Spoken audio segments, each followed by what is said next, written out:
Chapter 460 All-Out War. Chapter 460 All-Out War. During the time Feng was in deep slumber, White Fog Canyon had become a forbidden land for players. White Fog Canyon was a special region where returned scrolls were unusable. After the Anubis's gatekeeper came out from the land of the fallen star, he would kill any player he met. As a result, countless players grinding for the Warfire's set equipment were massacred.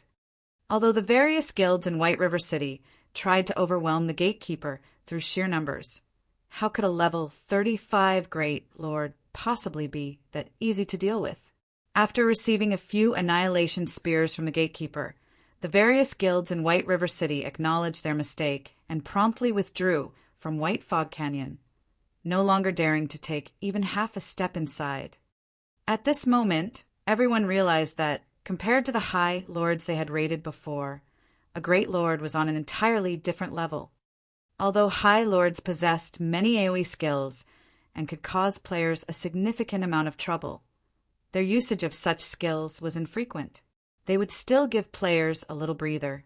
As for a Great Lord, without hesitation, a Great Lord would immediately use spells of mass destruction. Moreover, it would use them repeatedly in quick succession. Even several tens of thousands of players would not suffice to raid a Great Lord. Fortunately, the Anubis's gatekeeper would not leave White Fog Canyon and only roamed inside the canyon itself. As a result, White Fog Canyon was no longer a gold mine for players, but a forbidden land instead. As for the players grinding for the Warfire set equipment, they all gave up on the enterprise. White Fog Canyon was originally a very dangerous place. Now, there was even a roaming Anubis's gatekeeper inside the canyon. Any who met the gatekeeper only had death awaiting them. Moreover, the Warfire set equipment's drop rate was simply too abysmal. Many who were already entertaining thoughts of giving up had their resolves hardened with the appearance of the gatekeeper. However, the matter regarding White Fog Canyon was still insignificant because, after the second system upgrade, it became somewhat easier to increase one's reputation in cities. Hence, the various guilds promptly started grinding for reputation. At the same time, they also began to secretly amass coins. As soon as they possessed sufficient reputation, they could go into high gear, purchasing real estate in the city and paving a path for their own development in the future. The various guilds throughout God's domain started waging a covert war as they all tried to earn coins. There was only a limited number of ways to earn coins in God's domain: obtaining it from the drops of monsters, quest rewards, trading with players, and selling junk to NPCs. A guild's main method of earning coins would be through monster drops and quest rewards. However, for guilds without their own guild residences, the amount of coins they could earn through quest rewards was minimal, so monster drops became the fastest source of income for such guilds. As a result, areas with abundant resources became the competition grounds of guilds, leaving independent players with no opportunity to grind for coins at those locations. However, at this critical juncture, a jaw-dropping incident occurred in White River City. Two of the major guilds in White River City, Zero Wing and Overwhelming Smile, actually started an all-out war with each other. They even declared each other as hostile guilds through the system. As long as their members met out in the fields, a battle was bound to occur. Since the two guilds were hostile guilds, members of both guilds would not become red names when killing each other. Hence, the members of both guilds had zero hesitation over starting a battle with members of the opposing guild. While other guilds were silently developing themselves and grinding for coins, Zero Wing and Overwhelming Smile had suddenly launched an all-or-nothing war against each other. Of course, the other guilds in White River City could not be more joyful over this development. They all simply chose to sit back and watch from the sidelines, taking advantage of the situation at appropriate times. They could not help but hope that these two guilds would suffer a mutual demise. After all, an all-out war like this would greatly affect both guilds involved. In just the first day since Zero Wing and Overwhelming Smile declared war on each other, Thousands of members of both guilds had already died to each other out in the fields. Since these players were fighting for their respective guilds, both guilds had established a reward system. As long as their members killed a player from the opposing guild, the system would automatically record the achievement. Through these kills, members could receive contribution points. Moreover, the number of contribution points awarded would vary, depending on the position of the hostile guild's member killed. The higher the enemy's position was, the more contribution points awarded. Killing an enemy player who had killed many fellow members would also reward more contribution points. Contribution points could then be exchanged for guild points, and these guild points could be exchanged for items available inside the guild's warehouse. This was undeniably a competition between both guilds' background and financial prowess. Inside a bar in White River City, close to 100 players were drinking and chatting merrily. They discussed their personal harvests, matters regarding the secret pavilion's gods domain experts list, and such topics. At this stage of the game, the bars throughout God's domain had long since become the place for independent players to exchange information. Do you guys want to know why Zero Wing and Overwhelming Smile, two of the most powerful guilds in White River City, suddenly started an all-out war with each other? A level 20 ranger asked the female cleric seated beside him while drinking his beer. Do you know the reason? The cleric girl blinked her eyes, slightly skeptical about the ranger's words. Of course. I have a brother who is an elite member of Overwhelming Smile. He even personally witnessed the reason why both guilds started the war, the ranger youth said proudly. I got a shock when I first heard about this incident from that brother of mine. Can you tell me about it? The female cleric asked with great curiosity. The ranger's voice was quite loud when he spoke, so the players inside the bar heard his words very clearly. At this moment, all of them perked up their ears as well. Zero Wing and Overwhelming Smile were the tyrants of White River City. With the two guilds warring with each other, the hostilities would greatly affect White River City as a whole. As inhabitants of White River City, the players were naturally curious about why these two major guilds would wage an all-out war against each other. Proudly, that ranger youth said. In reality, it was because Overwhelming Smile's members had come into conflict with Zero Wing's members. In the end, Black Flame had slaughtered Overwhelming Smile's 100-man team. In a fit of rage, the higher-ups of Overwhelming Smile secretly set out to kill the guild leader of Zero Wing, Black Flame. Back then, Overwhelming Smile had sent a total of 2,000 elite members. Overwhelming Smile had even invited the help of an extremely powerful expert. If not for the Anubis's gatekeeper showing up, Black Flame might have been killed back then. Having their guild leader encircled was a great humiliation for Zero Wing. Naturally, they would not let matters rest. In the end, they declared an all-out war with Overwhelming Smile. The players inside the bar felt that the ranger's words sounded logical. This was a matter of the guild's reputation. How could Zero Wing possibly concede this matter? Moreover, the hostility present between the two guilds was something long-standing. Obviously, after the encirclement this time, Zero Wing could finally endure Overwhelming Smile's antics no longer.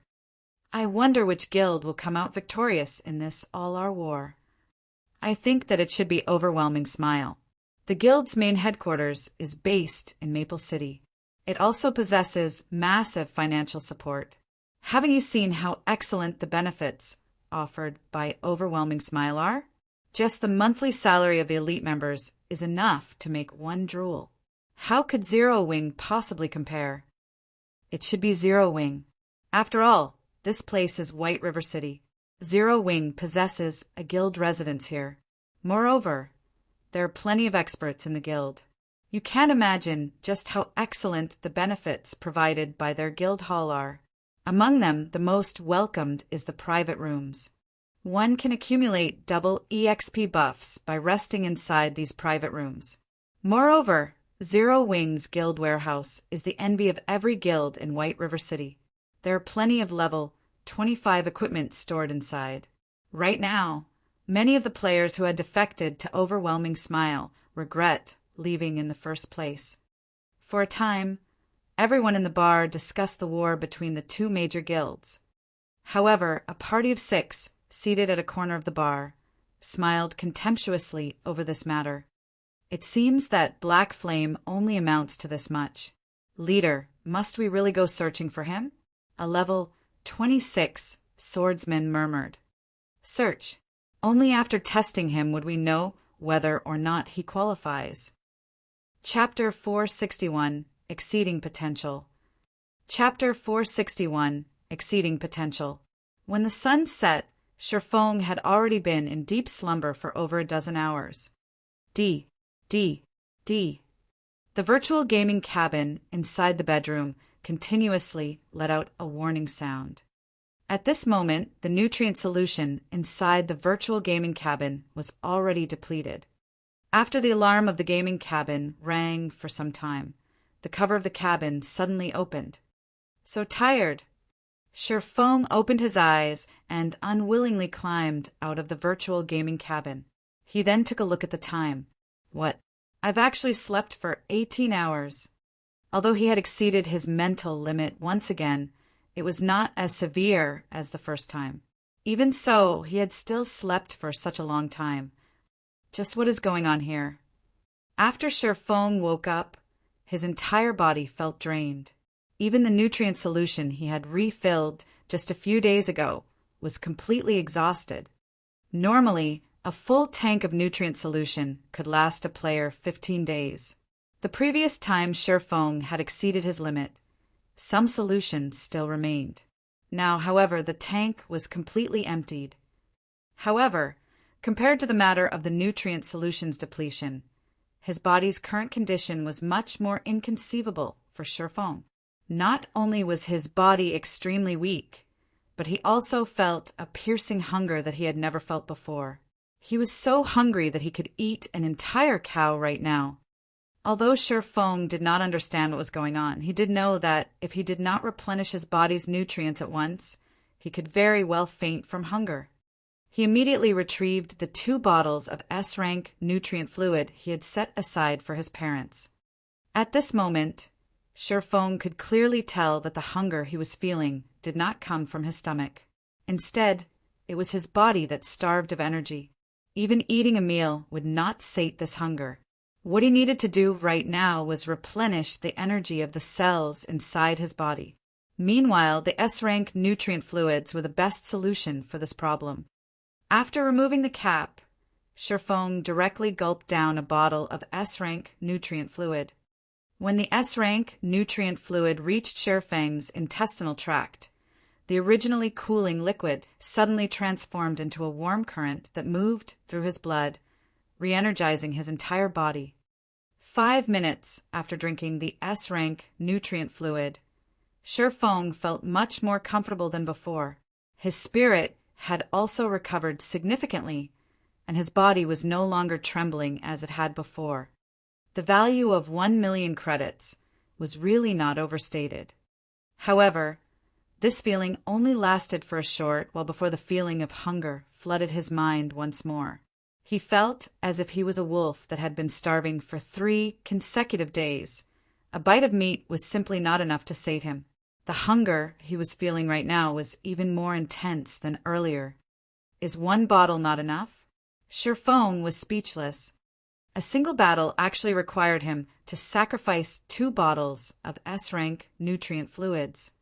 No choice. Sherfong could only remove the cap on the last bottle of S-rank nutrient fluid and empty its contents. Originally, one had to wait an interval of 3 to 5 days before consuming another bottle of S-rank nutrient fluid, as the energy contained within the liquid was extremely concentrated. A person's body was simply incapable of completely absorbing all that energy. Instead, drinking 2 bottles consecutively would only damage one's body due to overnutrition. When Sherfong drank the second bottle, he felt a little heartache. Each bottle cost 1 million credits. Moreover, one could not simply purchase S-rank nutrient fluids, even if they could afford it. In the past, even though he had been the guild leader of Shadow, he only got to drink 1 bottle a month. Now, he had actually drunk 2 bottles in a single day. If others were to find out about this, they would definitely look down on him as a wastrel. However, S-rank nutrient fluids were indeed amazing. After drinking 2 bottles and resting for a few minutes, Shifeng was already completely rid of his fatigue. His body had also recovered to normal, following which, Shifeng drank another dozen or so bottles of A-rank nutrient fluid before recovering to his peak condition. Is it my imagination? After recovering completely, Shifeng suddenly discovered that his 5 senses were much more acute than before. Originally, he could never hear the chirping of birds when inside his bedroom. Now, however, he could actually hear it. Besides being able to hear the chirping of birds, when Shifeng looked at his own room, he was also able to see with much greater clarity than before. His mind had also become much faster. Did breaking through my mental limit multiple times allow my brain to become more active? Shifeng's heart was filled with ecstasy. He had tried fortifying his body many times before to increase the flow of blood into his brain, in addition to providing his body with various nutrients. He had done so to develop his brain's potential and boost its activity level, so that he could create his legacy in God's domain. Now he had actually achieved a breakthrough. The human brain had always been a domain filled with mystery.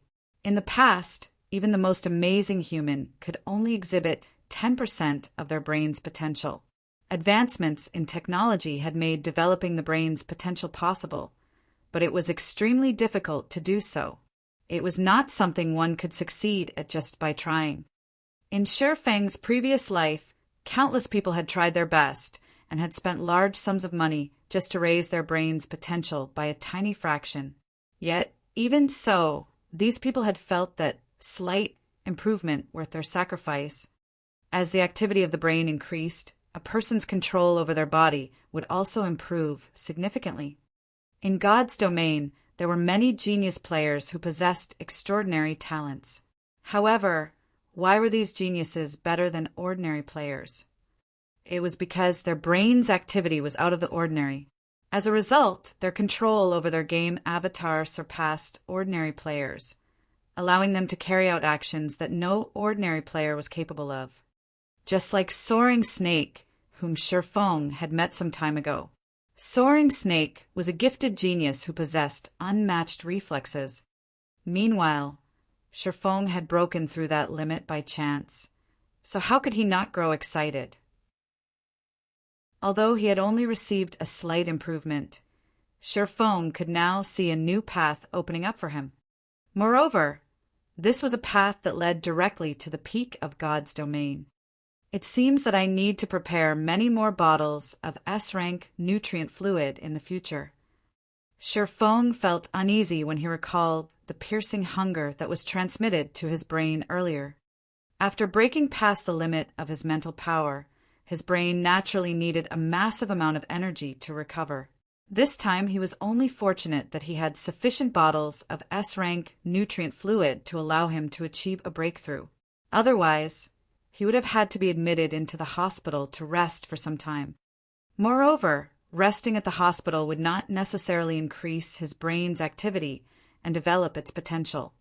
When Shifeng thought about improving his brain's activity, his thirst for S-rank nutrient fluids grew even more intense. Only now did Shifeng understand why the first-rate guilds and super guilds in the past were purchasing S-rank nutrient fluids in bulk. There was an 80% chance that they had done so in order to nurture apex experts.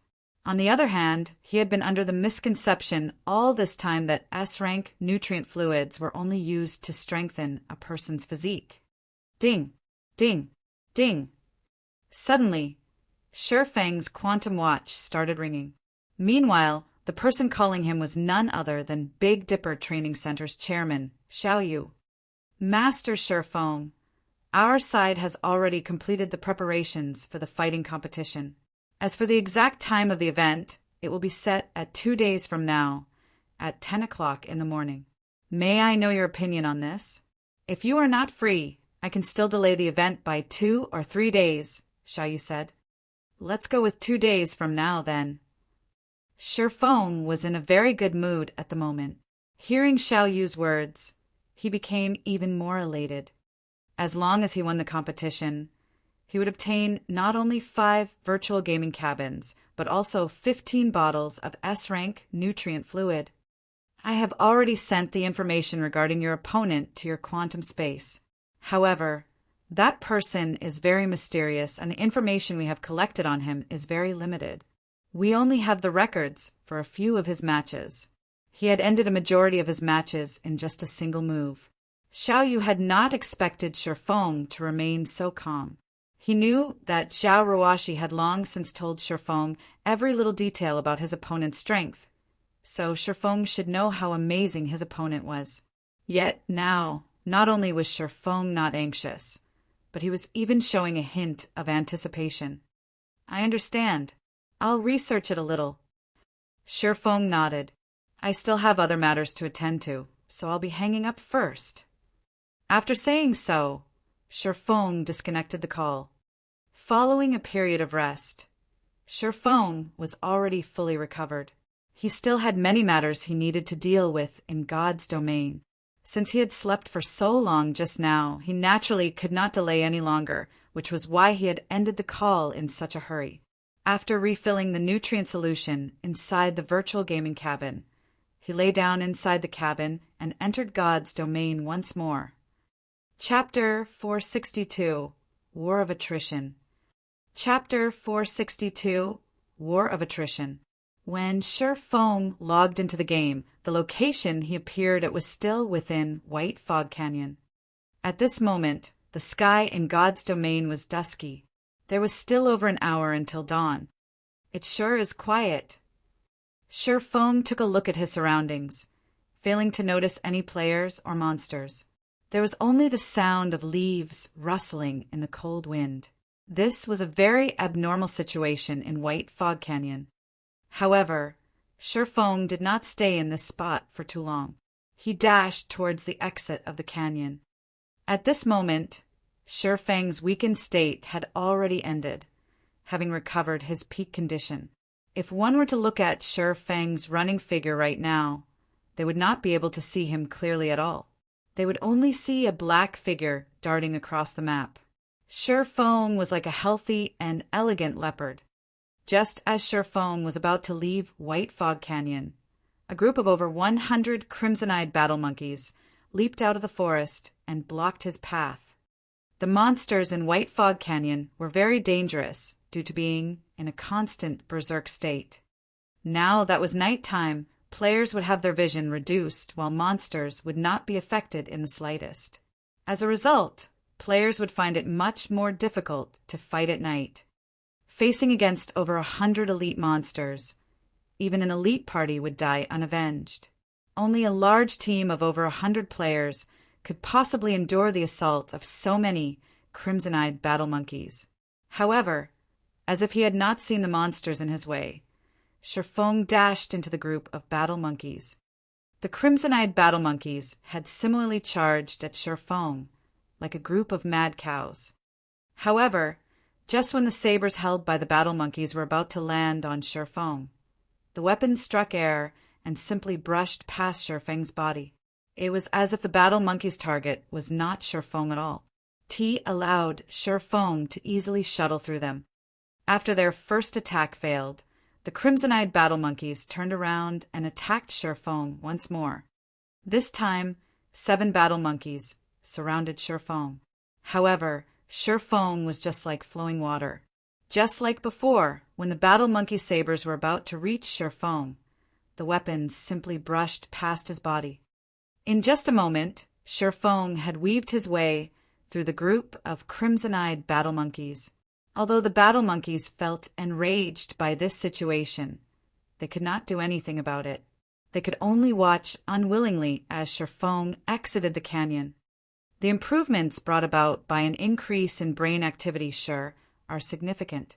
Shifeng was full of smiles as he turned back to look at the crimson-eyed battle monkeys. Although he could defeat such a number of battle monkeys by himself, He definitely would not have been able to effortlessly dodge such an encirclement. This achievement was all thanks to his increase in brain activity.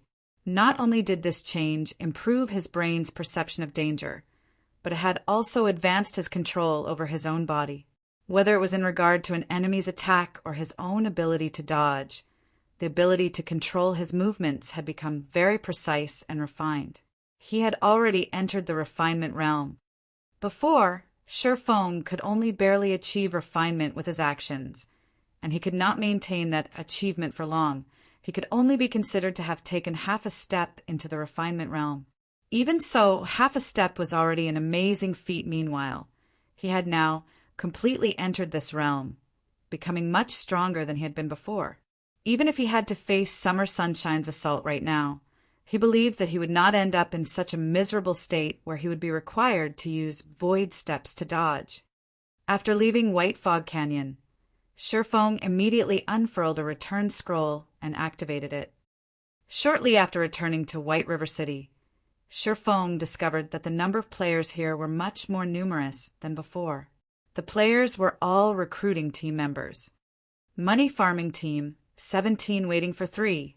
DDs are welcomed. Must be level 20 or above. Frozen Waterfall Independent Party recruiting, 12 waiting for 8. We welcome all sorts of pros. Must be level 21 or above. Equipment must be at least bronze rank. Twilight Lighthouse Independent Party recruiting. Party is being carried by an expert. Noobs, do not disturb. Equipment must be at least bronze rank. Drops will be auctioned among team members. Many players were recruiting for level 20 team dungeons out in the streets. This situation really surprised Shifeng. Whether it was Frozen Waterfall or Twilight Lighthouse, both were challenging 20-man team dungeons. Their difficulty was considered intermediate among level 20 team dungeons. Currently, even a normal guild team would not necessarily succeed when clearing one. Yet, there were actually so many independent teams recruiting for these dungeons. This situation truly confused Shifeng. He had gone offline for just one day. Just when did the independent players of White River City become so powerful?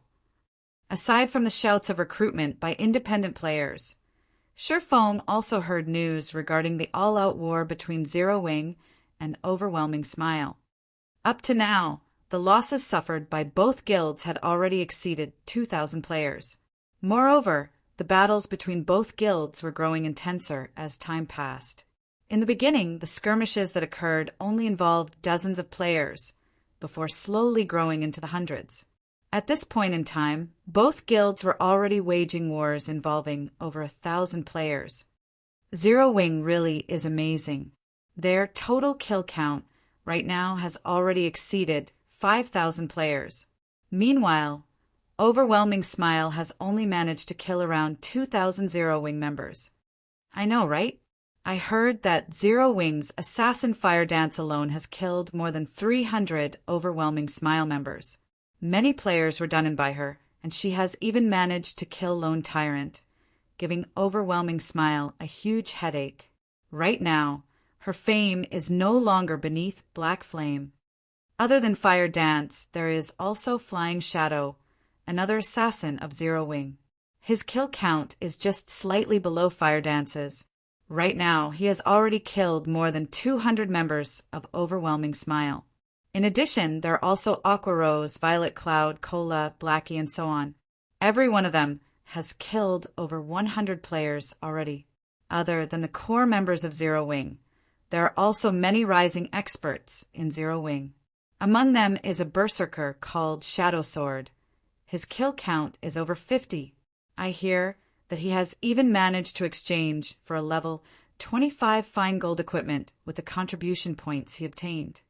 Say, even though Overwhelming Smile also has a large number of experts, why aren't they able to fight against multiple enemies by themselves like Zero Wing's experts? Just why are Zero Wing's experts so strong? You don't know?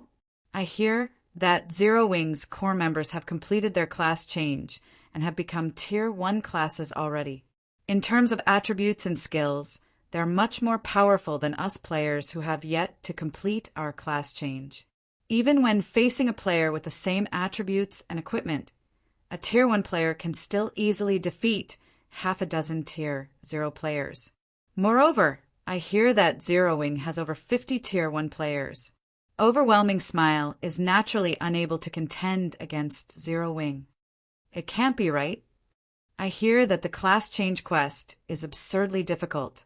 It is practically impossible to complete it without reaching level 27 or 28. Many have tried before, but all of them had failed.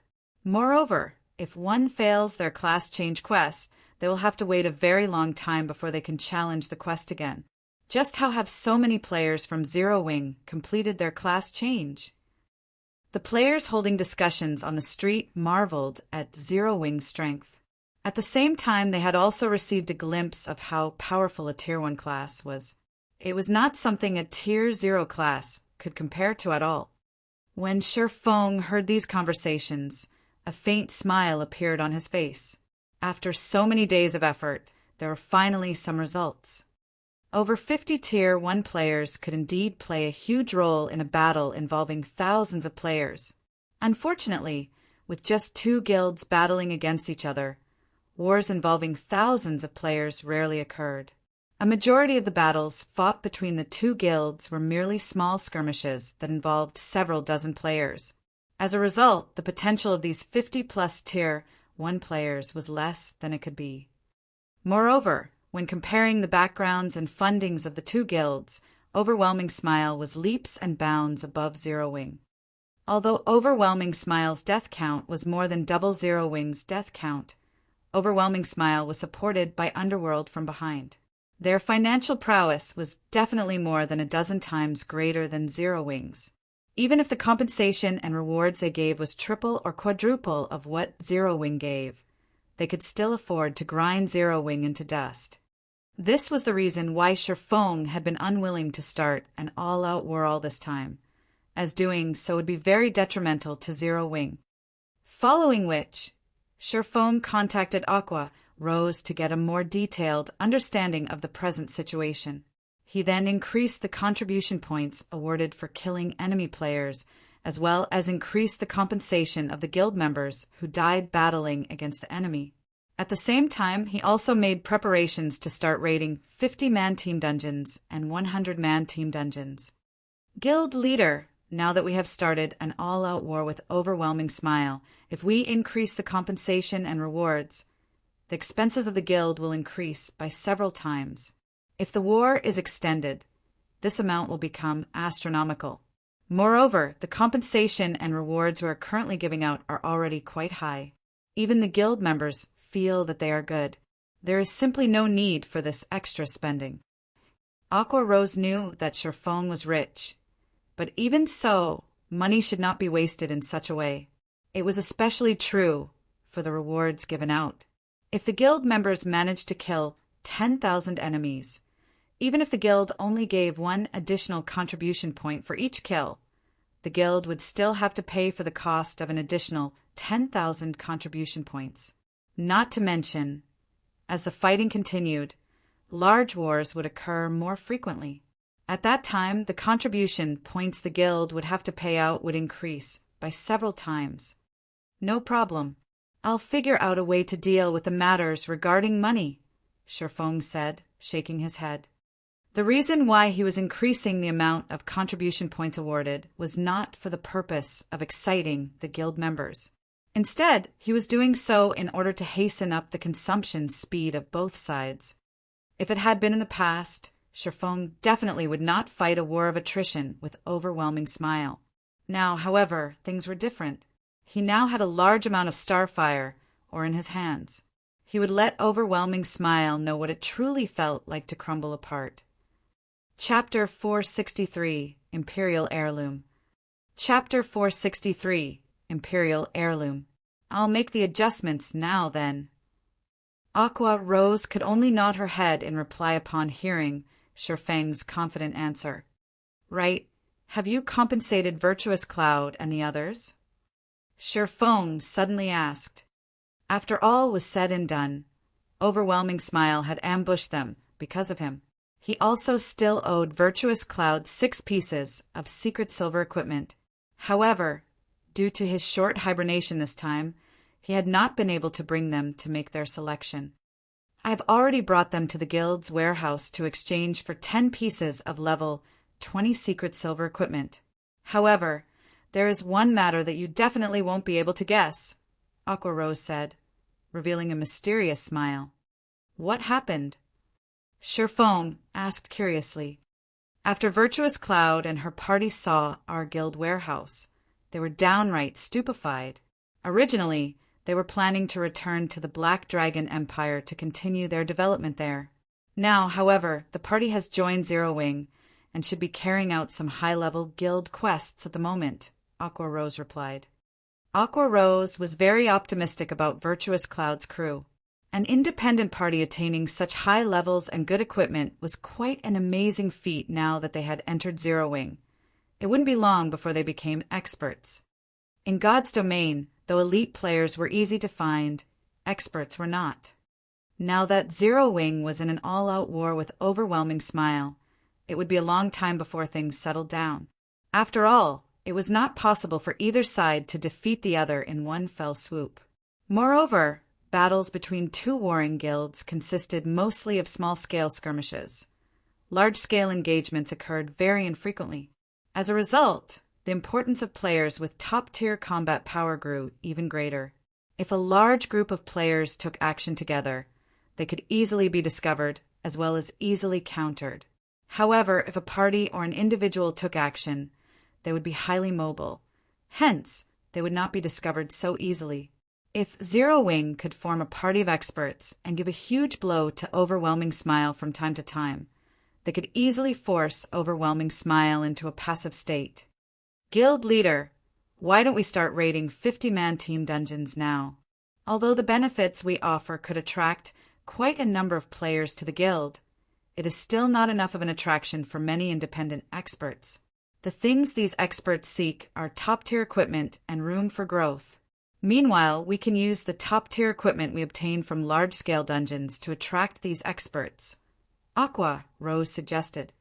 After seeing the reactions of Virtuous Cloud's crew yesterday, Aqua Rose came up with this idea. Previously, she had also tried inviting Virtuous Cloud and her party to join Zero Wing, but they had been reticent. However, after seeing the large number of level 25 fine gold and secret silver equipment, as well as plenty of level 20 dark gold equipment, they made up their minds right away. At that time, Aqua Rose had even considered displaying the 2 epic items inside their guild's warehouse.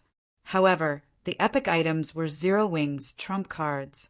It would be best if other guilds did not know about the existence of these items, so she had promptly dismissed this idea of hers. If she were to really put the epic items on display, then many guilds would definitely scheme against Zero Wing. Her action would no doubt create many more enemies for Zero Wing. The guilds that were maintaining neutrality might even side with Overwhelming Smile. At that time, Zero Wing's position would become very tenuous.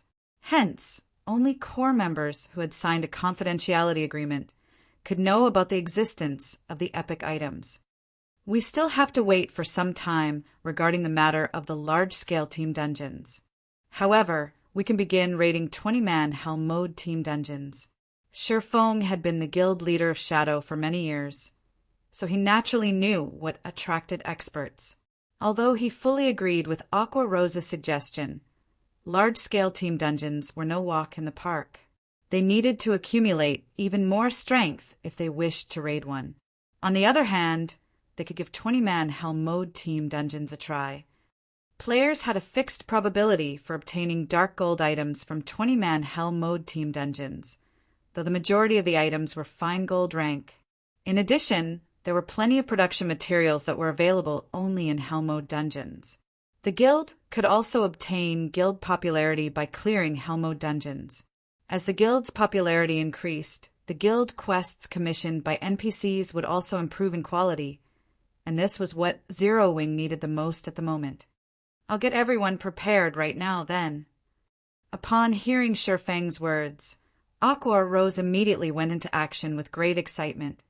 As for Shi Feng himself, he made a trip to the bank. Although there were many things demanding his attention right now, the all-out war with overwhelming smile in particular, at the end of the day there was only one task that he needed to complete, which was to earn money. Shi Feng had experienced countless all-out wars between guilds in the past, so he had long since known what took priority. Although he himself possessed frightening combat power, allowing him to easily hunt and kill overwhelming Smile members out in the fields. Just how many members were there in overwhelming Smile? Even if he ran around all day hunting players, how many could he possibly kill by himself? Doing so would allow him to collect the immortal souls of players he killed, but it was still not worth the effort. Moreover, even if he did nothing but hunt players from overwhelming Smile all day long, completing his quest would take many days. During this time, overwhelming Smile with its huge funding could easily recruit a large number of additional players. Even if Shi Feng worked himself to death, he still wouldn't be able to win the war by himself. After all, this was currently the early stages of God's domain. The various guilds had yet to possess their very own towns and cities. Killing overwhelming Smile's members would only cause the guild a little trouble and slightly affect its development speed. Most importantly, Shi Feng simply did not have the time to do something like this. He only had a little time left to complete the epic quest Darkness Descends, and he was still far from his goal of earning 30,000 gold. If he failed to complete the quest at that time, he would have to face the wrath of a Tier 4 demon. With his current strength, he would certainly die. Hence, earning money was his top priority right now. The war between the two guilds would definitely grow more intense as time passed, and the same was true for the expenditure of both guilds. It was especially true for the expenditure on equipment. Aside from losing equipment as a result of dying, fights between players would also cause the durability of weapons and equipment to fall at a faster rate than when fighting monsters. Naturally, repairing these weapons and equipment would also require a large sum of coins. Presently, guilds had a limited source of income for coins. Guilds would only begin raking in large sums of coins once they possessed their own towns and cities during the middle stage of the game. Although overwhelming Smile had large funding, having a large funding did not necessarily equate to having a large number of coins. This was where Shi Feng's confidence came from. Half an hour later, Shi Feng arrived at the bank. He then retrieved all the Starfire ore as well as the Philosopher's Stone from his warehouse. He also retrieved the Dragon Scale set equipment forging design he had stored away all this time.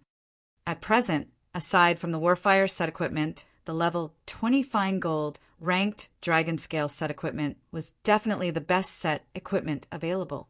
It was naturally an item that all guilds would fight desperately to obtain. After Shi Feng organized the items inside his bag, he suddenly noticed the golden stone tablet inside it. How could I have forgotten about this thing?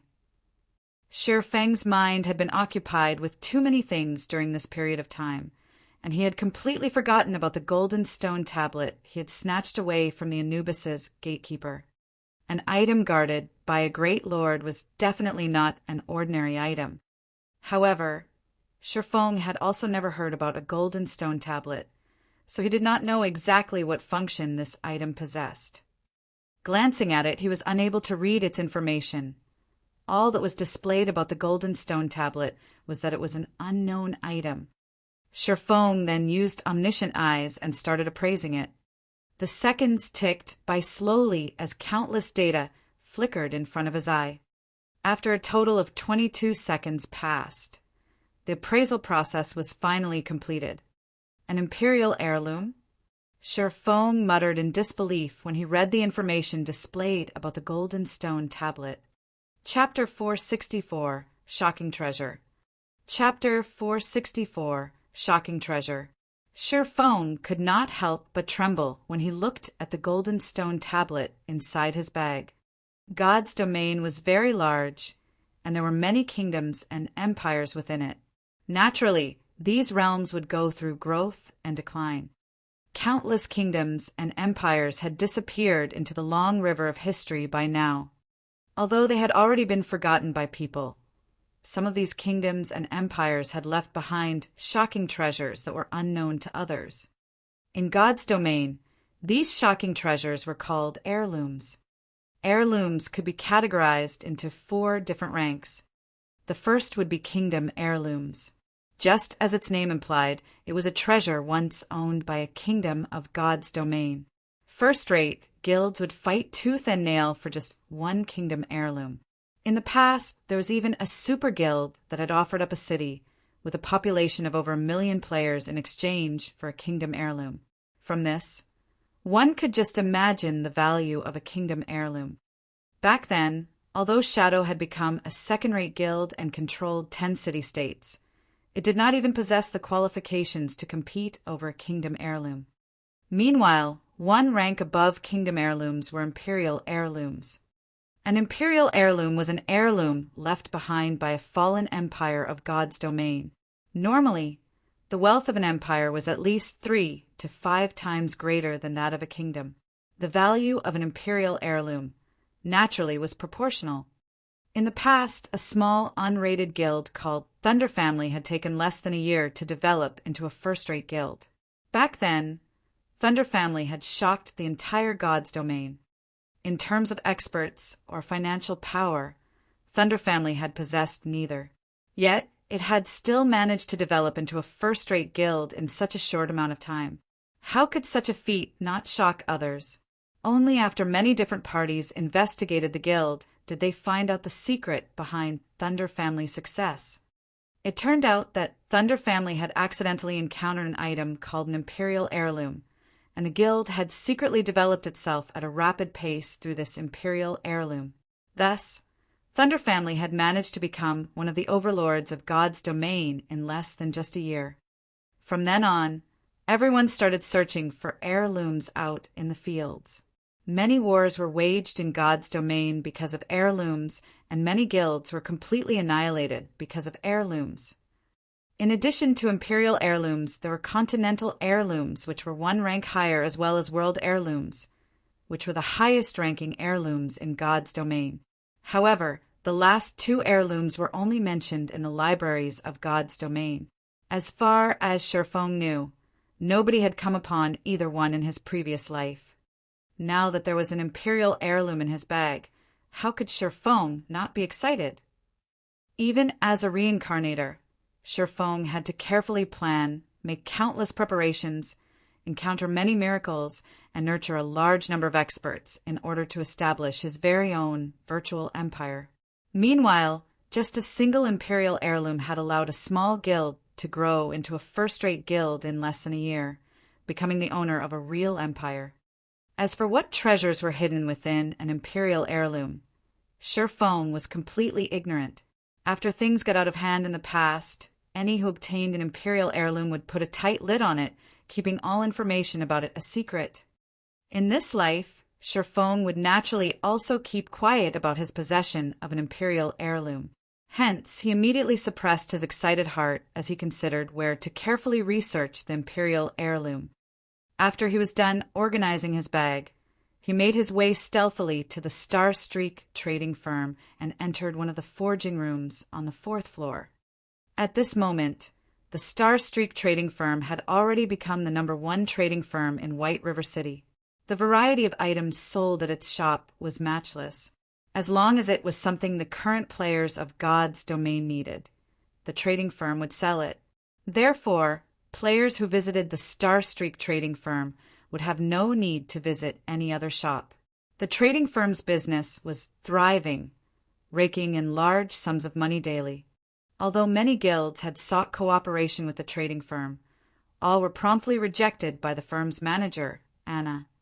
Sherfong had picked an unoccupied forging room at random and entered it. "I'm interested to see just what sort of secret is contained within an imperial heirloom," Sherfong muttered as he retrieved the golden stone tablet from his bag and carefully placed it on the stone platform.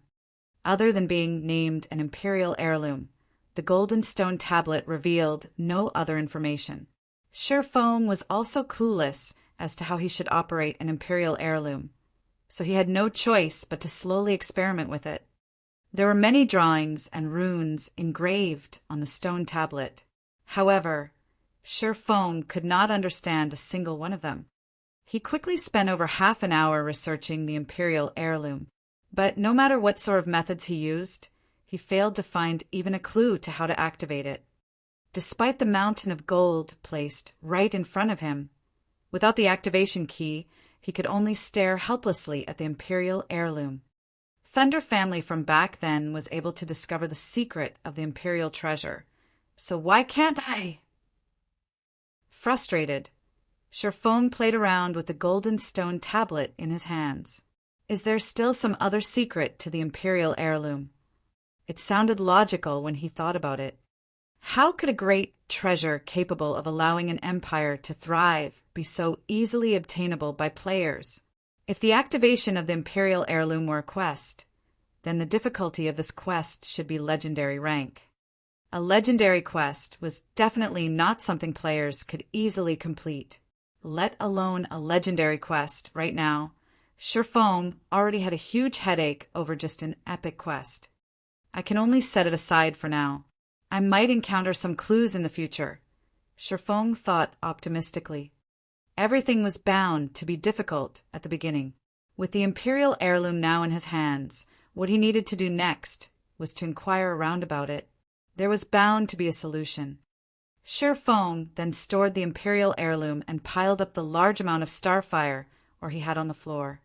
During this period of time, Zero Wing had harvested over 20,000 pieces of starfire Oregon. If sold at a price of 1 silver per piece, the total value of all this starfire would be over 200 gold coins. However, Sher Fong was going to convert them all into starfire essence right now. Originally, if players wished to refine starfire ore, they needed to hire an alchemist to refine the ore for them. Just a single refinement cost 1 silver coin. Moreover, the production of starfire essence was not guaranteed. However, there was a large possibility of obtaining 1 piece of starfire essence out of 2 pieces of ore. As a result, the market value of starfire essence was usually set at 4 silver coins per piece. Sher Fong, however, did not seek the services of an alchemist. After all, the philosopher's stone he possessed was much more powerful than any alchemist. In addition, not only did he not need to spend a single coin when using the philosopher's stone to refine starfire ore, but his odds of producing starfire essence were also much higher than those of NPC master alchemists. Following which, Sher Fong started refining the starfire Oregon. 1 piece, 2 pieces. The refining speed of the philosopher's stone was very fast. In just a moment, Sher Fong had already refined 100 pieces of starfire ore and obtained 83 pieces of starfire essence. Starfire essence consumable. Increases success rate of forging if added during forging process. In addition, the more starfire essence added, the higher the success rate. The refinement rate is good as expected. When Sher Fong looked at the sparkling red gems scattered across the stone platform, an indescribable sense of joy filled his heart. The philosopher's stone was definitely worthy of being called a treasure of alchemy. By using it to refine all the starfire he had, he could save over 200 gold coins. Time passed little by little. Before he knew it, Sher Fong had spent more than 7 hours refining all the starfire he had. In total, he had obtained 18,000 odd pieces of starfire essence. If converted to coins, the value of these starfire essences would be worth over 720 gold. In just 7 hours, Sher Fong had more than tripled the original value of the starfire ore. I can finally start forging now. Although Sher Fong had spent in excess of 7 hours repeating the same task over and over, he did not feel bored or tired. On the contrary, he was filled with excitement right now. Just the thought of being able to mass-produce the dragon scale set equipment thrilled him greatly. If he let the members of the guild equip the set and take a stroll out in the city, the uniform equipment would definitely earn the envy and admiration of players all over White River City. Chapter 465, Rapid Promotion. Chapter 465, Rapid Promotion. Blue Moon Restaurant, a high-class restaurant located in White River City. At this moment, the entire restaurant was completely reserved by Overwhelming Smile, and tens of elite members stood guard outside the building. Each and every one of these elite members of Overwhelming Smile was in a very bad mood, which showed in the fierce expressions on their faces. Any unrelated players passing by Blue Moon Restaurant would no doubt distance themselves from the building, as far away as possible, in fear of meeting with bad luck and getting into trouble.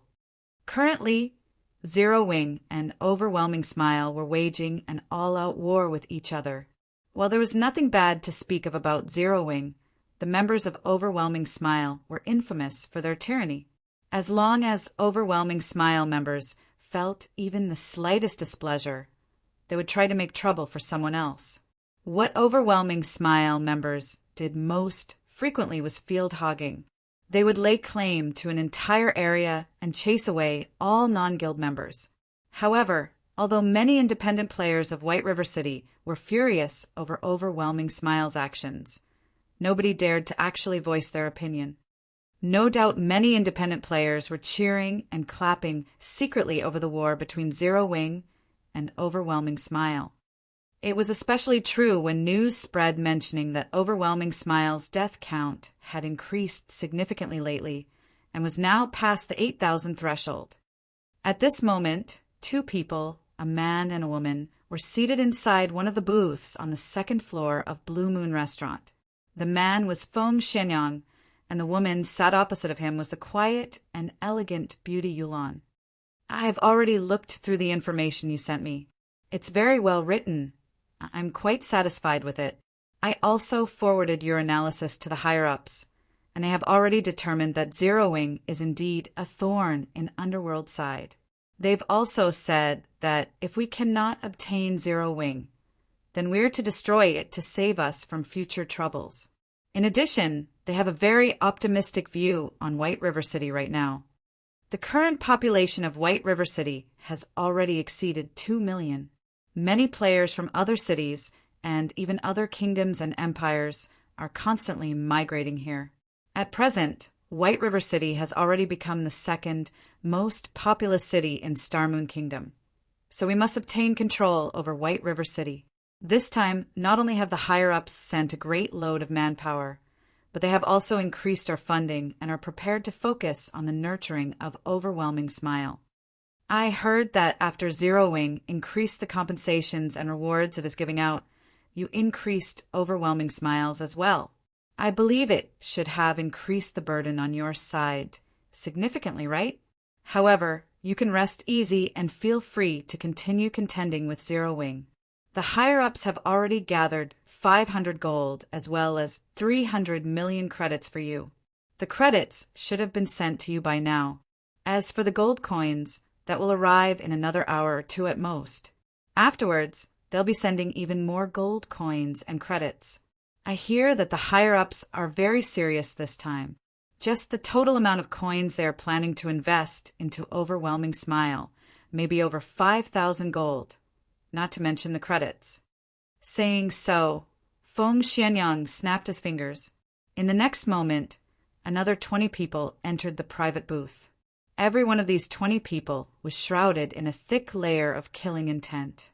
Their bodies were as robust as a grizzly bear's. Instead of looking like ordinary players, they looked more like a group of well-trained soldiers. These men are the underworld guards the higher-ups have dispatched. All 20 of them are party leaders, and every one of them leads a party of 6 members. In total, you will have 120 underworld guards to command as you see fit, Feng Xianyang said, smiling. They are different from the other underworld guards. I'm sure you can tell, but they have all worked as mercenaries in the past. They are people who have walked on real battlefields. Isn't Overwhelming Smile waging an all-out war with Zero Wing right now? As long as you have these underworld guards to assist you, those players who have never seen fresh blood will be easy pickings. Even if Zero Wing has more than 50 Tier 1 players, they will still be finished. I've already handed the men over to you. What they do next is up to you. Young Master Feng, rest assured, I definitely will not disappoint you. Originally, Yulan had already been confident of slowly exhausting Zero Wing to death. Now that she was looking at the 2 rows of neatly lined up underworld guard party leaders, a sense of indescribable joy filled her heart. Zero Wing's 50-plus Tier 1 players had been giving Overwhelming Smile a huge headache recently, forcing the members of Overwhelming Smile into a state of passiveness. At this moment, they needed to similarly send out experts or Tier 1 players. Otherwise, they would simply be helpless against Zero Wing's Tier 1 players. However, Yulan had suddenly come to a realization. Overwhelming Smile had plenty of elite members, but they were sorely lacking in experts and Tier 1 players. Although not all 20 of the underworld guards standing before her were necessarily experts, and their levels only ranged between 23 to 24, they were all veterans of the battlefield. Meanwhile, now that the battles in God's domain were growing increasingly realistic, these people would have an undeniable advantage. They were much more powerful compared to ordinary elite players. If they worked together, they should have a very frightening effect on field battles. Yulan could tell that the upper management of Underworld was taking things seriously this time. Currently, the various guilds in God's domain were desperately purchasing coins. They had even secretly established many money farming teams. It was very difficult to accumulate 500 gold. Not to mention, they were also planning to invest an additional 5,000 plus gold coins in the future. With such a sum of money, dealing with Zero Wing would be a piece of cake. With the subsequent funding from Underworld, Yulan no longer had to worry about equipment.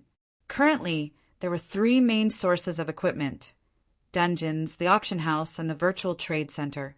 Unlike the auction house, one used credits instead of coins when purchasing equipment from the virtual trade center.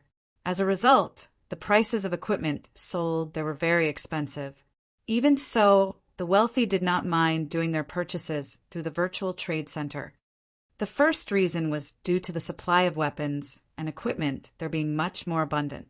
This was because, in order to earn credits, many workshops and players would post their items up for sale at the virtual trade center.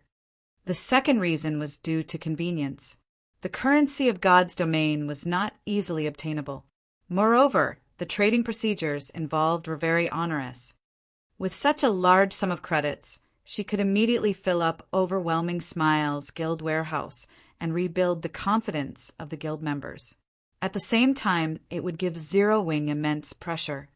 Hence, on the same day Yulan received the funds from Underworld, she purchased weapons and equipment ranging between level 15 and level 20 from the virtual trade center in bulk. The quality of the items ranged from bronze rank to fine gold rank. In total, she bought over 5,000 weapons and equipment, greatly boosting Overwhelming Smile's morale. At the same time, she also raised the death compensation and kill rewards. Seeing this change, many more members of Overwhelming Smile were tempted to join in the field battles. For a time, Overwhelming Smile's momentum in White River City surpassed Zero Wing's. However, as the guild leader of Zero Wing, Feng was completely ignorant about this occurrence. At the moment, he was focused on producing the dragon scale, set equipment, and frantically raising his forging proficiency. Recently, Feng had been constantly busying himself with other matters. As a result, his forging proficiency had stagnated. Despite being the first person to become an advanced forging apprentice, he had long since fallen behind Cream Cocoa and the others. These future master forgers had already become true forgers. Meanwhile, Feng himself still needed a lot of forging proficiency before he could become a forger as well. It should be known that only 3,000 proficiency points were required to get promoted from an intermediate forging apprentice to an advanced forging apprentice. Yet, in order to advance from an advanced forging apprentice to a basic forger, 10,000 proficiency points were required. The amount required to rise a rank had more than tripled. Moreover, advanced forging apprentices did not receive proficiency points from producing common ranked items, resulting in a drastic reduction in promotion speed. Melancholic Smile and the other two had only managed to become basic forgers so quickly because of the basic strengthened armor kit forging designs Sherfong had provided them. In the future, however, even the basic strengthened armor kits would not be able to help them with their promotions. Fortunately, the Dragon Scale set equipment Sherfong possessed was different. Not only was it of a very high rank, but it could also provide him with bonus proficiency every time he succeeded in producing the set equipment. He also had the forging talent, Forging Genius, which had a fixed chance of giving him additional proficiency points whenever he succeeded in forging an item. Moreover, as the Dragon Scale was a fine gold set equipment, the EXP rewarded from its successful production was also very generous. However, when producing the Dragon Scale set equipment, Sherfong had to spend 10 Starfire Essences for each individual set piece. Moreover, even with the help of the various support tools he possessed, his success rate was less than 25%. Even so, Sherfong was already very satisfied with this result. If it were anyone else producing the Dragon Scale set equipment, let alone 25%, it would be a miracle if they even managed a 10% success rate. Furthermore, the materials needed to produce the Dragon Scale set equipment were not particularly precious, and he also had plenty of Starfire Essences. Hence, Sherfong madly produced the Dragon Scale set equipment unmindful of cost. The more sets he produced, the more proficient he became.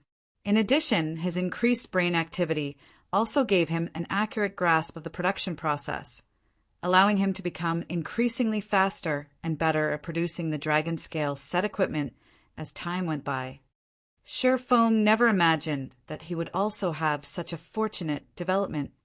Finally, after investing more than a day's time, Sherfong managed to completely use up all his materials and had succeeded at producing over 100 sets. He was also promoted to a basic forger during this period of time, his promotion speed leaving one simply speechless. Furthermore, he had also leveled up to level 26, his leveling speed even faster than when he was grinding monsters at White Fog Canyon. Chapter 466, Dragonclaw Set Equipment. Chapter 466, Dragonclaw Set Equipment. That should be about enough. Sherfong looked at his bag containing Dragon Scale set equipment with satisfaction. Currently, God's Domain players did not have very high levels, with a majority being around level 20. Hence, level 20 equipment had already become more common. This was apparent from the large number of independent teams raiding level 20, 20-man team dungeons. Even raiding normal mode, 20-man team dungeons would drop plenty of mysterious iron equipment at the very minimum. There was even a certain probability that a mysterious iron set equipment would drop. Even ordinary players were a few pieces of level 20 bronze equipment, not to mention veteran and elite players. It was no surprise if one ran into a player with a full set of bronze equipment. The equipment that Guild's elite members wore was even more impressive. Unlike independent players, guilds would very frequently form teams to raid dungeons. Hence, the equipment available to Guild's elites was far superior to what independent players had access to, and a majority of such elite members possessed at least a few pieces of mysterious iron equipment. The lowest quality equipment Guild's core teams would wear at this point was level 20 mysterious iron rank. Normally, core members wore secret silver equipment. Only the top experts in a guild had the chance to equip level 20 secret silver set equipment with a few pieces of fine gold equipment. To ordinary players, fine gold equipment was something they could only obtain in their dreams. Such items were out of their reach, and they could only fantasize about owning one. As for level 20 fine gold set equipment, not even the upper management of guilds possessed a single piece. Level 20 fine gold set equipment would only drop from level 20 large-scale team dungeons. Not a single guild was ready to set foot in a level 20 large-scale team dungeon at this stage of the game. This was why everyone had shifted their focus to the Warfire set equipment, which dropped in the White Fog Canyon. Meanwhile, the level 20 Dragon Scale set equipment was definitely one of the best level 20 sets available. Although it could not compare to a Warfire set equipment that had been upgraded to Fine Gold rank, if one equipped the entire set, they would still surpass the requirements to raid a level 20, 100-man team dungeon. The set would be of immense help to raiding large-scale team dungeons. Dragon Scale set equipment, Fine Gold rank. Level 20 can be equipped by plate armor classes.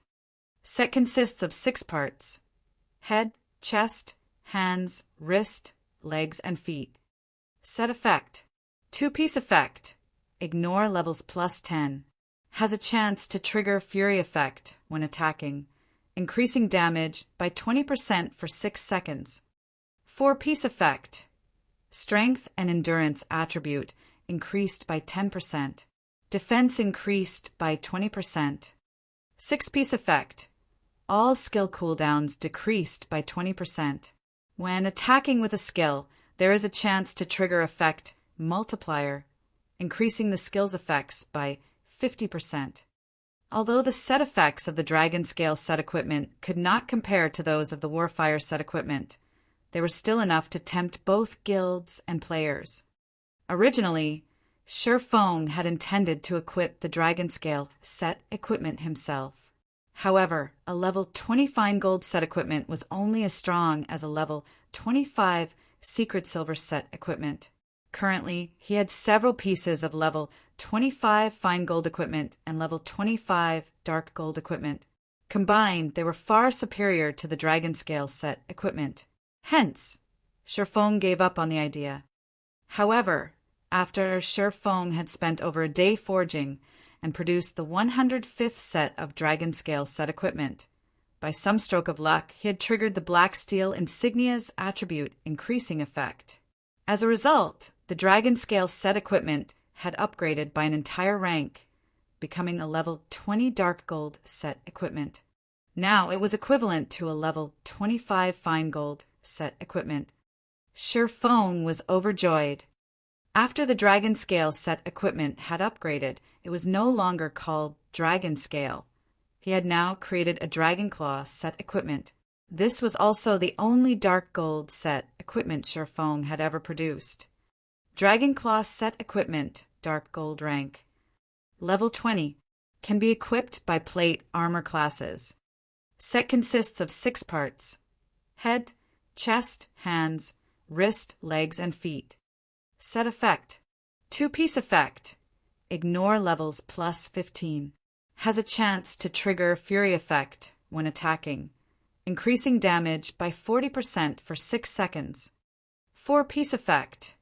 Strength and endurance attribute increased by 15%. Defense increased by 30%. 7-piece effect. All skill cooldowns decreased by 30%. When attacking with a skill, there is a chance to trigger effect multiplier, increasing the skill's effects by 100%. Aside from the fact that the Dragon Claw set equipment's basic attributes could overshadow even level 25 Fine Gold set equipment, the set effects had massively improved. The Dragon Claw's set effects were only slightly inferior to the Fine Gold ranked Warfire set equipment. Only the Warfire set was more suited for PvP, whereas the Dragon Claw set was more suited for raiding dungeons. In God's domain, experts would normally prepare multiple sets of equipment for themselves, and every set had different purposes. At the very minimum, experts would prepare a set for PvP and a set for dungeons. There were also sets that focused on flexibility, damage, and so on. In the past, Feng had owned several sets of equipment at a time, which he used when he fought dungeon bosses, during field PvP and various other situations. In this life, however, he still did not have the capital to afford multiple sets of equipment. In the early stages of God's domain, top-tier weapons and equipment were very rare. Having a full set of top-tier equipment was already impressive, let alone multiple sets. Now that Feng had the Dragon Claw set equipment, He immediately replaced the equipment he currently wore. As for the unused level 25 fine gold and dark gold equipment, he would store them in the guild's warehouse, leaving them for other members. As for the level 25 flame boots, however, Sherfone kept them for himself. If he encountered an extremely fast enemy, he could use them to replace the Dragonclaw boots temporarily. After equipping the Dragonclaw set, Sherfang's basic attributes increased significantly. His strength was close to exceeding the 500-point threshold. His HP had also exceeded 10,000, granting him more HP than the Tier 1 Guardian Knight, Kola.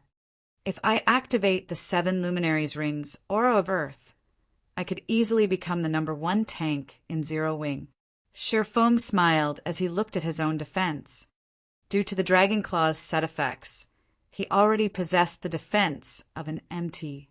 In addition, the Aura of Earth's effects would increase his defense by 45% and reduce the damage he received by 35%. Just as Sherfone was about to begin producing basic mana armor kits to serve as guild benefits, Aqua Rose suddenly contacted him. "Guild leader, I've just received news that someone from Overwhelming Smile has become a baron. They have purchased a plot relatively valuable private land in White River City and are currently establishing their own guild residence." Overwhelming Smile. Sherfone could not help his surprise. Sherfone was not surprised that someone from Overwhelming Smile had obtained the rank of a baron in White River City.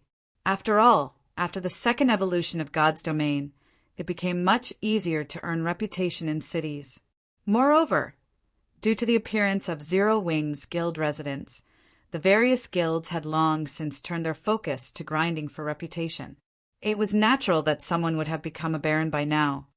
However, purchasing a plot of private land and establishing a guild hall required a lot of money. Private land, in particular, was a huge headache. Sherfone had only managed to obtain the Purple Sun Mansion due to a quest reward, saving him a ridiculous amount of gold coins. However, Overwhelming Smile could afford to purchase private land, and even had the money to proceed with building a guild hall immediately.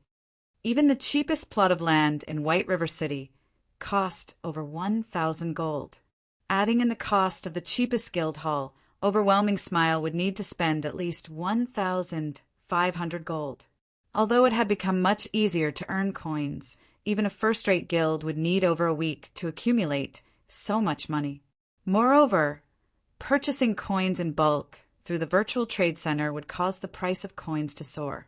How many credits would one need to purchase so many gold coins? Since when had Overwhelming Smile become so wealthy? Chapter 467, Sweeping God's Domain. Chapter 467, Sweeping God's Domain. Aside from establishing a guild residence, Overwhelming Smile has also recruited a team of experts. These experts have been ambushing our teams and killing many of our members. Some of our Tier 1 members have encountered them before, and although they were no match for our members in a one-on-one battle, those experts are well-trained and coordinate with each other flawlessly. With 3 people working together, they can finish off one of our Tier 1 members quickly. We estimate that Overwhelming Smile has over 100 of these experts and has scattered them across various leveling areas. They randomly appear and kill our members who are questing or leveling, causing us tremendous losses. Although we have invested a lot of time and manpower into hunting these experts down, we have come up with nothing. Aqua Rose ground her teeth with frustration as she spoke about Overwhelming Smile's mysterious experts, and she wanted to hunt them down and end them personally.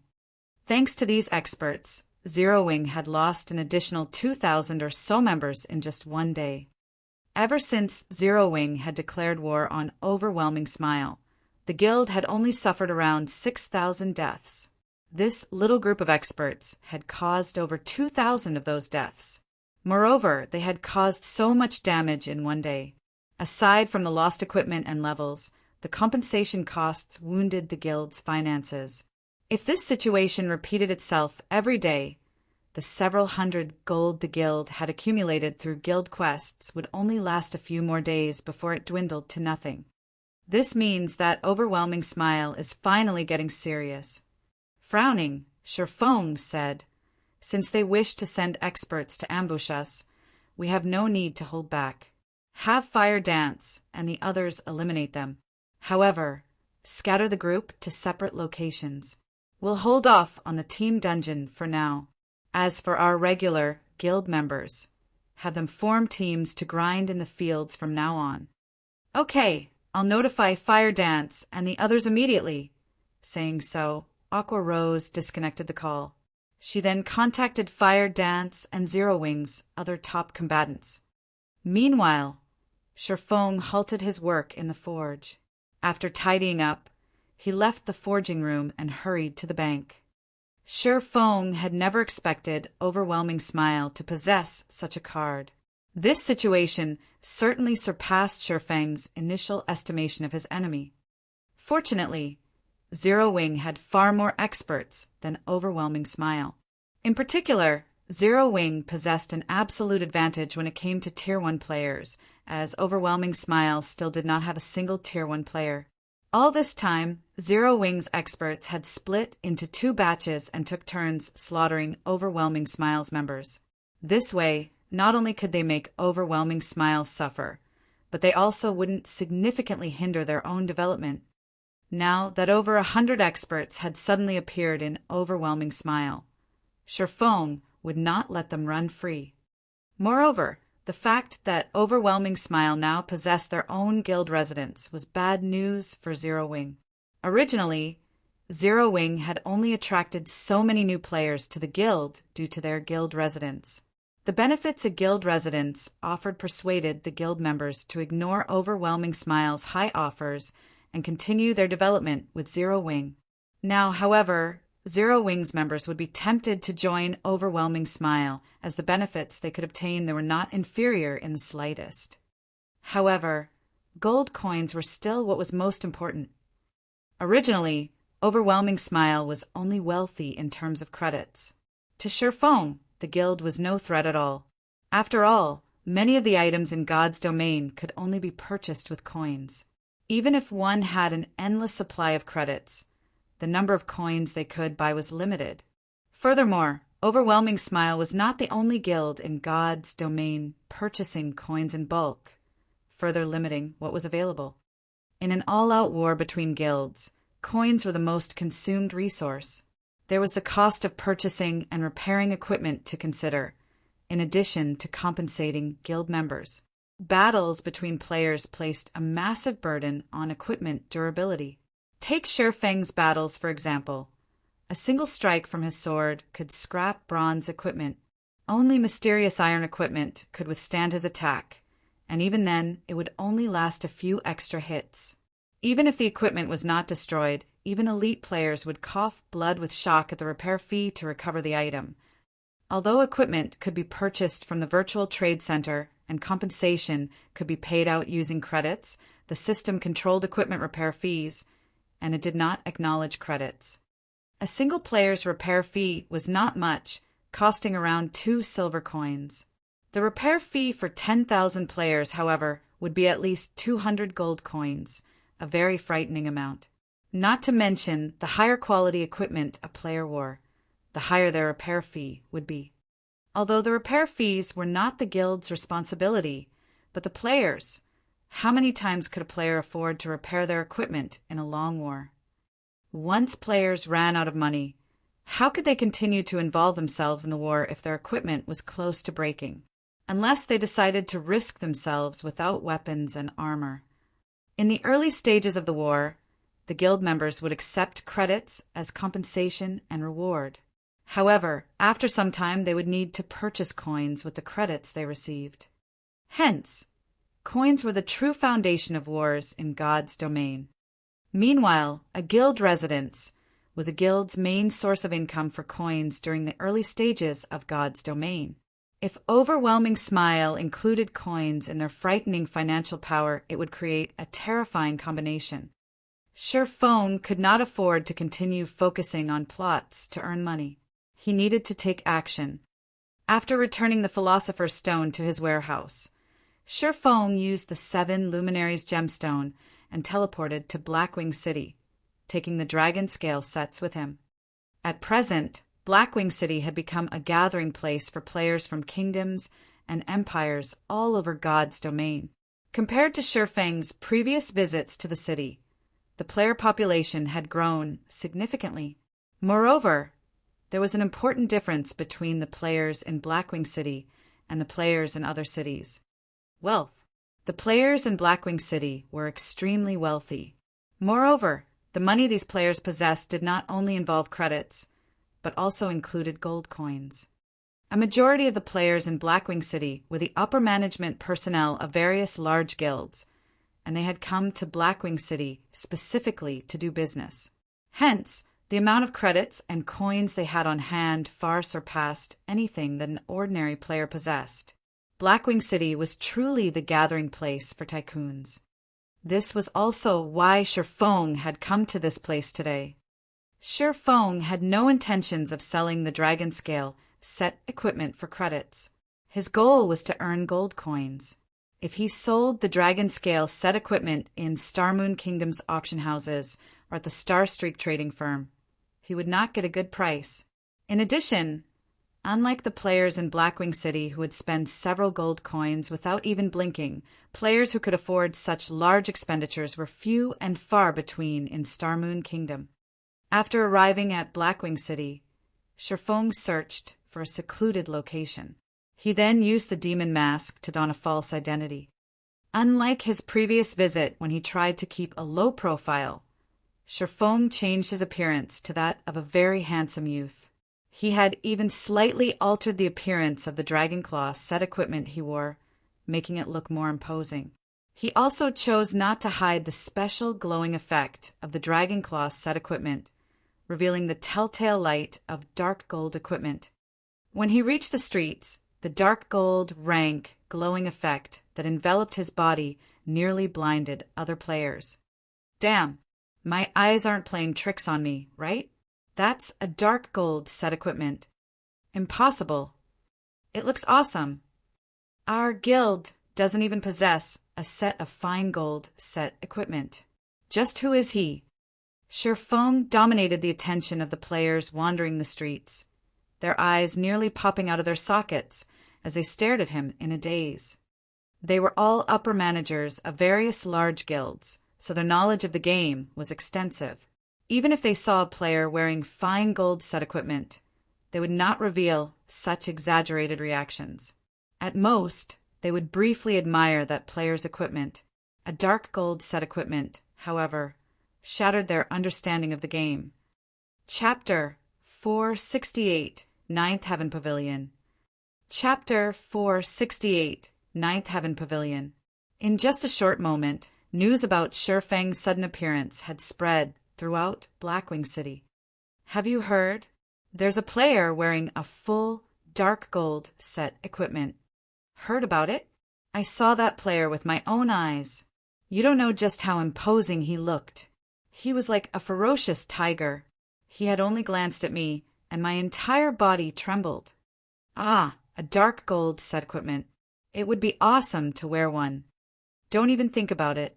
The various guilds throughout God's domain can't even obtain a fine gold set equipment, let alone dark gold.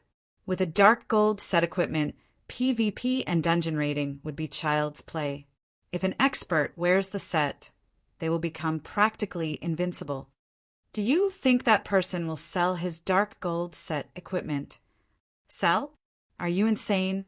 Do you even know the significance of a dark gold set equipment? A dark gold set equipment is the best equipment currently available in God's domain by far. This set could even become the symbol of a guild, attracting countless players to join. On top of that, the rise in combat power the set provides would make grinding and dungeon raiding far easier. It would play a huge role in one's future development. If it were up to me, I would rather sell my house than sell my dark gold set equipment. I guess you're right. If purchased with credits, a dark gold set equipment should be worth at least 2 million. Including its ability to increase a guild's influence, it is worth more than a single house located in the city center. The players occupying the streets and alleys of Blackwing City discussed Sherfong. They envied and admired his dark gold set equipment. Before, many of them had dreamed of equipping a fine gold set equipment themselves. Yet now, someone actually wore a dark gold set equipment. No, to be precise, someone ran around Blackwing City while wearing a house. While players talked about Sherfong, the various guild representatives in Blackwing City overworked themselves as they followed Sherfong while reporting back to their respective guilds. Currently, they no longer had the serenity befitting an upper manager of a guild, as their anxiety was on full display. This has worked out quite well. Sherfong revealed a faint smile as he glanced at the various guild representatives behind him. Although he was in Blackwing City, it would not be so easy to sell out of the dragon scale set equipment quickly. Soon, Sherfong found a high-class restaurant and rested for a moment. Before Sherfong could get comfortable, a few players abruptly sat across from him. These players were all level 25 and above, and their equipment was at least secret silver rank. One could easily tell that these were not ordinary players. They would be the center of attention on the streets of any other city. However, they could not compete with Sherfong. Sherfeng's dark gold set equipment was as dazzling as the sun, and one would find it difficult not to notice. "What business do you have with me?" Sherfong spoke softly as glanced up at these players. These players felt their chests tighten under Sherfeng's pinning gaze, and their opinions of the player before them rose. "Friend, please don't misunderstand us. This humble one is called Swallow 9. We noticed your extraordinary bearing, and that you wear a full, dark gold set equipment, so there is certainly no need to discuss your strength. We have also noticed that you are an independent player. We few are the representatives of major guilds, and we want to extend invitations to our guilds." The one who spoke was an elegant, middle-aged man with a thin figure. On his chest, the man wore the guild emblem of a super guild, the Ninth Heaven Pavilion. Compared to the other representatives before Sherfong, it was obvious that the power supporting Swallow 9 was far more extensive. If first-rate guilds were the princes and princesses of the virtual gaming world, then super guilds were emperors and empresses. Whether regarding financial powers, influence, or history of super guilds, first-rate guilds could not compare to any of them. In God's domain, a first-rate guild was capable of controlling the majority of a kingdom's territory. A super guild, however, possessed the capacity to control one or two empires' territories. One could just imagine how massive the gap was between the two. Meanwhile, Ninth Heaven Pavilion was a rather ancient super guild. Before the appearance of God's domain, they had been the overlords of several dozen large-scale virtual reality games. They had long since created a gigantic virtual empire for themselves. However, due to the appearance of God's domain, many virtual reality games had lost their markets. Thus, the Ninth Heaven Pavilion focused their investments on God's domain. Meanwhile, the fact that the middle-aged man before Sherfong was the guild representative of the Ninth Heaven Pavilion spoke volumes of his abilities. "I'm waiting for someone. I also have no interest in joining any guild, so please leave." Sherfong expressed his impatience, going so far as to reveal a trace of killing intent. Sherfeng's strength allowed him to face a lord as an equal. After going berserk, he could even overwhelm a lord-ranked monster. After living in God's domain for a time, players' intuitions had improved somewhat. Even ordinary players could vaguely sense things such as killing intent, let alone elites and expert players. If Sherfong casually released a little killing intent, he could inflict a suffocating fear onto an ordinary player. The feeling was more intense for elites and experts who could sense killing intent with more clarity. So strong. Swallow 9 was inwardly shocked. Although Sherfong had not taken any action, he could feel how powerful Sherfong was. The swordsman before him was definitely not an ordinary expert, and he was someone who could rival even the top powerhouses in the Ninth Heaven Pavilion.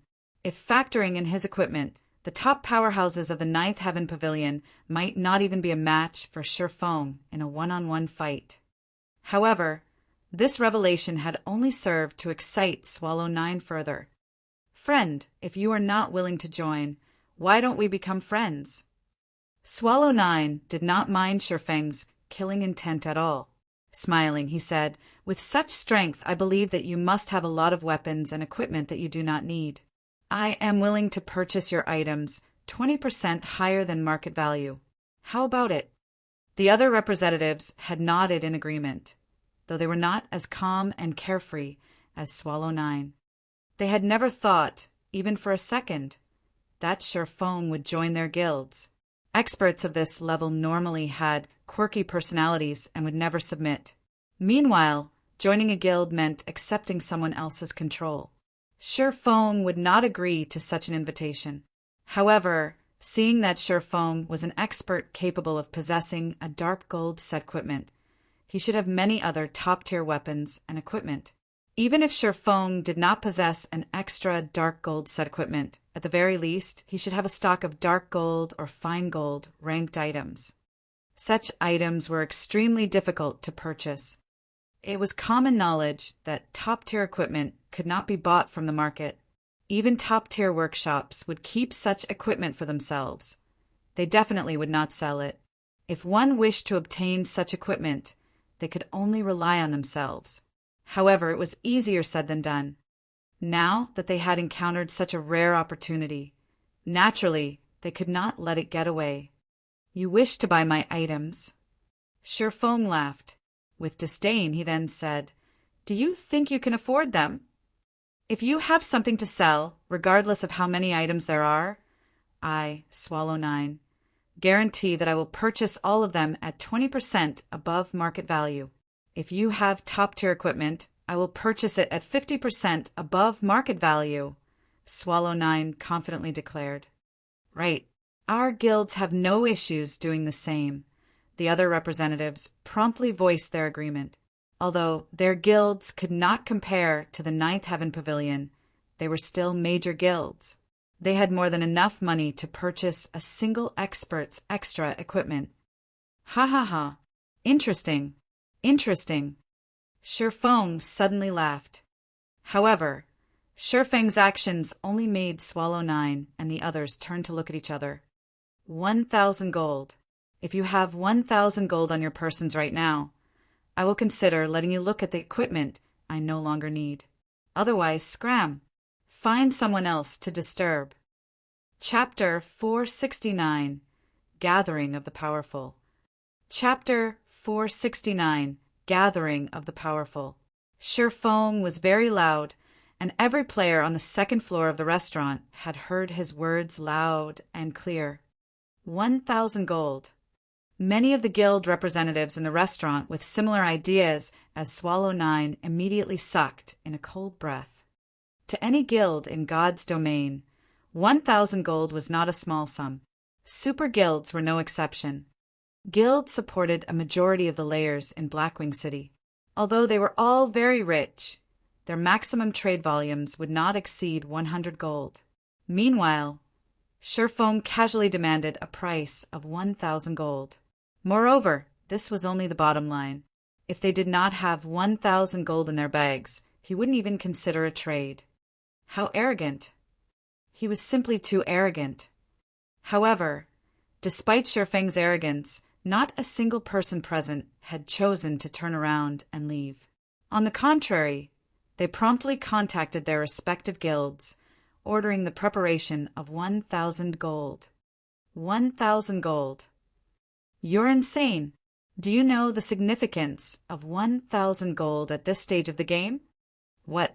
That expert in the dark gold set equipment stated that he would only consider a trade with someone possessing 1,000 gold? The various guilds were shocked upon receiving this news. However, that shock soon turned into rage, as these guilds felt that Shifeng was only toying with them. 1,000 gold. Currently, gold coins were still scarce. Although the prices of coins had decreased significantly, even 10 million credits was not enough to purchase 1,000 gold.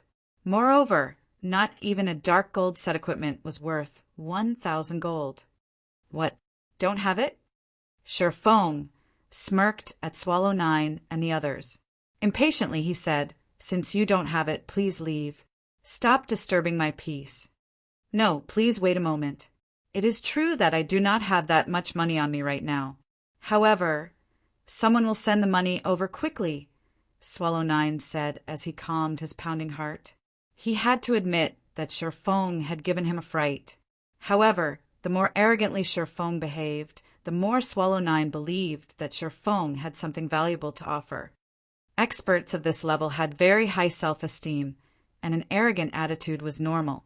However, one thing was certain: such experts would not fabricate false rumors.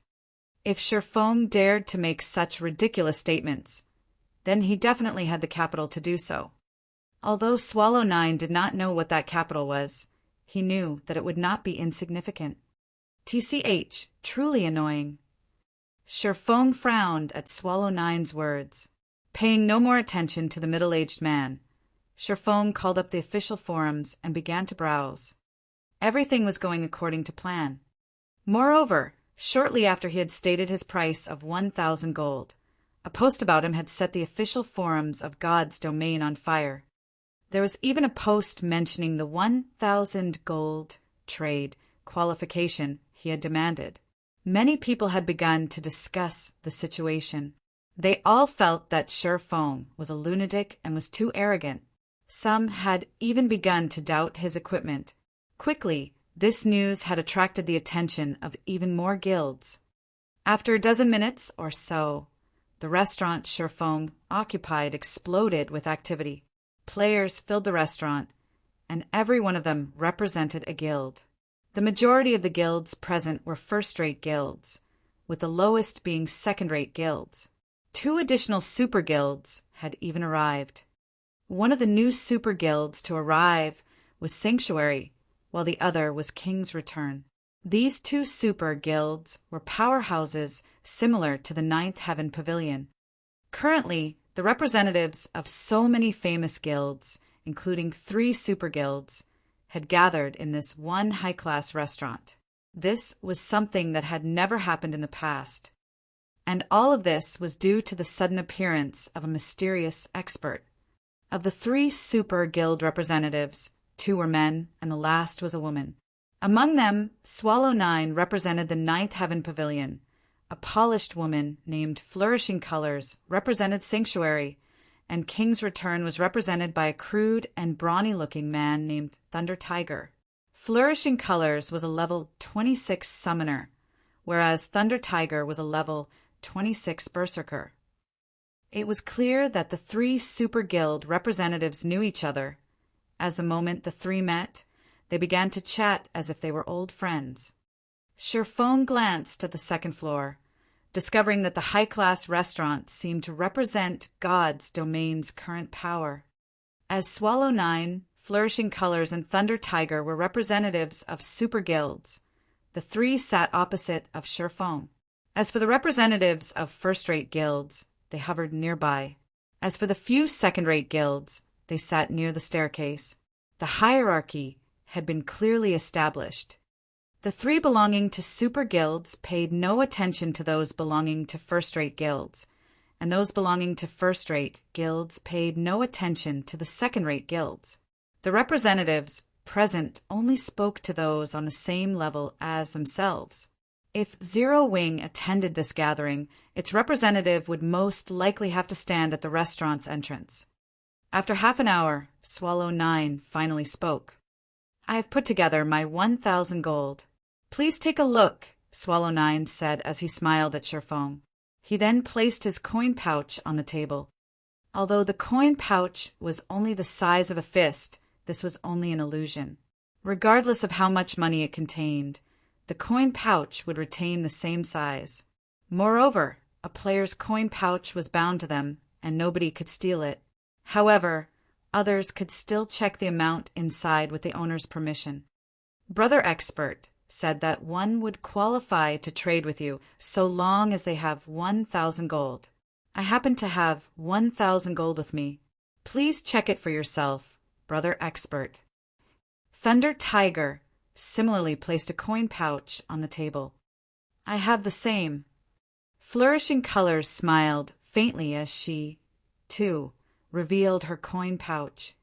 For a time, the various guild representatives on the second floor promptly presented their coin pouches to Shifeng, allowing him to inspect them. As the crowd waited for Shifeng's inspection, instead of actually doing so, Shifeng smiled and said, "That won't be necessary. I believe that the guilds present should not be so poor as to not even possess 1,000 gold. Since all of you have 1,000 gold on your persons now, you all qualify to trade with me. However, the items I wish to sell are limited. Since there are so many people here, I'm sure none of you will oppose an auction, right?" Suddenly, the crowd understood Shifeng's intentions. This was a public auction. If so, the items would definitely be sold far above market value. Realizing the truth of the matter, everyone's expressions darkened. "Of course, you can also choose not to buy my items. I won't force those who are unwilling." Shifeng yawned. Slowly he said, "If anyone is not interested, you are welcome to leave." Yet, even after Shifeng's declaration, not a single representative turned to leave. They all wanted to see the reason behind Shifeng's confidence. "Since everyone agrees, I'll begin with the first item then," Shifeng said as he swept a glance over the crowd in the hall, nodding with satisfaction. Everything was going according to plan. What happened next would depend on how these people would compete. Hearing Shifeng begin the auction, the crowd grew tense. Even Swallow 9, Thunder Tiger, and Flourishing Colors, the representatives of 3 super guilds, focused on Shifeng's every move. In the next moment, Shifeng took out a piece of equipment from his bag. Looking at the glow of the equipment, it seemed to be fine gold rank, not dark gold rank as everyone had expected. Even so, fine gold equipment was quite valuable. Currently, fine gold equipment was very rare. Although some were available on the virtual trade center, most of those items had inferior attributes. Initially, everyone had thought Shifeng would state the starting bid for the equipment, signaling the representatives to begin. However, Shifeng proceeded by revealing another piece of equipment. Moreover, this item was also fine gold ranked. 1 piece, 2 pieces, 3 pieces. Shifeng displayed a total of 6 pieces of equipment. Moreover, although these 6 pieces were all different, they possessed a single style. That is a fine gold set equipment. The crowd was stupefied when they saw the dragon scale set equipment on the table. They even wondered if their eyes played tricks on them. Though large guilds had several pieces of dark gold equipment, not even the super guilds possessed a fine gold set equipment. Yet an unknown expert like Shifeng had one. Chapter 470, Strong Appearance. Chapter 470, Strong Appearance. Both the appearance and attributes of the dragon scale set equipment were far more powerful than ordinary fine gold equipment.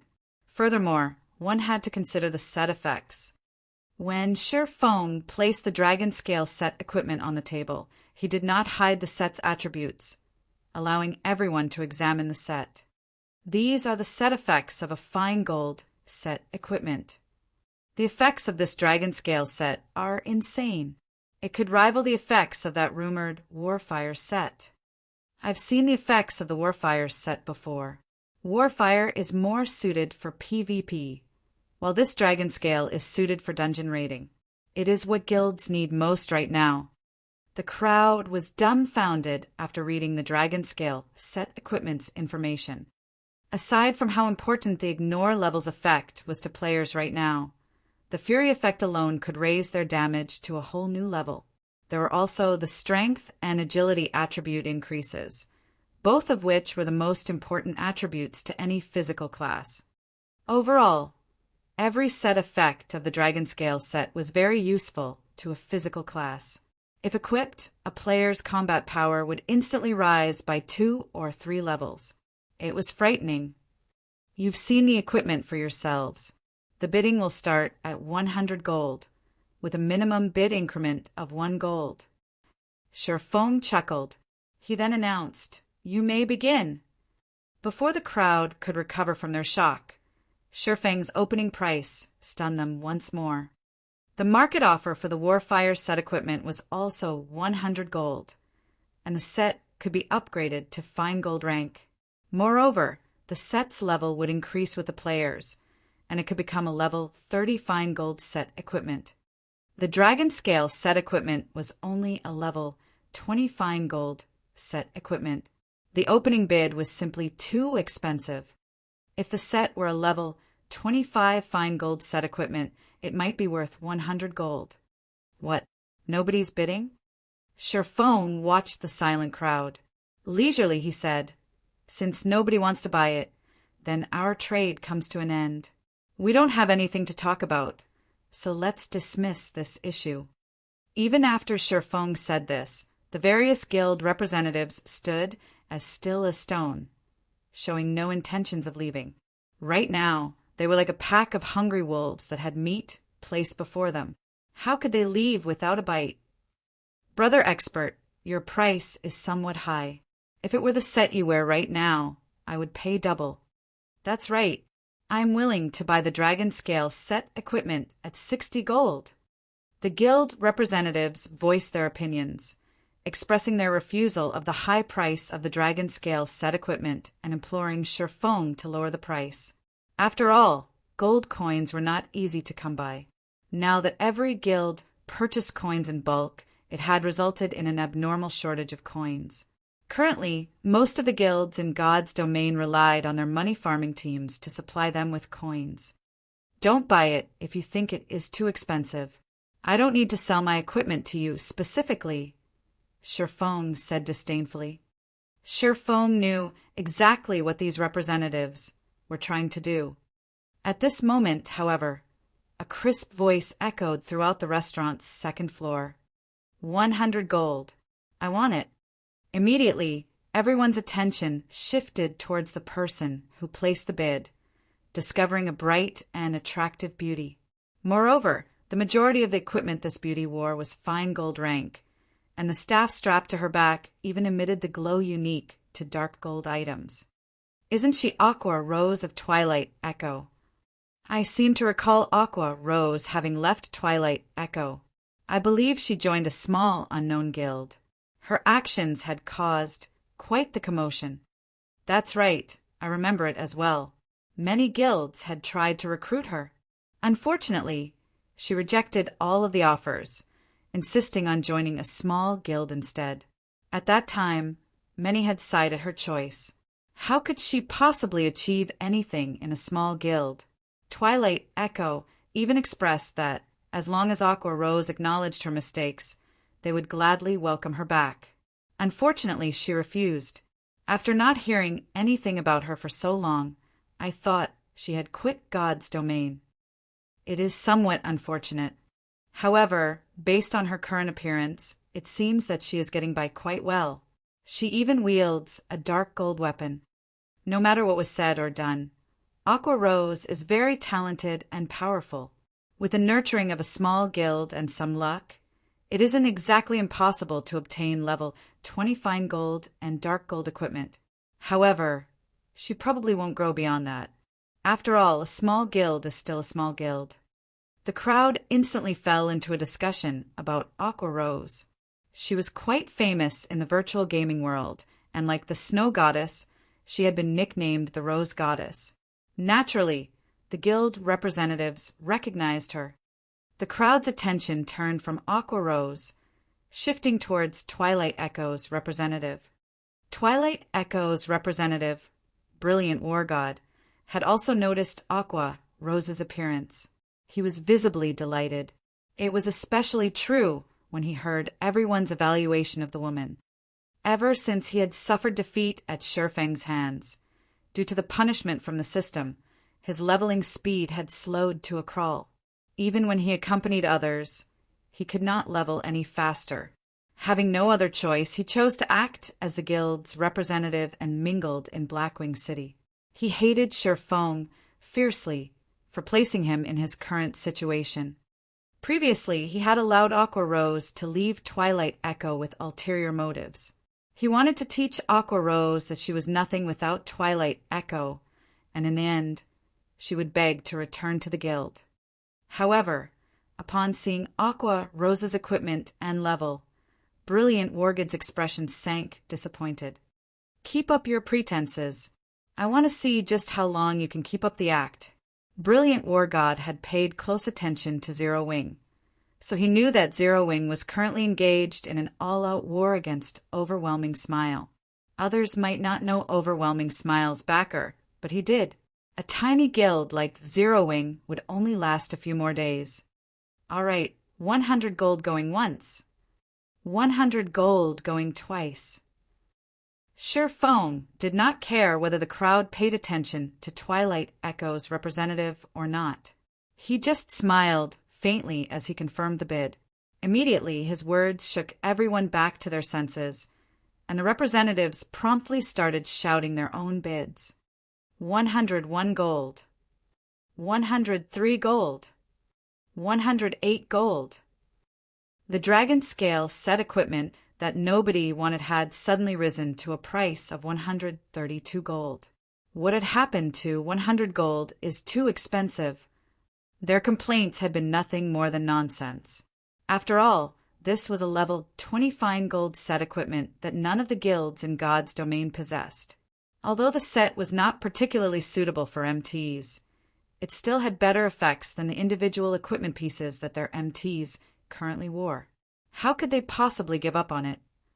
When Thunder Tiger placed a bid of 132 gold, the crowd began to hesitate. 150 gold. Aqua Rose calmly rose the bid. The crowd turned to look at each other, shocked. Even to a large guild, 150 gold was not cheap. To a small guild, that should practically be all they had. Yet, Aqua Rose seemed not to care about the price at all. The representatives began to wonder what kind of guild supported Aqua Rose. 155 gold. Swallow 9 stated. 158 gold. Flourishing colors began to bid as well. 150 gold was almost the limit a first-rate guild would willingly bid. Any more would be too expensive. However, the 3 super guilds did not care about this price. Just as the 3 super guilds began to compete with each other. 200 gold. Although Aqua Rose's voice was not particularly loud, her bid swept through the crowd like a chilling wave. Chapter 471. It is difficult to breed true dragons in shallow waters. Chapter 471. It is difficult to breed true dragons in shallow waters. 200 gold coins. The crowd immediately fell silent. Everyone turned to Aqua Rose, the rose goddess who had left the first-rate guild Twilight Echo. She's insane. Spending 200 gold coins just to garner some fame is foolish. Does the guild behind her really possess so much money that they can disregard 200 gold? Every representative had their own speculation. Some believed that Aqua Rose was trying to use the money to buy fame, while some believed that the guild supporting her possessed an extraordinary background.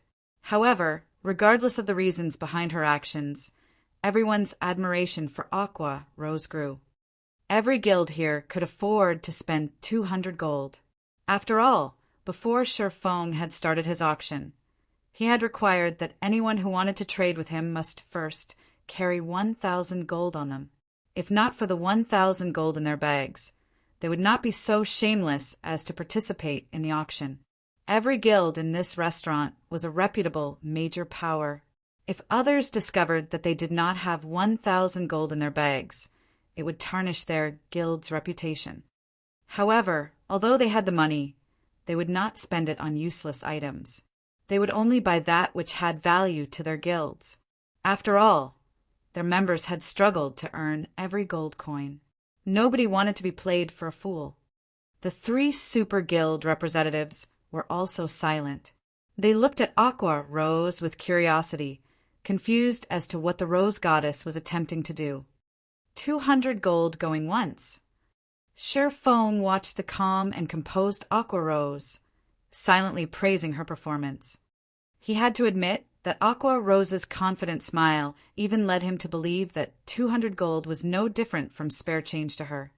200 gold going twice. Just as Feng shouted the second time, Brilliant War God suddenly shouted, 201 gold. This young master wants it. 210 gold, Aqua Rose said as she glared at Brilliant War God, disgust and hatred filling her eyes. 211 gold, Brilliant War God sneered. Although he was not particularly interested in the dragon scale set equipment, he could not stomach letting Aqua Rose garner fame in front of this crowd. If that happened, it would wound his reputation. Hence, he could not allow Aqua Rose to have the dragon scale set equipment, allowing her to enjoy the limelight. 300 gold. Done wasting time. Aqua Rose significantly raised the bid. The other guild representatives were stunned. The 3 super guild representatives shook their heads helplessly. The price was simply too high. Previously, everyone had believed that Aqua Rose would never rise without the help of Twilight Echo. Yet, Aqua Rose's current performance was more domineering than during her time in Twilight Echo. She was no less imposing than Ouroboros's guild leader, the snow goddess Gentle Snow. They could not understand why Twilight Echo had discarded Aqua Rose. Brilliant Wargod's heart trembled upon hearing this bid. Gritting his teeth, he shouted, 301 gold. It had not been easy for the guild to raise the 1,000 gold he had on him right now, and part of the money had been taken from the funds set aside for Twilight Echo's guild residents. If he spent 300 gold here, it would undoubtedly delay the purchase of the guild residents by 1 or 2 days. 400 gold! Aqua Rose shouted without flinching. She then shot Brilliant War God a disdainful look. None of these representatives were fools. They could tell that, rather than purchasing an item, Brilliant War God and Aqua Rose currently competed via wealth. However, when they saw Aqua Rose's resolve as she called out a bid of 400 gold, they could not help but admire the Rose Goddess. Just what kind of financial power did she possess to ignore 400 gold? You. Seeing Aqua Rose's contemptuous glance, Brilliant War God had never felt such humiliation. Suddenly he gritted his teeth and shouted, Aqua Rose! Don't even think of taking what's mine. So what if you've bid 400 gold? I bid 500 gold.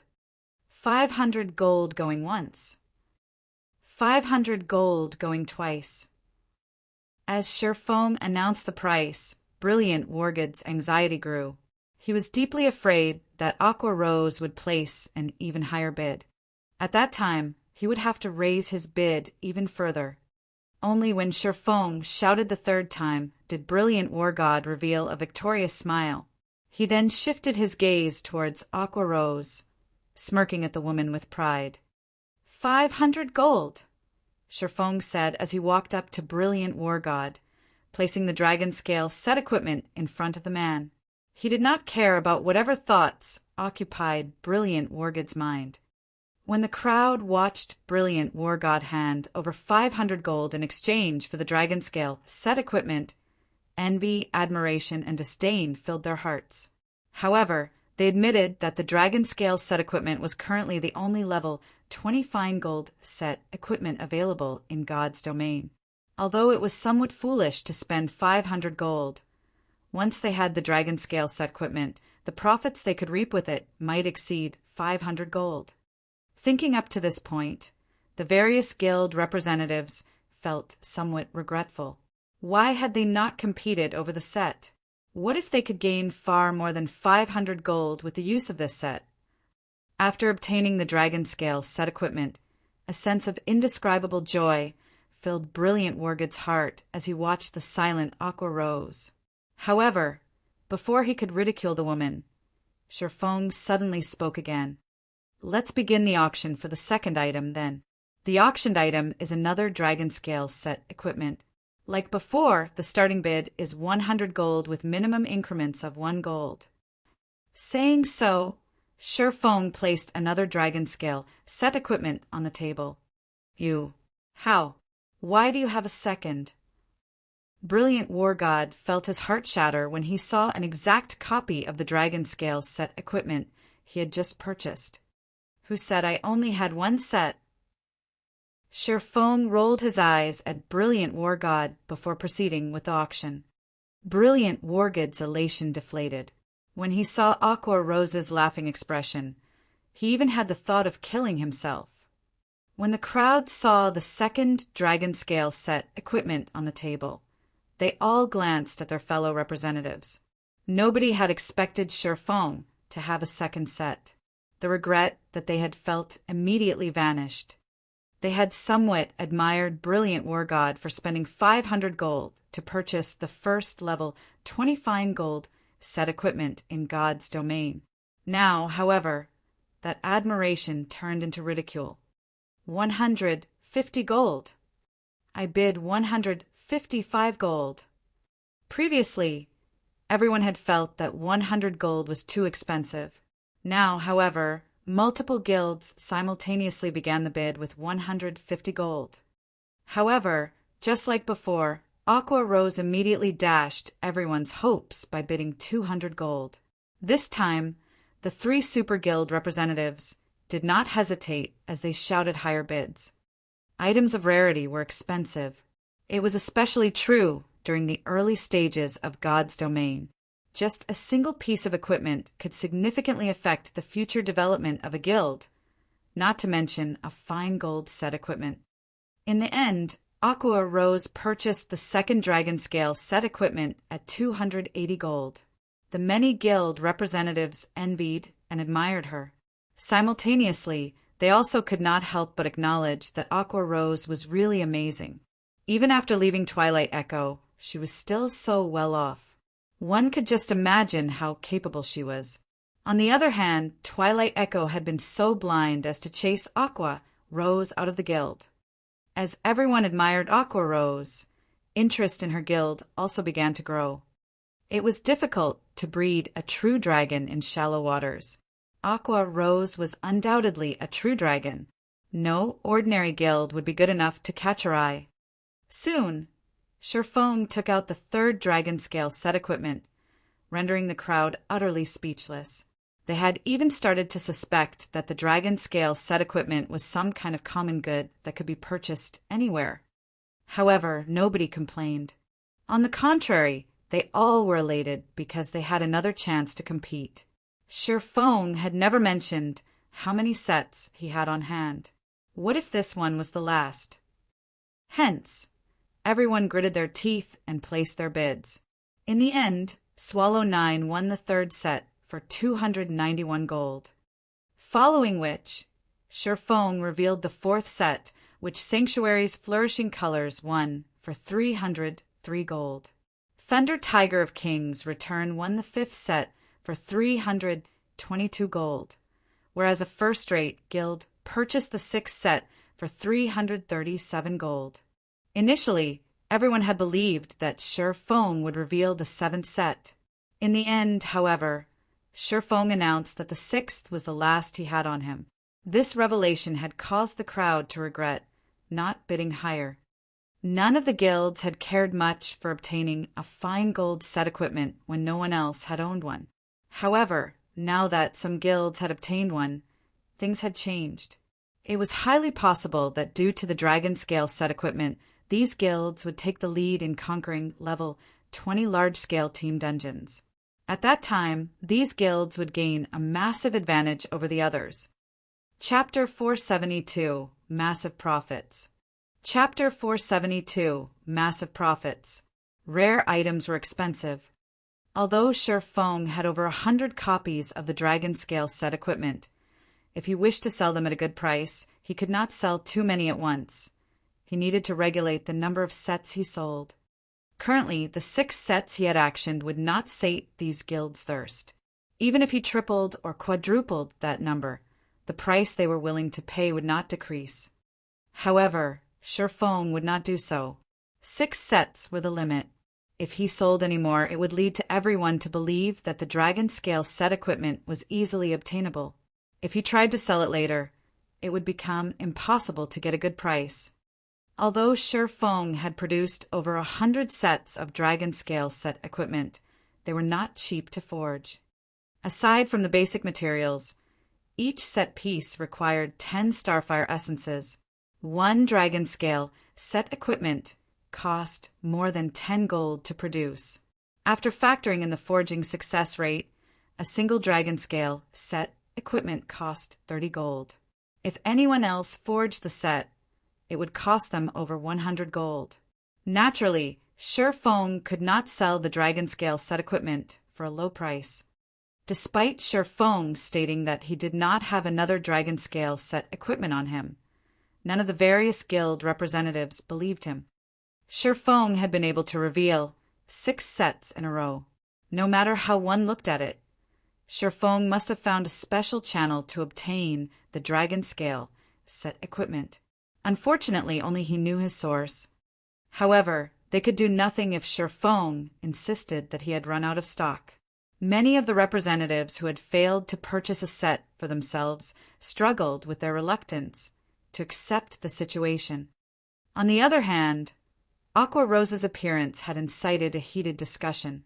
The crowd was quite curious about the guild behind Aqua Rose. Even first-rate guilds like theirs had to hesitate before finally deciding to bid for the dragon scale set equipment, their hearts aching at the expense. The guild behind Aqua Rose, on the other hand, was actually willing to spend so much gold just to purchase a dragon scale set equipment. It was really surprising. After the auction concluded, Shi Feng did not linger in the restaurant. Instead, he left and searched for a hotel to rest and change his appearance using the demon mask once again. Sure enough, there are quite a number of people following me. Shi Feng glanced at the players inside the hotel's lobby. The moment he came downstairs, these players had promptly turned to look at him. No matter what was said or done, the dragon scale set equipment was a level 25 gold set equipment. The various guilds' desire for the dragon scale set equipment was self-evident. Even if he did not sell the set in bulk, it was difficult to avoid attracting attention. These guilds would naturally try to discover the origin of the dragon scale set equipment. If these guilds learned that the dragon scale set equipment originated from Zero Wing would become a target. It was already troublesome enough dealing with one overwhelming smile. If other first-rate guilds and super guilds joined the fray, Zero Wing would be cut off from its path of survival. Currently, unlike other guilds that branched out to various cities and kingdoms, Zero Wing developed itself solely in White River City. In general, the guild was only famous in Starmoon Kingdom. Outside of Starmoon Kingdom, it was simply another unknown guild. To these first-rate guilds and super guilds in Blackwing City, Zero Wing was not even a speck of dust. It was not worthy of their attention in the least. No lion recognized the ants beneath its feet. Shi Feng could cope in White River City while facing one overwhelming smile. However, Zero Wing would end up in an extremely precarious situation should the many large guilds present move against it. This was also why Shi Feng had called Aqua Rose. The first reason was to hike up the price of the dragon scale set equipment. The second was to avoid attracting these large guild suspicion when the set appeared in Zero Wing. You guys have fun waiting here, then. Shi Feng smiled faintly as he left the hotel. From the moment he entered the lobby to the moment he left, none of the trackers paid him any mind. After leaving the hotel, Shi Feng immediately hailed a horse carriage and rode it to the Blackwing auction house.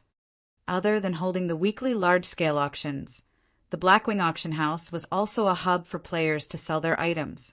However, the items sold here were only available through the Blackwing auction house. These items would not be available elsewhere. Although the sales scope was very narrow, Blackwing City's main role was to act as a trade hub.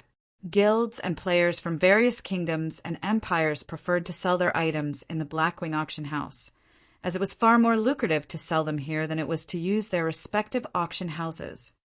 Upon his arrival at the Blackwing auction house, Sher Fong placed 80 sets of the dragon scale set equipment up for sale without hesitation.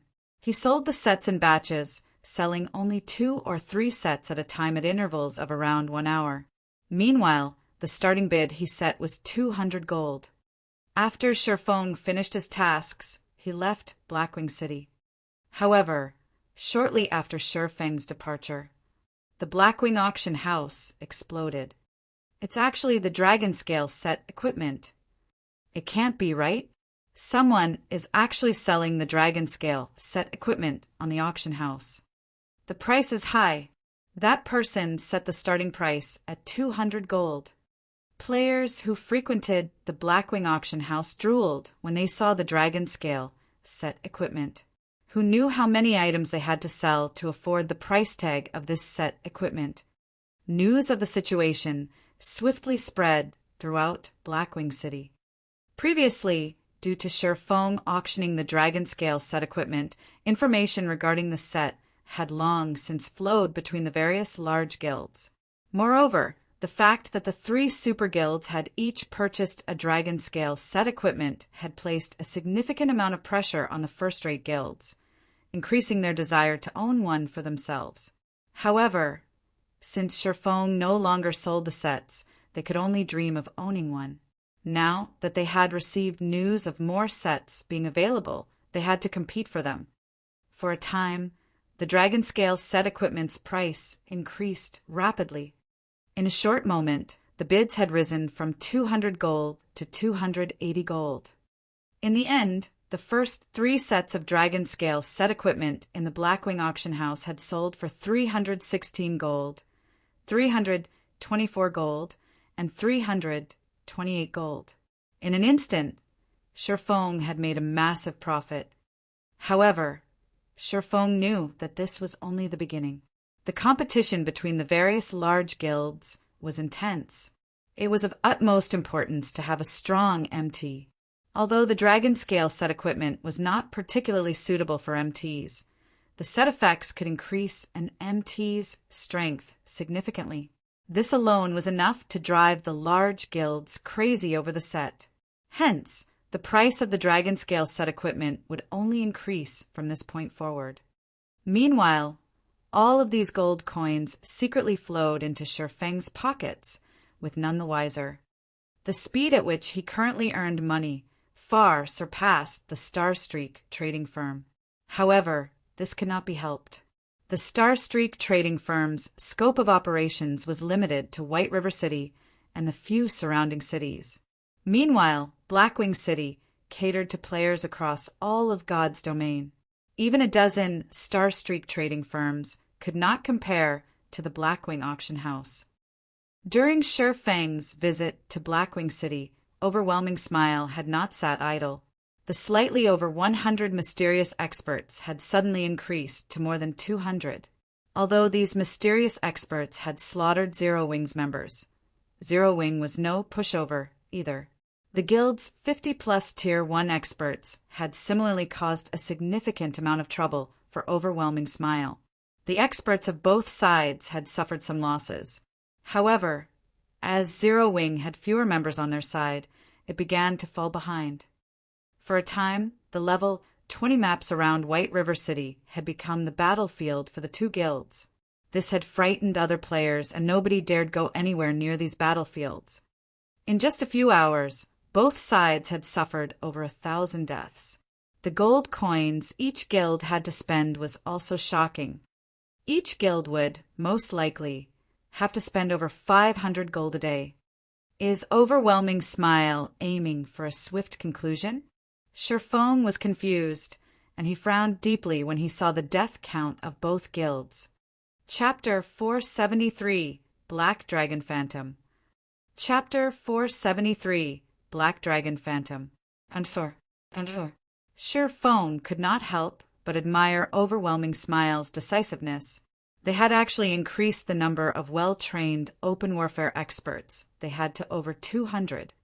Even first-rate guilds would not dare station over 200 experts in a single city. Not even Starmoon City would receive such treatment. After all, there were over 100 cities in the entire Star Moon Kingdom.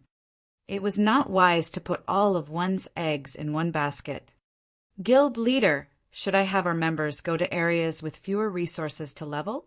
If we continue this exchange with overwhelming smile, it will severely affect our guild's development rate, Aqua Rose inquired, worried. Originally, Aqua Rose had been very confident of defeating Overwhelming Smile. After all, Feng had earned quite a lot of money through the sales of the Dragon Scale set equipment. He had earned over 1,700 gold just from the auction in the restaurant. With so much gold on hand and the follow-up income, they could easily drown Overwhelming Smile in gold coins if they wanted to.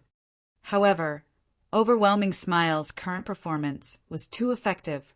How exactly had Overwhelming Smile managed to recruit so many experts? Overwhelming Smile gave them no room to breathe as its attacks became stronger with each consecutive wave. Although the experts on their side were more powerful, their opponents would flee whenever they encountered Zero Wing's Tier 1 players.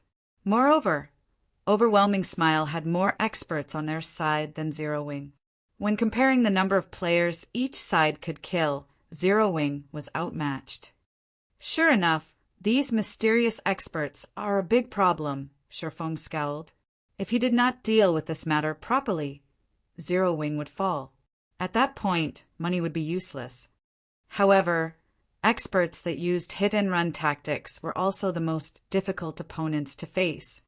This was why so many powerful solo players and independent teams had caused the various large guilds massive headaches in the past, to the point where the latter did not dare provoke the former. After all, when these powerful independent players were forced into a corner, they could simply turn to guerrilla warfare and ambush the guild's members. By the time the guild's experts arrived, these independent players would be long gone. Unless the guild's experts arrived at the scene as soon as the independent players took action, catching them in the fields was only a dream. Currently, although both Zero Wing and Overwhelming Smile employed these hit-and-run tactics, Overwhelming Smile's experts outnumbered Zero Wing's by 4 to 1. In the long term, Zero Wing would definitely burn out first. Appear immediately? That's right. Appear immediately. Feng suddenly received a flash of inspiration. Smiling faintly, he said, Aqua, notify the members out in the field to report their coordinates through the guild channel should they meet Overwhelming Smile's experts. I've already tried that. It's useless. Our men cannot arrive in time. Moreover, those experts are very sly. Even if we encounter them, they run the moment they see our reinforcements, Aqua Rose said, shaking her head. Give the order and leave the rest to me, Feng chuckled. Anyone else might be helpless in this situation. At most, he could join the hunting parties and slaughter Overwhelming Smile's members. How could he possibly be more efficient alone than Overwhelming Smile's large number of experts? However, he had the 7 Luminaries ring. As long as his target was within 40,000 yards, he could easily arrive at the first sign of trouble. I understand. Although Aqua Rose was confused about Feng's intentions, since he had given the order, he must have his own countermeasures. Before, when she had worried over the lack of guild funds, Feng had suddenly revealed so many sets of Dragon Scale set equipment. He had even converted them into a large amount of gold, utterly surprising her. Moreover, after her act of purchasing the Dragon Scale set equipment and the display of her frightening wealth, several representatives of first-rate guilds had sought her out for cooperation and resource trading. Unknowingly, Zero Wing had obtained another channel for earning gold coins. Feng's single move had taken care of her worries in one fell swoop. He was godlike. Aqua Rose struggled to believe that someone like Feng had actually remained unknown all this time. It's about time I make Overwhelming Smile pay back some of its debt. Following which, Feng placed the remaining sets of the Dragon Scale set equipment in the guild's warehouse. Of them, 2 were available for guild members. He then took out 1 level 25 fine gold weapon and 10 level 25 secret silver weapons. Although his current combat power was already quite high, like a lion pouncing on a hare, it was necessary to go all out even when fighting a small enemy or tackling a minor problem. Hence, Shi Feng intended to upgrade the Abyssal Blade's level. He was currently level 26. He could upgrade the Abyssal Blade to level 25. However, every time he upgraded the Abyssal Blade, the weapon would create quite a commotion. Hence, Shi Feng left White River City, teleporting to the Watch Cemetery. Due to war, the Watch Cemetery had become a land of death. Even the sky here remained dusky, and tombs crowded the cemetery. The majority of the monsters that appeared here were undead type, and although there were a lot of them, their HPs were relatively low, as it was a level 22 to level 28 map with an extremely abundant amount of resources. Over a quarter of White River City's level 20-plus players had come here to level up. The Watch Cemetery contained many treasure chests and hidden quests. However, the cemetery was most famous for its treasure chests. In the past, countless lucky independent players had encountered mysterious iron and even secret silver treasure chests here, obtaining plenty of top-tier equipment and items. Because of this, battles between players had frequently happened in the Watch Cemetery. Similarly, over half of the battles between Zero Wing and Overwhelming Smile occurred here.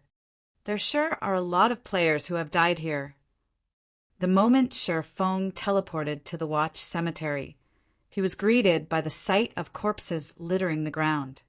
The tragic scene could easily match the one in White Fog Canyon. This scene may have even been more tragic. After all, usually only elite players visited the White Fog Canyon, whereas ordinary players had come to the Watch Cemetery. One could just imagine how intense the battle here had been. Nobody should be able to discover me here. Shi Feng found a hidden underground tomb. After investigating his surroundings and failing to discover any nearby players, he unsheathed the Abyssal Blade. Devour! Shi Feng lightly tapped the Abyssal Blade's Level Up button. After Shi Feng selected a level 25 fine gold weapon and 10 level 25 secret silver weapons, the silvery gray Abyssal Blade suddenly released a black fog. Compared to the previous level-ups, the black fog was denser this time. The 11 sacrificial weapons instantly transformed into ash when they came into contact with this black fog. In the next moment, the power within these weapons flowed into the Abyssal Blade. Immediately, Shi Feng felt the Abyssal Blade release a massive pulse. Rather than a pulse, it was more like a heartbeat. Thump. Thump. Each consecutive heartbeat grew clearer and more intense.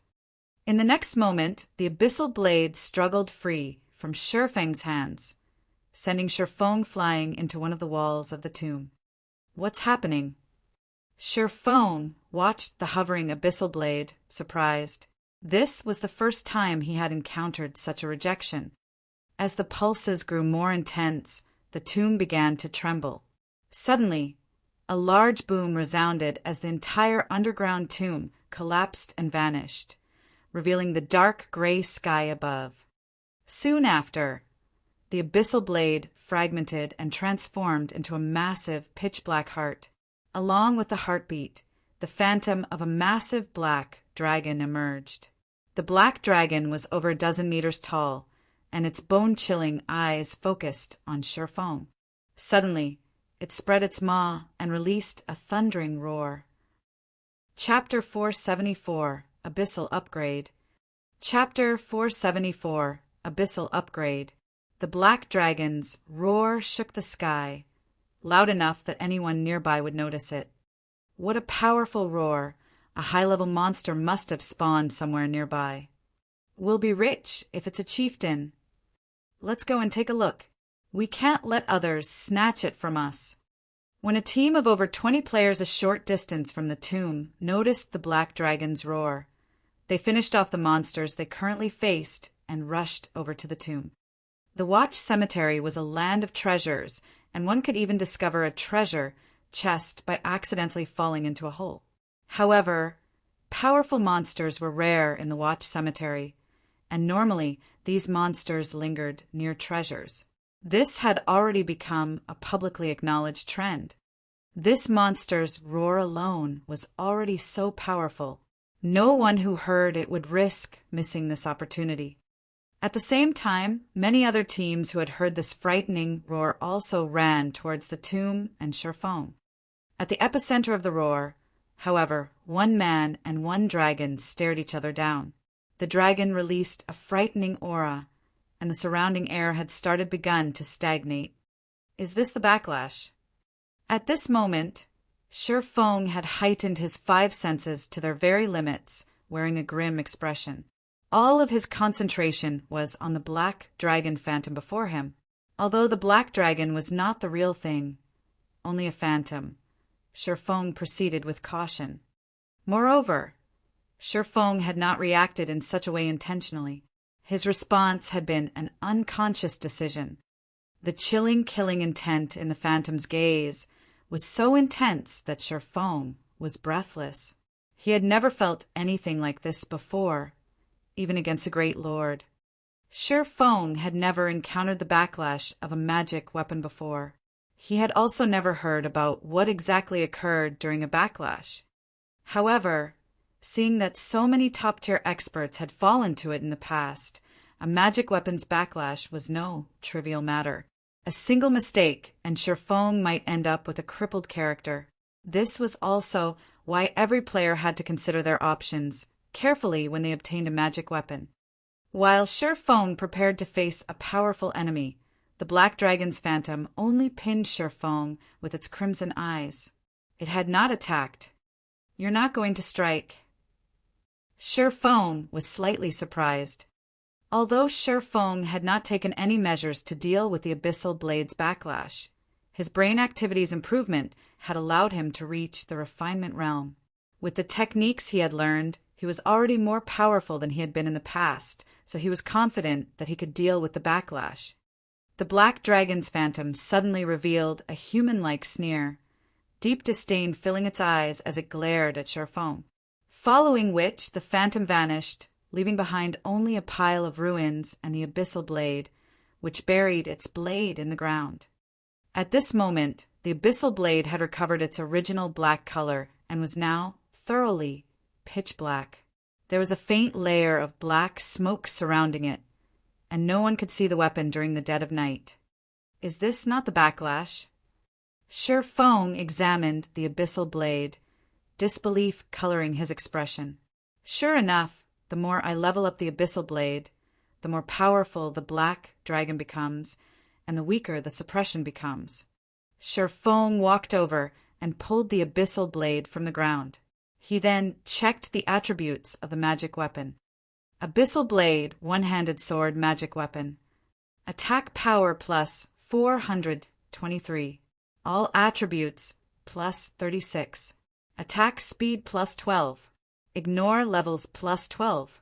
Attacks have 45% chance to cause 200% damage, 20% chance to cause 300% damage, 20% chance to induce Doom Curse, reducing all attributes by 40% for 35 seconds. If wielder belongs to any swordsman-related class, all skill levels plus 3. Increase free ability points received for every increase in level by 2 points. Equipment level 25 can be upgraded. Devour 10 level 30 fine gold weapons and 1 level 30 dark gold weapon to upgrade to level 30. Can be evolved unknown. Additional skill 1, Phantom Kill, instantly creates a doppelganger. You can control this doppelganger.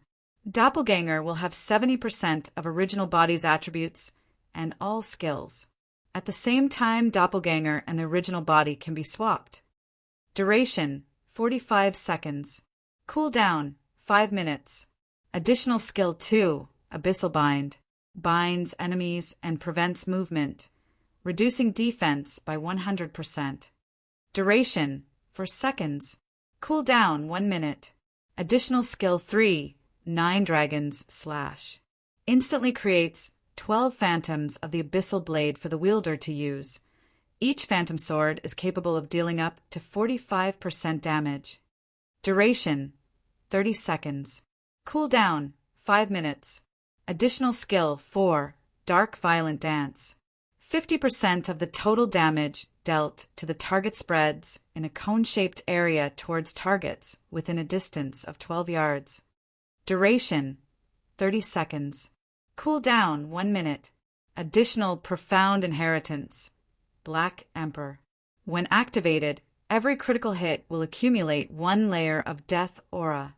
Each layer of Death Aura can be used to increase all attributes of wielder by 2% and attack speed and movement speed by 1% for 10 seconds, or be used to reduce the cooldown of a skill by 3 seconds. Maximum of 30 layers of Death Aura. Duration: 10 minutes. Cooldown: 16 hours. The Abyssal Blade was personally created by Master Smitholises using the Black Dragon King's fangs as material. It is one of 36 famed swords, and it is ranked 31st. However, this sword has been cursed by the Black Dragon King. Aside from providing the wielder with immense strength, there will be a backlash every period of time. However, after being remodeled by Jack using a star crystal, the strength of the backlash has been greatly reduced.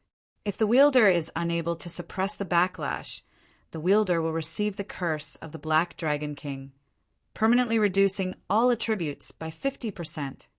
Unable to be dropped. Unable to be traded. The basic attributes and the skills of the Abyssal Blade had not undergone any significant changes. However, the magic weapon's attack power had massively improved. Previously, its attack power was only slightly over 300. After this evolution, its attack power had soared past 400. It was nearly 50 points higher than Fire Dance's level 25 Dark Gold ranked True Fire Blade. After retrieving the Abyssal Blade, Sherfong swung it a few times. He swung the weapon at a damaged stone pillar nearby. Tsung! Sherfong had not encountered any resistance as he cut into the stone. The sturdy pillar felt like air as the Abyssal Blade sliced through it, splitting it in two as it fell to the ground. So sharp! Sherfong stared at the remains of the stone pillar with shock. He then glanced back at the magic weapon in his hand. The Abyssal Blade was practically a weapon of gods. With such sharpness, not even secret silver equipment could defend against it. Just as Sherfong was about to leave the tomb, over 100 players suddenly emerged from the dark forest. With a quick glance, it was obvious that these players were not all members of the same team. These new arrivals were also independent players. What happened here? These players were stupefied upon arriving at the thoroughly ruined underground tomb. Currently, the underground tomb looked more like a crater. Someone's there.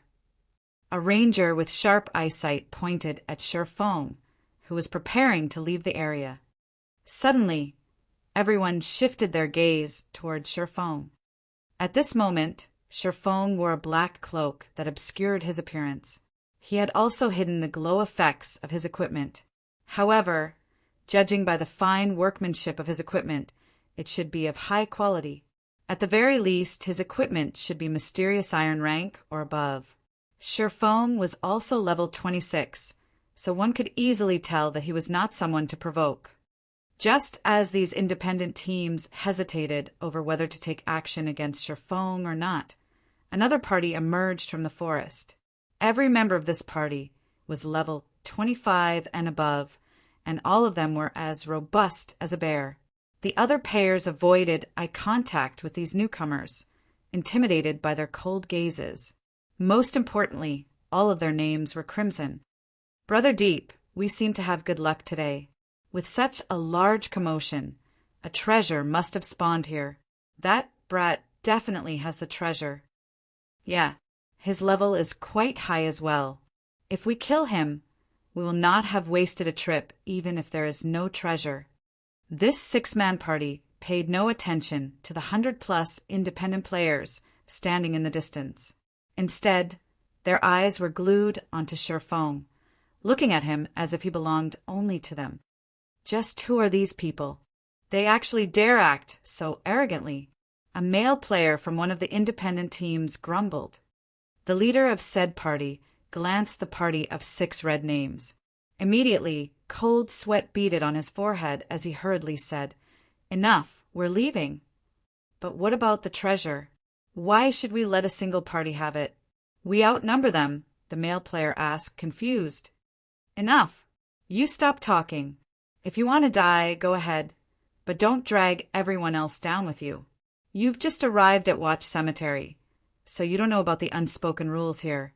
There are 2 types of people you can never provoke.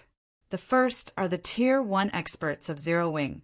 They're the second, Overwhelming Smiles parties. If we anger them, not a single one of us will get out of here alive."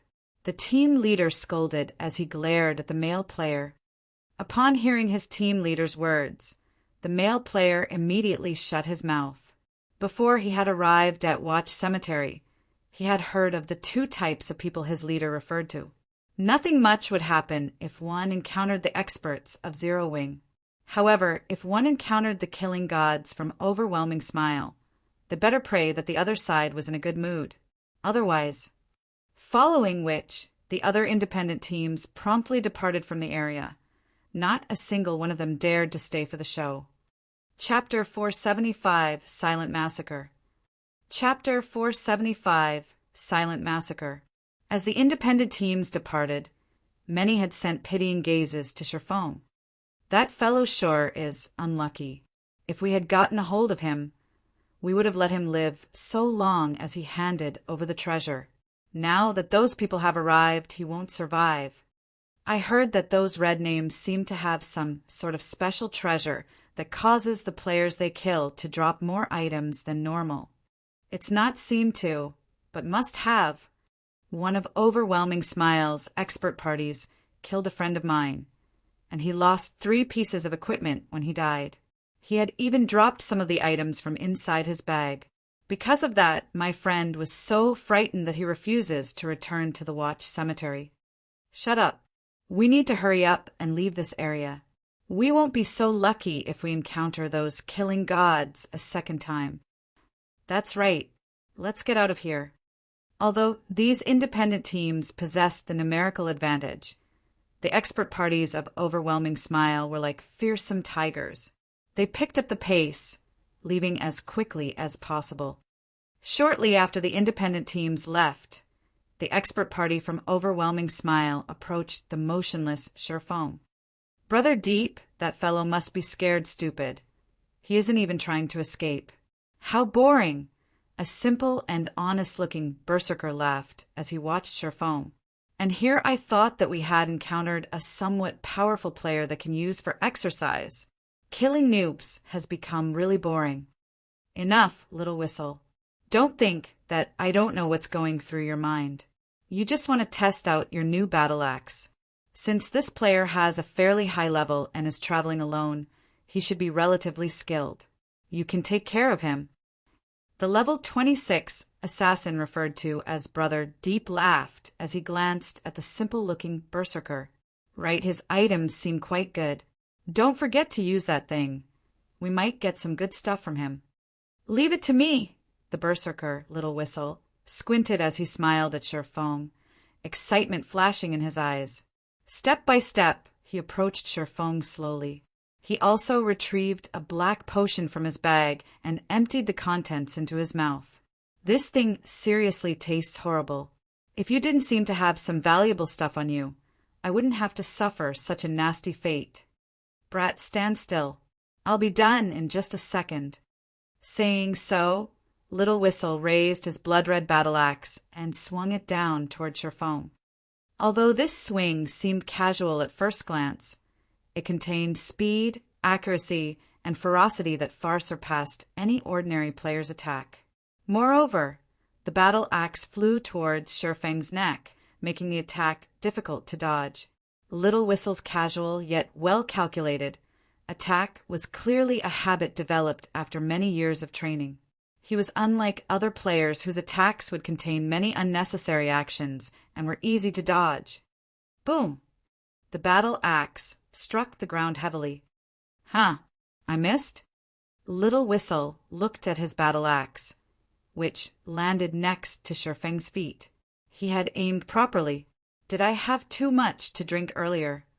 However, just as he was about to lift his blood-red battle axe once more, he suddenly saw a streak of black light flash across his eyes.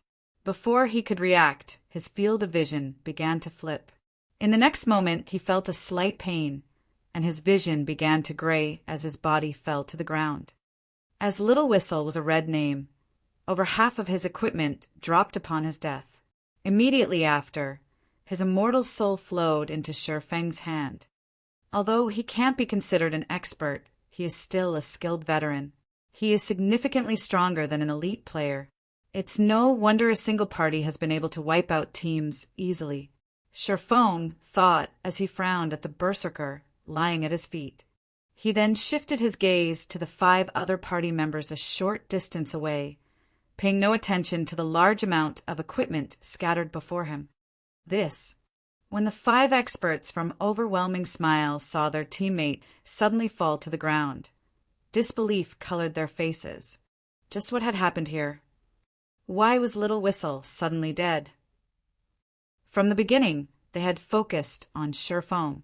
However, they could say with certainty that Sherfeng had not moved. They only saw a streak of black light flash across Little Whistle's body. Black light. Right, it's that black light. Everyone be careful. That brat has some sort of special item. The assassin named Brother Deep cautioned his team. He immediately activated stealth and melded with the darkness. The other 4 party members responded by unsheathing their weapons, watching Sherfeng's every action. They had finally understood that they had encountered a slightly more difficult foe. If they did not respond properly, they might lose their lives without even knowing how they died. However, while they watched Sherfeng, they discovered that the swordsman had suddenly disappeared. Where is he? The 5 of them examined their surroundings, failing to discover any signs of movement. A player had disappeared so simply right before their eyes. Was he an assassin? This thought suddenly popped into their minds. However, they had previously checked and could say with certainty that Sherfeng was definitely a swordsman. Otherwise, they would not have been so carefree. After all, it would be extremely difficult to catch an assassin in stealth. While the 5 experts from Overwhelming Smile searched for Sherfeng, he suddenly appeared behind the 5 players. Crap! Behind us! All 5 players were war veterans, so their sensitivity towards danger was extraordinary. They instantly discovered Sherfeng, turning to attack him. At this moment, however, several streaks of black light emerged from Sherfeng's hand. The black lights gave the 5 experts no time to react at all, even with their acute sensitivity. Damn! The assassin named Brother Deep hurriedly used Vanish, utilizing the moment of invincibility to block this mysterious strike. However, the assassin's 4 party members were not as fortunate as the abyssal blade bit into them. Their HPs, ranging from 3,000 to 4,000, instantly fell to 0. When the 5 experts saw this horrific damage, they looked as if they had seen a ghost. This is bad. I'll definitely die if I stay here. When Brother Deep, the only survivor remaining, saw Sherfeng look directly at him with a smile, his heart pounded as goosebumps covered his body. He was clearly in stealth. Other players should not be able to see him at all. Yet, pinned by Sherfeng's gaze, it was obvious that the swordsman saw him as clear as day. However, Brother Deep did not know that, as a Tier 1 class, Sherfeng's perception was very high. Moreover, he also had omniscient eyes. An assassin's stealth was practically useless. Due to his momentary shock, Brother Deep failed to avoid the streak of black light. Immediately, his HP depleted, and he was forced out of stealth. Before he knew it, his body had fallen to the ground. Such a quick sword. Even in death, the assassin could not figure out when Sherfeng had attacked. Their party had consisted of people who had experienced life-or-death situations many times, so their awareness of danger was particularly sensitive. However, None of them had detected the slightest precursor to Shi Feng's attacks. They had not been able to detect Shi Feng's sword when it was a few inches from their faces, much less been able to defend themselves. "You'll be the sixth." Shi Feng spoke softly as he looked down at the shocked assassin. "Relax. You'll have more companions soon. Just who are you?" Upon hearing Shi Feng's words, Brother Deep craved the answer to this question. However, as his HP had reached 0, he could no longer open his mouth.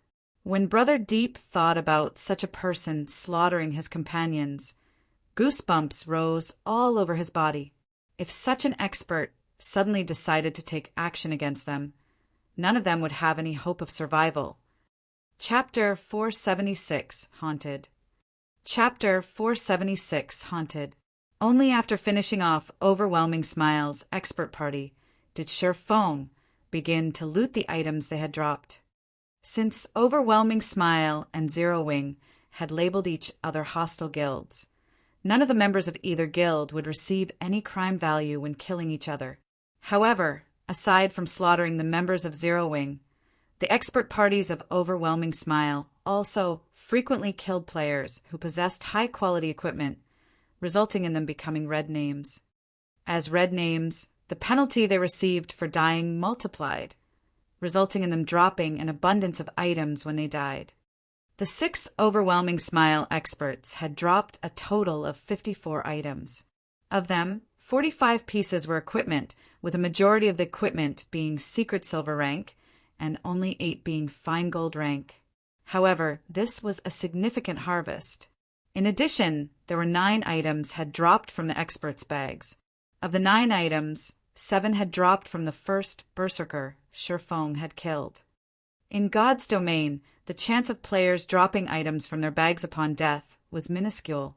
However, as the Overwhelming Smile experts were red names, this chance had been multiplied by several times. Even so, it was still a very small chance. The fact that Shi Feng had obtained 7 items from a single player's bag, in addition to the 45 pieces of equipment from killing a 6-man party, was mainly due to this Berserker dropping all of his equipment. He had nothing left. It was unbelievable. Just how abysmal is this fellow's luck? Did he do something to anger the heavens? Not even someone who had killed thousands would have such a fate. Shi Feng could not help but pity the Berserker lying at his feet. Regardless of how Shi Feng felt, he still pocketed the Berserker's items. However, when he looked through the items, he discovered a dozen bottles of a black potion. Isn't this the potion that Berserker drank before the battle? Shi Feng examined the black potion and suddenly recalled the Berserker's comment. He had not given the man's words much thought at the time, but as he looked at the potion now, he realized that it was something special. The black potion would actually increase the drop rate when killing players. However, the potion's effects similarly affected its user, and if the user died, their drop rate would multiply as well. This was the first time Shi Feng had seen or heard of such a potion. There were over 10,000 types of potions in God's domain. Although he had played the game for over a decade, he was still ignorant of many of the items in the game. It was especially true for original creations of master alchemists, master forgers, and other lifestyle masters. Shi Feng then read the black potion's data. Sure enough, this potion was crafted by a player. Shi Feng could not help his shock upon reading the information of the black potion. This potion is called Haunted. Once consumed, the PvP drop rate increases from 100% to 300%. Meanwhile, if the user is killed by another player, their drop rate increases from 200% to 600%. Haunted has a duration of 5 minutes and a cooldown of half an hour. Whoever made this potion is amazing. Shi Feng wanted to meet Haunted's creator. Unfortunately, the creator was displayed as unknown. It was clear that Haunted's creator wanted their identity to remain hidden. Shi Feng had a significant understanding of God's domain. There were indeed tools that could increase a player's drop rate when killing other players, and every one of these tools were precious. However, Shi Feng had never heard of a potion with such a function. It was inconceivable that such a potion had appeared. The current players of God's domain were still very low level, and the materials they could obtain were limited. To create such a powerful potion with such limited materials, this alchemist must be a genius. No wonder Overwhelming Smile is so zealously slaughtering other players. With Haunted, they can easily obtain plenty of valuable equipment. Shi Feng suddenly understood the reason behind Overwhelming Smile's abnormal actions. Currently, as both Zero Wing and Overwhelming Smile fought in an all-out war against each other, both sides had suffered significant losses in terms of equipment. With Haunted, however, Overwhelming Smile could fund their battles with battles. The more well-equipped the player they killed was, the higher the quantity and quality equipment they could obtain. Normally, players would only drop one piece of equipment upon death. A single player had over 10 pieces equipped. If only one out of those many pieces dropped, the chances of obtaining a good equipment was relatively low.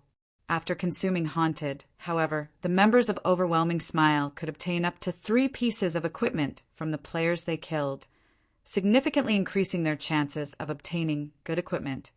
Since this is the case, I won't have to be polite with them. Shi Feng revealed a faint smile as he stored the 12 bottles of Haunted in his bag. In reality, the PvP drop rate relied heavily on the luck attribute. Shi Feng's current luck was relatively high. If he activated Divine Providence, he could raise his luck to 25 points. If Shi Feng killed an ordinary player, even without consuming Haunted, it was almost certain that player would drop 2 or 3 pieces of equipment. Moreover, there was a relatively high chance for those 2 or 3 pieces to be the best pieces, said Player War, if he included the effects of Haunted. Considering the situation, Shi Feng began to search through the guild channel, looking for any guild members in Watch Cemetery who had encountered an ambush. Perfect. You'll do. After a moment, sure enough, some members had reported through the guild channel that Overwhelming Smile's experts had ambushed them. They were in the Watch Cemetery. Immediately, Shi Feng input the coordinates into the 7 Luminaries ring and activated space movement. He then jumped into the spatial crack that appeared before him. In one of the gravel-filled prairies of the Watch Cemetery, a team of over a dozen players ran desperately for their lives. As they ran, the range classes on this team attacked the 6 robust-looking players pursuing them. If this happened anywhere else, it would confuse any onlookers. The side with more players actually fled from the side with less players. In the Watch Cemetery, however, nobody would find this scene surprising because the side with less players consisted of bloodthirsty lunatics with astonishing strength. Moreover, this party of lunatics consisted of only melee classes. There was not a single ranged class in their party. Damn, why aren't any of my attacks hitting them? One of the escaping male elementalists grumbled, dismayed as he watched the distance between his team and their 6 pursuers decrease. Hold on for a little longer. The Tier 1 experts of our guild are heading towards us right now. A level 24 ranger, the leader of the team, tried to encourage his team members as he attacked with a frost bolt. Everyone on the team nodded to their team leader's words, newfound hope blooming in their hearts. The group of Overwhelming Smile experts behind them was simply too powerful. Before they had realized they were being ambushed, 4 of their team members had died. Although they tried to retaliate, the experts dodged or blocked most of their attacks. Only a small number of control skills had any effect. Unfortunately, none of those skills were fatal. As soon as the battle had begun, they had sent out distress messages through the guild channel, reporting their current location. Fortunately for them, one of their guild's Tier 1 expert parties was only a short distance away from them. They would be safe as long as they could reach that Tier 1 expert party. "Everyone, stop!" the ranger shouted when he saw a cloud of cold air rising from the ground in front of them. Before any of them had noticed, another party had appeared. Moreover, The shield warrior standing in the lead was currently using a magic scroll. Unfortunately, the ranger's command was too late as a gigantic icicle suddenly emerged from the ground. The icicle struck the players at the forefront of their team, a damage of over minus 1,000 points appearing above their heads. Simultaneously, frost shrouded their bodies, massively reducing their movement speed. "We're finished!" Despair filled the ranger's eyes as he stared at the massive icicle in front of them. They had barely survived the pursuit of a single party of experts. Now that another party had appeared, blocking their path, they no longer had any hope of escape. "Ha ha ha! Come on, keep running. I want to see how far you can get." One of Overwhelming Smile's experts sneered upon seeing the Zero-Wing team's predicament. At this moment, however, a spatial crack appeared in the air, and a human figure suddenly emerged. "Oh, it seems that I am quite lucky today." After Sherfong landed, he swept a glance over the two expert parties from Overwhelming Smile, a faint smile appearing on his face. Chapter 477, Yolan's Worries. Chapter 477, Yolan's Worries. In White River City, shortly after Overwhelming Smile had established its guild residence, the street outside the guild residence was already packed with players hoping to join the guild. Over 10,000 players waited for their evaluation, far surpassing Zero-Wing's guild recruitment. Currently, Overwhelming Smile offered 3 to 4 times more benefits than their rival. In addition, Overwhelming Smile had already become the unshakable overlord of Maple City. Now that Overwhelming Smile had its own guild residence, its momentum was unstoppable. As a result, many independent players who had observed the situation from the sidelines had decided to take action. In White River City, Zero-Wing only had 3 advantages. The first was the presence of Black Flame, the #1 expert of Star Moon Kingdom. There were also plenty of experts in Zero-Wing, making the guild a good place to seek guidance and improve oneself. The second was the guild residence. Members of Zero-Wing could receive a large number of high-level guild quests, allowing them to level up and earn money easily. The fact that members could accumulate a double EXP buff while resting in the guild residence was also quite attractive. The third was Zero-Wing's guild warehouse. A lot of top-tier equipment was constantly available for guild members to earn. These items were not available outside of Zero-Wing. However, to the majority of the players in White River City, Zero-Wing's most attractive benefit was its guild residence. It was the reason that many had hesitated when choosing between Zero-Wing and Overwhelming Smile. However, that issue had been resolved. Now that the well-funded Overwhelming Smile had its own guild residence as well, Zero-Wing had lost its advantage. Currently, compared to Overwhelming Smile, the overlord of a city, Zero-Wing was inferior. It was obvious which guild they should join. "Ah, we are too late," a level 23 female cleric sighed helplessly when she saw the long line of players outside Overwhelming Smile's guild residence. The cleric then turned to the level 25 female elementalist beside her, grumbling to the innocent-looking girl in silver clothing. "Rain, this is your fault. I told you that, as long as Overwhelming Smile establishes its guild residence, a ton of players are going to try to join. Now we've got to wait so long if we want to join. Blue Bamboo, I've said it before. I'm only playing God's Domain because I am curious about this world. I want to understand more about this realistic fantasy world, and I don't really mind not joining a guild."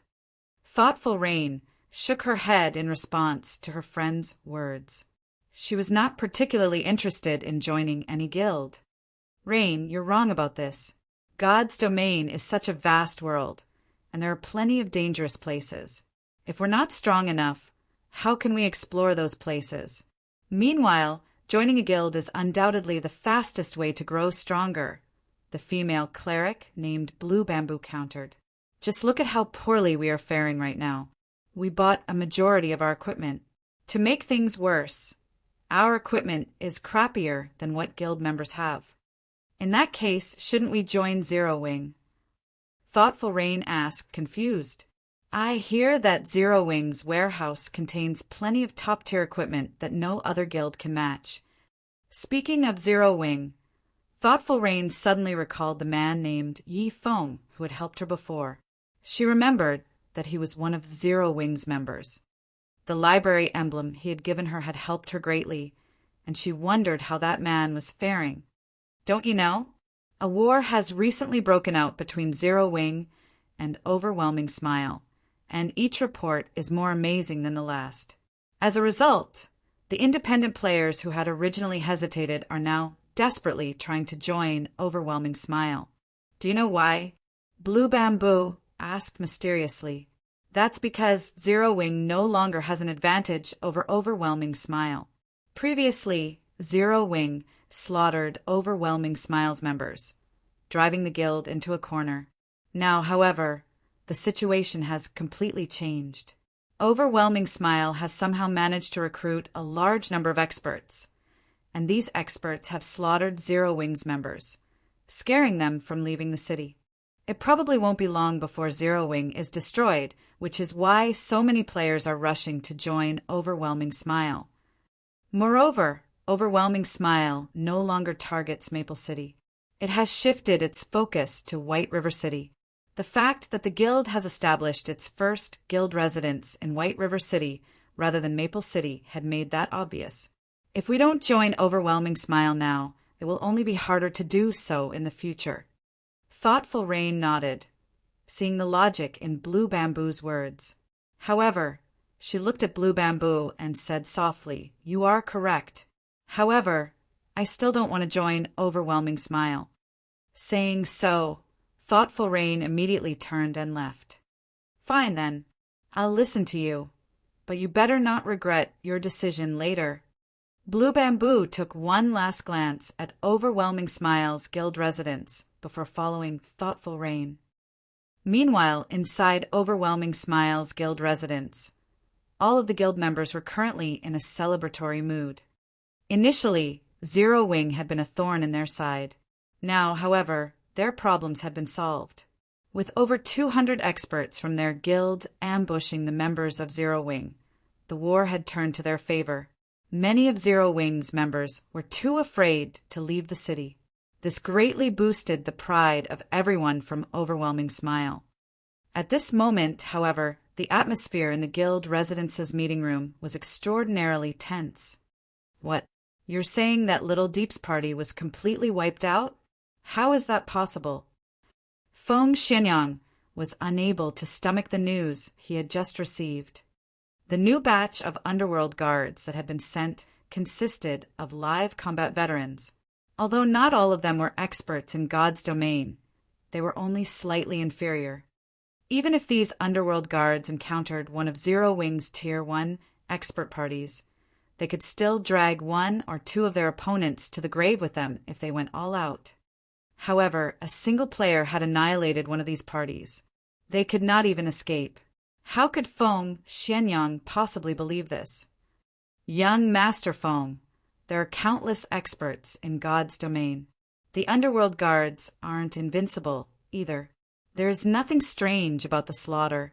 However, based on Little Deep's report of their assailant, it is likely that they ran into Black Flame. We already know the majority of the experts in White River City. Aside from Summer Sunshine, Black Flame is most likely the only player capable of this massacre, Yulan explained. Feng Xianyang had never watched a battle between true experts of God's domain. However, Yulan had personally witnessed Black Flame and Summer Sunshine's frightening encounter.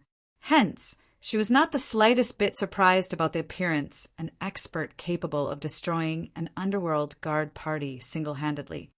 You're saying that Black Flame is responsible? Is Black Flame really that strong? Feng Xianyang asked skeptically. In his opinion, Black Flame was just a frog in a well. How could he possibly defeat a party of underworld guards by himself?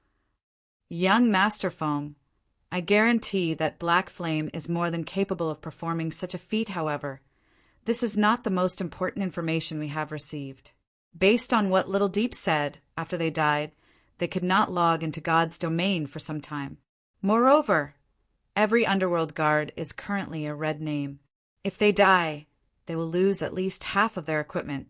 We will suffer a massive loss.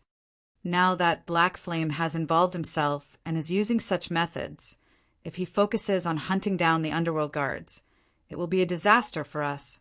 I suggest that we have the underworld guards stop their ambushes, retreat from the Watch Cemetery, and go elsewhere to level up, Yulan suggested. From the moment she met him, she had never been able to see through the man known as Black Flame. Now, Black Flame had suddenly begun to act and killed a party of underworld guards. This was not a good sign, and Yulan began to worry. Hence, she thought it best to quit while they were ahead. Yulan, you worry too much. Even if Black Flame is powerful, the Watch Cemetery is a massive area. Do you really believe that he can scour the entire map by himself? Feng Xianyang said disdainfully. Little Deep was simply unlucky and coincidentally encountered Black Flame. Losing one party isn't significantly damaging. On the other hand, our rampant ambushes on Zero Wing are severely wounding the guild. Moreover, there are so many treasures in the Watch Cemetery. If we give the area up, not only will it greatly reduce our guild's morale, but we will also lose a huge source of income.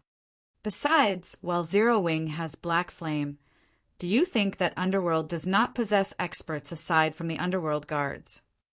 Feng Xianyang laughed. Chapter 478, 7 Ghosts. Chapter 478, 7 Ghosts. Have they arrived as well? Yolan's beautiful eyes widened upon hearing Feng Xianyang's words, shock coloring her features. Although the Underworld guards were the core combatants of Underworld, they were not the peak combatants. Even so, the Underworld guards were only slightly inferior to the peak combatants of other first-rate guilds. They were more than enough to deal with second-rate guilds. Since Feng Xianyang had said as much, the new arrivals were not members of the Underworld guards. Instead, they should be the peak combatants of Underworld, the 7 Ghosts. That's right. To eliminate Zero Wing quickly and ensure that we obtain White River City, upper management has sent us 2 ghosts. With the 2 of them, Black Flame's good fortune will come to an end. Feng Xianyang laughed. Since 2 of the 7 ghosts have arrived, Black Flame's hunting spree will no longer be an issue. On the contrary, this is our chance. Yulan nodded as she revealed a smile. Underworld was a massive organization, and those who joined the Underworld guards were already considered experts. Meanwhile, the 7 ghosts stood out among the Underworld guards and stood at the peak of the organization. The 7 ghosts held very high positions in Underworld, and even Feng Xianyang had to treat them with respect. Every one of the 7 ghosts was an extraordinarily talented expert carefully selected by Underworld. Moreover, they had received Underworld's unreserved, nurturing, and hell-like training. Their strength had long since surpassed the realm of ordinary humans. If several ghosts worked together, even an expert like Summer Sunshine would be helpless. Now that Black Flame was going all out in his hunt of the Underworld guards, this was very good news for Overwhelming Smile. If the 2 ghosts found Black Flame while he was on his hunting spree, perhaps they could kill Black Flame and utterly destroy Zero Wing.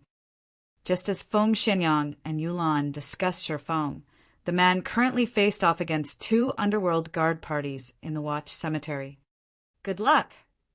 What an arrogant little brat! The 2 Underworld guard parties glared at Shifeng before turning to each other, smiling. The members of Zero Wing also watched Shifeng, who currently hid his appearance under his black cloak, astonishment filling their eyes. Shifeng had accidentally appeared and claimed to have good luck. Did he not know that the 2 parties surrounding them were the famous killing gods? Every one of these players was a demon who could slaughter people without batting an eye. Those who encountered these killing gods had only one ending, death. We have to hold our ground. Our guild's Tier 1 experts are almost here. We'll be saved as long as we hold on for a little longer. the leader of Zero Wing's team said, gritting his teeth. A thread of hope appeared in the eyes of Zero Wing's members. When they looked at the two underworld guard parties surrounding them, their gazes burned with fighting spirit. Oh, you guys must have a death wish. Old Six, you deal with these guys. I'll deal with the new brat. A youthful-looking level 26 swordsman named Fifth Ghost ordered with a deep voice. The youth was tall and robust, and he was currently garbed in golden battle armor. Brother Five, you're too cunning. This is the first expert we've found after such a long hunt. Yet you're sending me to deal with the trash while you steal the expert for yourself. The level 26 berserker named Sixth Ghost complained. That brat is a swordsman. I'm also a swordsman, while you're just a berserker. Naturally, I should deal with him. If we meet a berserker, you'll deal with them. Deal. Fifth Ghost laughed. The berserker named Sixth Ghost could only nod in response. He then looked towards the underworld guards, saying, "Leave these people to me. You guys only need to prevent them from escaping." Yes, the underworld guards immediately took up their formation. However, when Zero Wing's members heard that the man named Sixth Ghost intended to deal with them alone, they rejoiced. Each side had about the same number of players. If the enemy faced them as a team, they stood no chance. If only one person attacked, however, they could probably kill that player and escape. We'll charge together. After we get rid of him, we can take the opportunity to break through the encirclement, the ranger team leader whispered. At this moment, when Sherfong saw Sixth Ghost approach the group, he suddenly said, "No, you guys aren't his match. In a moment, run in the opposite direction. Elementalists use ice walls and frozen circles while I hold them back." Zero Wing's elite team was strong enough that they had a good chance of defeating any ordinary expert. However, the berserker before them was not an ordinary player. The killing intent and pressure he radiated did not belong to an ordinary expert. So much so that even Sherfong sensed danger from the berserker. Moreover, when Sherfong used omniscient eyes to inspect everyone's data, Sixth Ghost's data surprised him. The berserker named Sixth Ghost was actually a Tier 1 class. This was the first time Sherfong had encountered a Tier 1 class belonging to another guild. The swordsman named Fifth Ghost was also a Tier 1 class. Judging from the respectful attitudes the underworld guard parties showed these two players, Sherfong guessed that the two were not ordinary characters. They were definitely high up in underworld. Originally, Sherfong intended to hunt down underworld guards. Now, however, rather of hunting a cat, he had found a tiger. Thank you for the warning. However, we are the elites of Zero Wing. Even if he is powerful, he can't take us down easily if we work together, the ranger team leader said confidently. However, before the ranger could finish his words, Sixth Ghost had used charge, leaving only an afterimage behind him. In the blink of an eye, Sixth Ghost arrived before Zero Wing's battle-ready shield warrior. He then activated Cleave and slashed his saber down on the shield warrior. Just as this shield warrior was about to block the attack with his shield, Sixth Ghost's saber suddenly vanished. The saber instantly reappeared in the shield warrior's blind spot and struck its target, sending the shield warrior flying backward. A damage of over minus 2,600 points appeared above the shield warrior's head, reducing his HP by more than half. The entire process was as smooth as flowing water. None of the surrounding Zero Wing members had reacted to Sixth Ghost's attack. They could only watch as their MT was sent flying. Sixth Ghost's damage shocked Zero Wing's elites. None of them could believe that a berserker could actually deal over minus 2,600 damage to a shield warrior. However, Sixth Ghost was not done with the shield warrior. Twisting his feet slightly, Sixth Ghost transformed into an afterimage as he weaved through the crowd of players. He arrived behind the still airborne shield warrior and sent out another slash. Nobody had ever expected a berserker to be so agile. Although the entire process seemed slow in reality, everything had happened in an instant. Just as Sixth Ghost Saber was about to strike the shield warrior's back and end his life, Sixth Ghost suddenly spun and used Whirlwind Slash. Pum! Dazzling sparks scattered around him. Sixth Ghost's battle saber collided with a pitch-black sword. Meanwhile, the owner of this sword was none other than the mysterious newcomer, Sherfong. Brat, you sure are in a hurry to die. Sixth Ghost licked his lips, a hint of excitement appearing in his eyes as he smiled at Sherfong. Since you can attack soundlessly, you should have also reached that realm. If not for his many years of combat experience and his senses picking up on Sherfeng's faint killing intent, he would not have detected Sherfeng's attack. Fortunately, he sensed the attack at the very last moment and instinctively used Whirlwind Slash. Otherwise, Sherfeng's attack would have been successful. Other than his sparring sessions with the other ghosts, this was the first time he had encountered such a situation. Chapter 479 Triple Cut.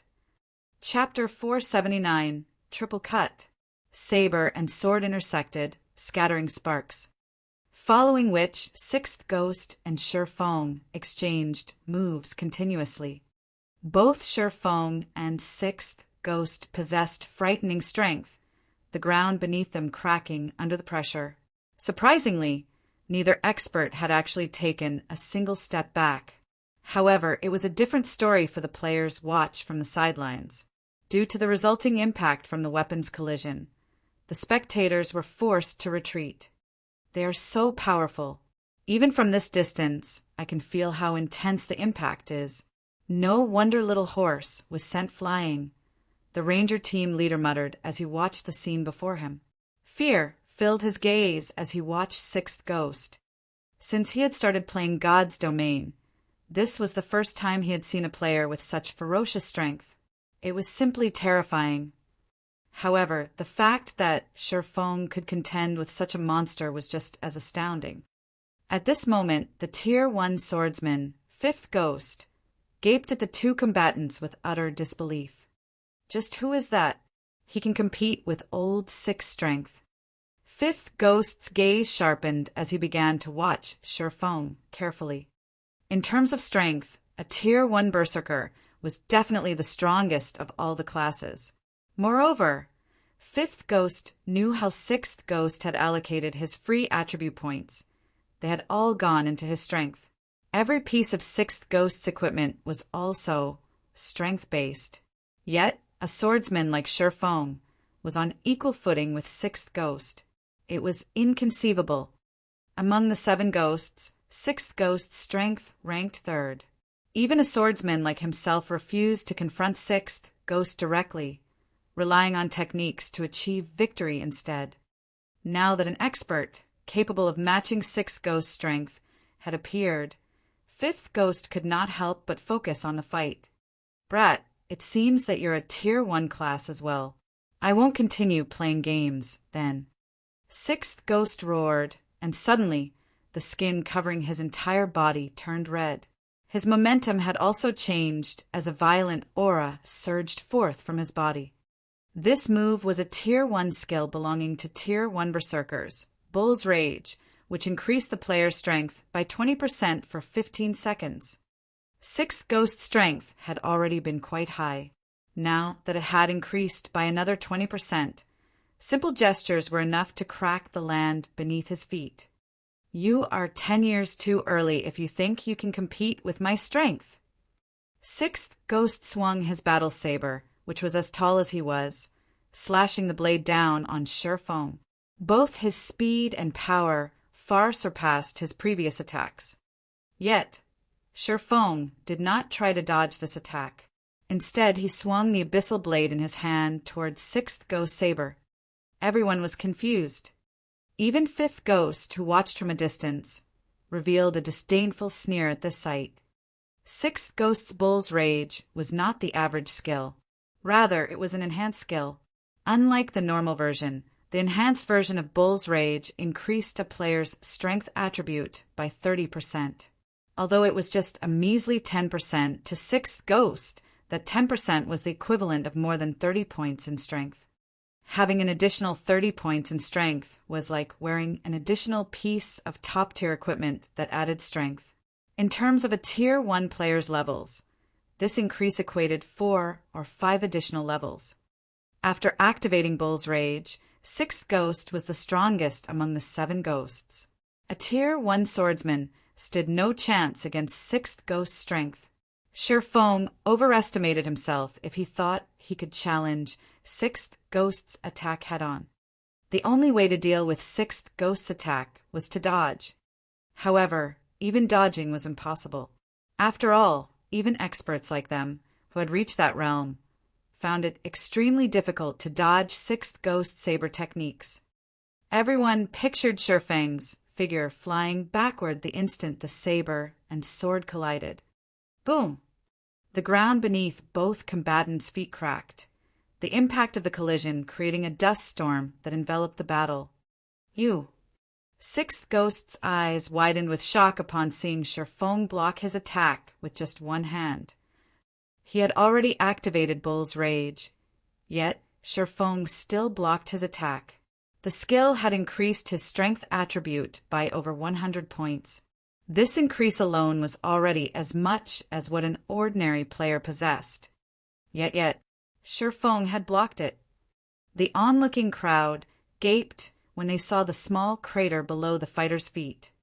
Are they NPCs? None of them could believe what they saw. Was this really a battle between players?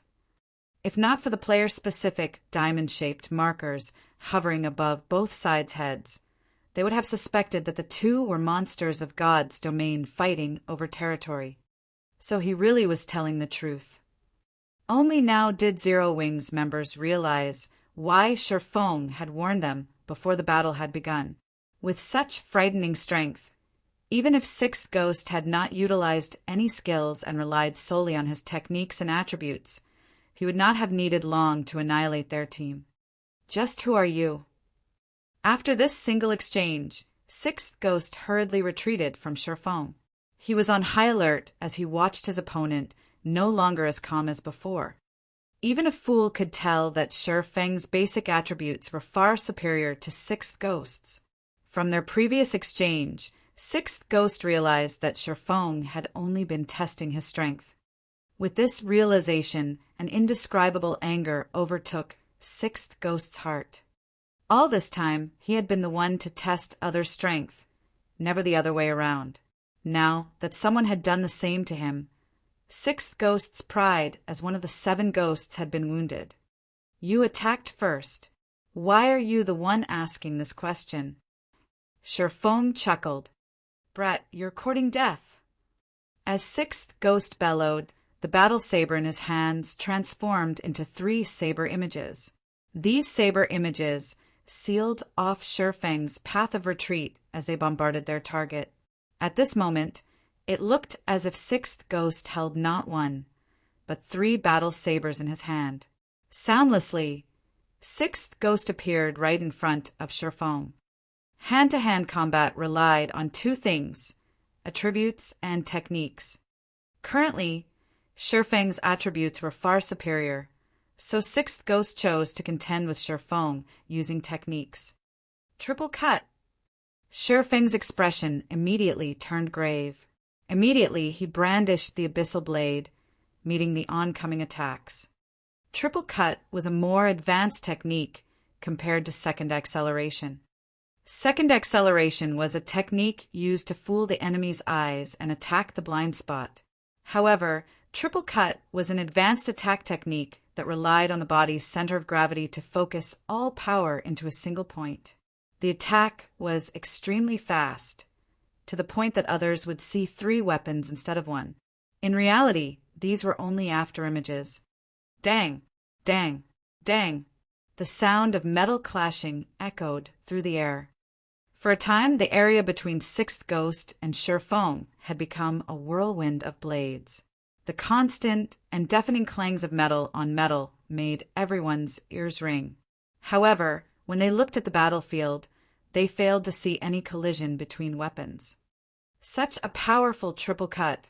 Although Shifeng had not received any damage, he struggled to defend against Sixth Ghost's attacks with the Abyssal Blade.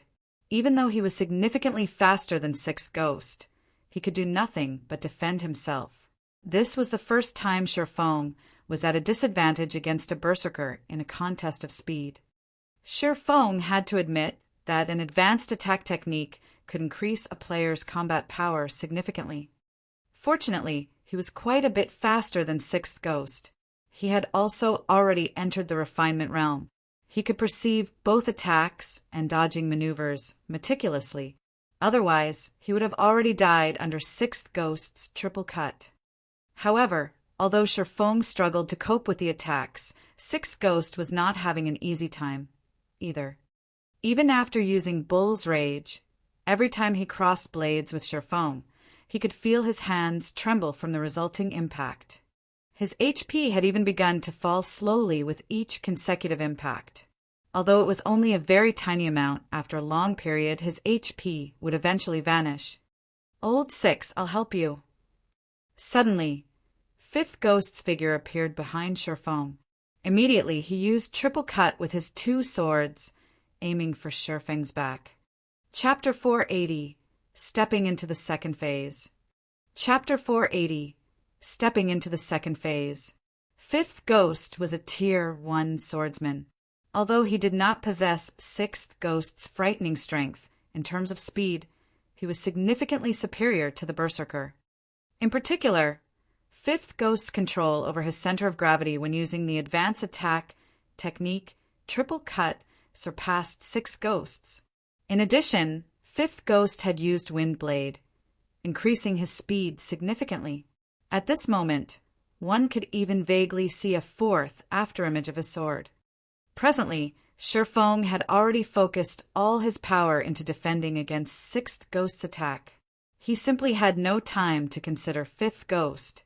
When Fifth Ghost saw his sword piercing Shifeng's chest, a sinister smile appeared on his face. "Brat, although your strength is quite good, you are still 10 years too early if you think you can fight against us 7 ghosts. Brother 5, be careful."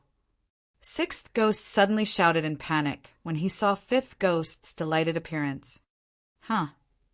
Fifth Ghost immediately sensed that something was wrong because his instincts were telling him right here and now that he had already arrived at death's door. He then realized the sensation he felt with his hand when his sword stabbed into Shifeng was as if he had just pierced through air. Suddenly, he felt goosebumps rising all over his body. He immediately activated his life-saving skill, Defensive Blade, and abruptly leaped forward. However, he was still a step too slow. Hua! Hua! Hua! At the same time as he activated Defensive Blade, Fifth Ghost felt chilling sword auras striking at his back. These piercing sword auras were the attacks Shifeng had launched at Fifth Ghost upon arriving behind the ladder, using silent steps. If Fifth Ghost had not activated Defensive Blade at the first sign of danger, allowing him to negate several instances of damage, he would have become a corpse by now. Just who are these people? Shifeng knitted his brows slightly. Shifeng found it truly hard to believe that such experts would actually appear in Underworld. He had also never heard of such experts in his previous life. After using silent steps, he had swung the Abyssal Blade immediately, at such a short distance, as well as with the element of surprise. Experts of the same level definitely would not be able to react in time. Yet, Fifth Ghost actually managed to activate Defensive Blade and leap forward before the Abyssal Blade landed on his body. Furthermore, from the attack Fifth Ghost had sent out before, Shifeng could clearly perceive just how powerful Fifth Ghost was. When Sixth Ghost used Triple Cut, he was able to apply the technique only to a normal attack. He could not use the technique with a skill. On the other hand, Fifth Ghost was able to integrate Triple Cut together with a skill. In fast-paced close combat like this, other than some special skills like silent steps and instantaneous movement, the difficulty of using attack skills in battle was extremely high. Such attack skills simply had too long a cast time and required one to go through fixed motions before the skill could be activated. The speed of using an attack skill was simply incomparable to the speed of a normal attack. Moreover, even if one was highly proficient with a skill and could activate it very quickly, excessive speed could easily result in distortions in the motions and, consequently, a drop in completion rate, rendering the skill practically useless. Hence, the fact that Fifth Ghost was able to integrate an attack skill into the battle was something extremely difficult to achieve. Performing such a feat was no longer something feasible for ordinary men. Even Shi Feng's current self would not be able to do so. Moreover, Shi Feng had clearly been the one to attack first, yet he was still a step behind Fifth Ghost. This situation reminded Shi Feng of Soaring, Snake's godlike reaction speed. Fifth Ghost might be similar to Soaring Snake, both of them possessing a reaction speed of less than 0.1 second. Shi Feng estimated Fifth Ghost's reaction speed at around 0.7 second. However, it was obvious that Fifth Ghost was more proficient at utilizing his reaction speed to his advantage. Originally, Shi Feng had thought of following up his victory with a hot pursuit. However, upon noticing Sixth Ghost charging at him, he had no choice but to shift his focus. Brett, not bad. Not only are your attributes so overpowered, you actually possess that sort of skill as well. You very nearly did me in just now. However, you will no longer get another chance like that. After regaining his composure, Fifth Ghost turned around to look at Shi Feng, a hint of greed flashing across his eyes. He then took out a bottle of Haunted and drank it. Every piece of equipment they had on them was top tier, yet Shi Feng had still managed to overwhelm them with his attributes. This showed that Shi Feng's equipment was a cut above theirs. If they could kill Shi Feng and obtain his equipment, it would definitely allow their combat power to rise to the next level. In a 2-on-1 situation, Shi Feng no longer held back as he used Purgatory Power, increasing his attack speed by 100%. He then used Void Steps, vanishing from everyone's eyes. He disappeared. Sixth Ghost was stunned. Before he could figure out what was going on, he suddenly discovered that Shi Feng had already appeared directly beside him, the abyssal blade mere centimeters from his neck. Sixth Ghost hastily bent his body away with all his might. However, he was still too late as a fountain of blood sprayed out from his neck, a critical damage of over minus 3,000 points appearing above his head. From this attack alone, Sixth Ghost had lost more than half of his HP. Immediately after, Shi Feng followed up with another strike. One more hit was all he needed to finish off Sixth Ghost. However, Fifth Ghost's sword was already curving toward Shi Feng. Moreover, Sixth Ghost was now aware of the danger, his saber moving to greet Shi Feng's sword. In this situation, Shi Feng had no choice but to break off his attack. He then used Void Steps once more and disappeared from everyone's sight. So your Black Flame. However, if you think you can rely on this footwork to defeat us, think again. Before coming to the Watch Cemetery, Fifth Ghost had already received information on Black Flame from Yulon. He had also watched the battle between Black Flame and Summer Sunshine, so Shi Feng's Void Steps was still fresh in his mind. Now that he was seeing the footwork in action, he determined Shi Feng's identity right away. Then, Fifth Ghost abruptly changed his sword's trajectory, swinging the weapon at the empty air beside him. Fifth Ghost's action confused the spectators. They could not understand what the swordsman was trying to achieve with this action. In the next instant, however, everyone immediately received an answer to their questions when Shi Feng suddenly appeared in the path of Fifth Ghost's sword. At this moment, Shi Feng was using the abyssal blade to defend against Fifth Ghost's attack. He's adapted to Void Steps already? Shi Feng was slightly surprised. Shi Feng knew full well that Void Steps was not an invincible technique, although the footwork could force others to ignore his own presence, making it seem as if he had vanished from thin air. Someone who had undergone special training could still catch him once they let their eyes adapt to the technique. There was nothing strange in people like Fifth Ghost and Sixth Ghost being able to perform such a feat, however. The speed with which Fifth Ghost managed to adapt to the technique still exceeded Shifeng's expectations. During Shifeng's moment of surprise, Sixth Ghost had also slashed his saber at Shifeng's back, forming a pincer attack around Shifeng. Left with no other choice, Shifeng activated Windwalk as well as Void Steps to retreat. Although the two ghosts had adapted themselves to Void Steps, there was still a brief moment of delay before their eyes could locate Shifeng. Hence, Shifeng still persisted in using Void Steps to retreat. For a time, both sides entered a stalemate. The exchange between saber and swords created a storm that engulfed the audience. The surrounding spectators were shocked by this scene, and not even their eyes could keep up with the three combatants' actions. Looking at the high-speed battle between the three, even breathing seemed superfluous. Despite Shifeng's attack speed receiving a huge boost and the significant effect of Void Steps, Shifeng was still forced into passivity. The two ghosts' attacks were extremely tricky to deal with. In particular, Fifth Ghost's attacks would always strike from various different blind spots, and never once would the swordsman face Shifeng in a direct confrontation. If not for the fact that Shifeng had already entered the refinement realm, his grasp over attacks and movements becoming extremely precise, he would have long since lost his life to the two ghosts. Although Shifeng was currently locked in a passive state, he was enjoying every moment of this high-speed battle. Ever since the increase in his brain activity, he had not had a chance to familiarize himself with the sudden boost to his perception as well as the sudden enhancement in his control over his own body. This battle was the perfect opportunity to get used to his new improvements.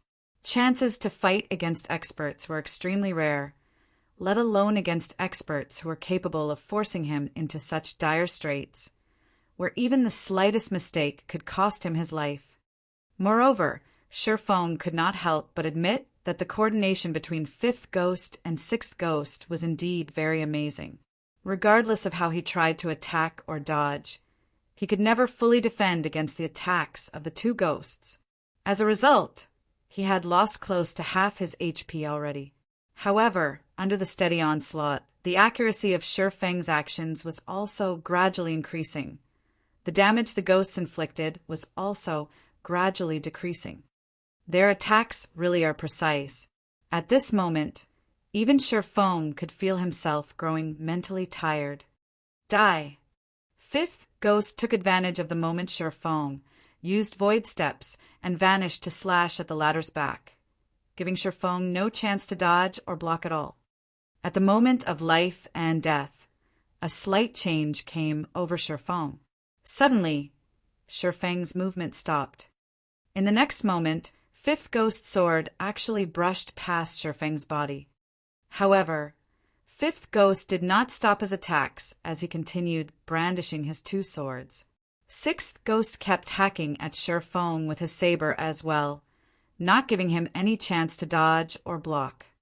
Yet, no matter how hard they tried to hit Shifeng, he always managed to avoid their attacks ahead of time. It was as if Shifeng had long since known the trajectory of their attacks. So this is the second stage of the refinement realm, the flowing water realm. It's no wonder I wasn't a match for those people in the past. Shifeng could not help but smile while dodging the two ghosts' attacks. Chapter 481, Flowing Water Acceleration. Chapter 481, Flowing Water Acceleration.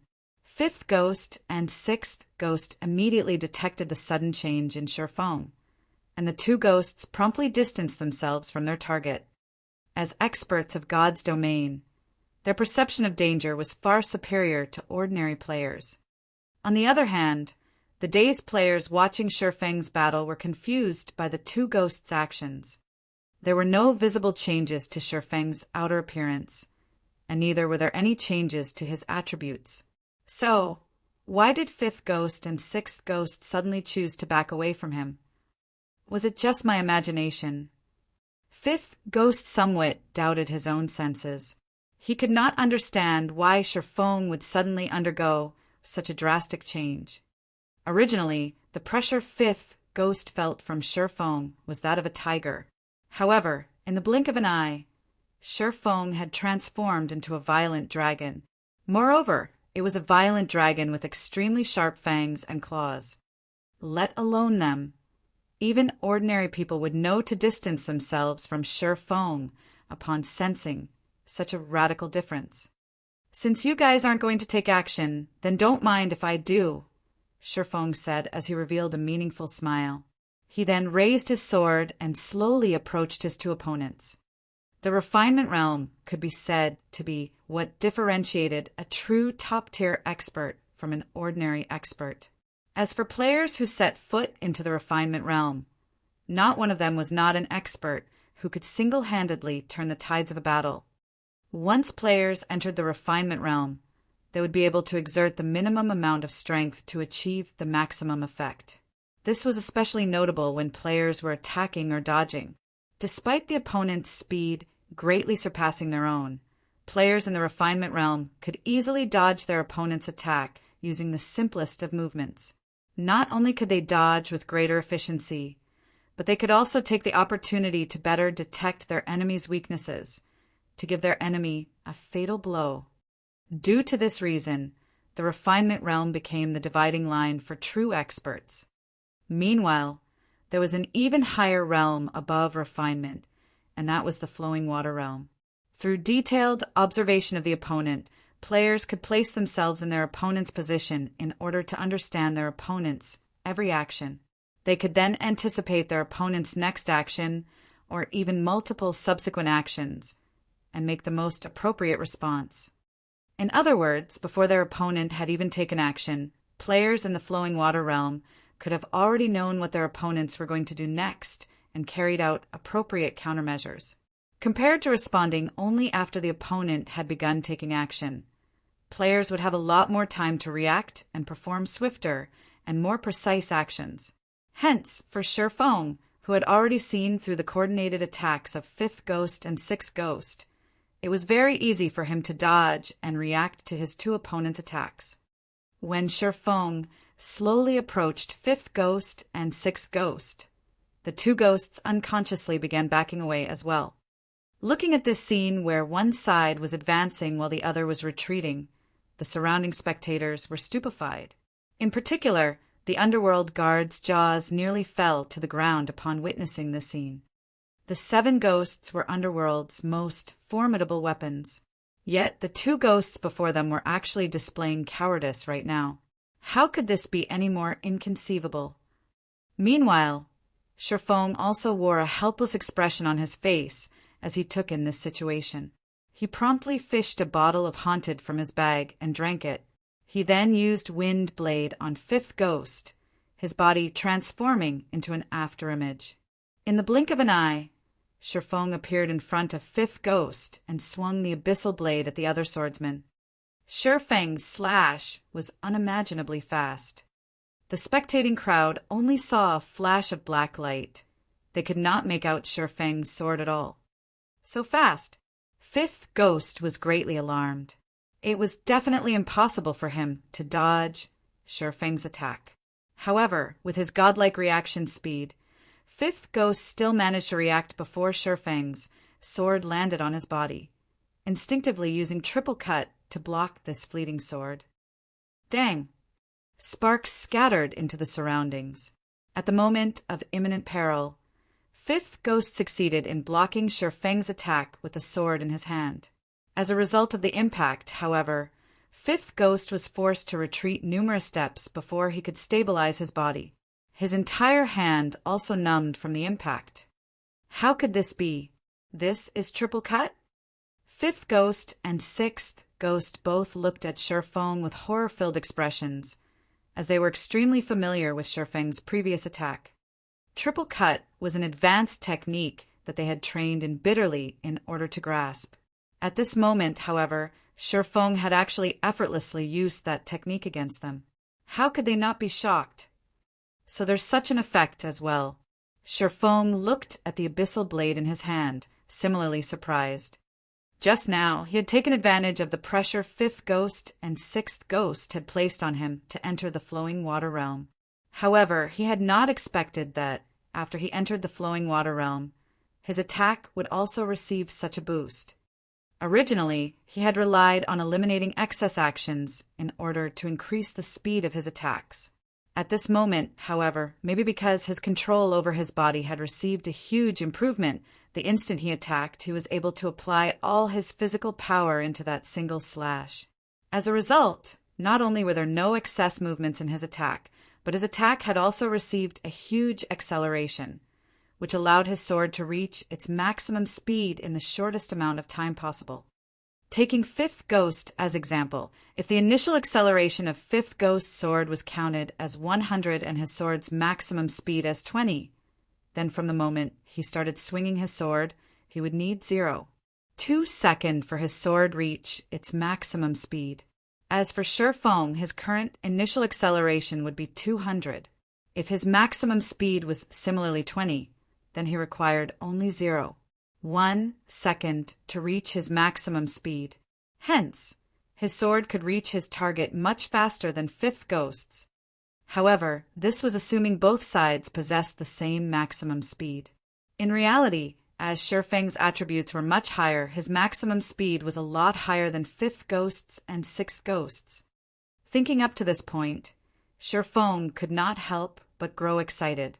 Hoping to find the feeling from before, Shifeng stepped forward and launched a fierce assault on Fifth Ghost once more. Streaks of black light suddenly appeared before promptly disappearing. Fifth Ghost was forced to go all out to defend against the attacks. However, no matter how hard he tried to defend himself, the attacks were simply too overwhelming, forcing him into a constant retreat. Seeing this situation, Sixth Ghost hurriedly charged forward to aid his companion. Immediately, he used triple cut, slashing his saber at Shifeng's back. Originally, with Shifeng's speed, it had simply been impossible for him to block the attack. However, Sixth Ghost suddenly saw a streak of black light emerge behind Shifeng, the black light deflecting his attack completely. Just what is going on here? Sixth Ghost looked at Shifeng's calm expression in abject horror. At the beginning of the fight, Shifeng had been desperately trying to defend against a saber. Now, however, Shifeng could effortlessly block his attacks without even turning his head around. During the brief moment Sixth Ghost was in a daze, a streak of black light penetrated Fifth Ghost's defenses, piercing right through the swordsman's heart. A critical damage of over minus 3,000 points promptly appeared above his head as the massive impact sent his body flying backwards. Because of the impact, Fifth Ghost's defense crumbled, allowing several more streaks of black light to land on his body. In the blink of an eye, Fifth Ghost's HP reached 0. At Fifth Ghost's death, the equipment on his body and the items in his bag dropped and scattered across the ground around him. This scene stupefied everyone present. How was the thing in Shifeng's hand a sword? That was practically a laser gun. With just a few shots, Fifth Ghost died without even being able to resist. Only now did Sixth Ghost finally react. Although he wished to help, he was already too late. Right then, Shifeng used void steps and disappeared once more. "Don't think that you can easily do me in," Sixth Ghost bellowed as he used Whirlwind Slash, sweeping his battle saber around himself. In the next moment, however, a streak of black light shot at Sixth Ghost's weapon. Boom! Sixth Ghost's battle saber was abruptly stopped cold. Immediately after, another streak of black light pierced Sixth Ghost's body, instantly ending the berserker's life. Once more, equipment and items were scattered across the ground. The members of the underworld guards shivered and paled at the sight of Fifth Ghost's and Sixth Ghost's bodies lying on the ground. They promptly turned around and fled. As underworld guards, they knew full well just how powerful the two ghosts were. Working together, the two of them could easily annihilate 4 or 5 underworld guard parties. Meanwhile, The fact that Shifeng succeeded in defeating the two ghosts all by himself showed that he was also fully capable of annihilating their two parties. If they did not escape, only death awaited them. Want to escape? Too late. Shifeng immediately changed the aura of space to the aura of wind, increasing his movement speed greatly.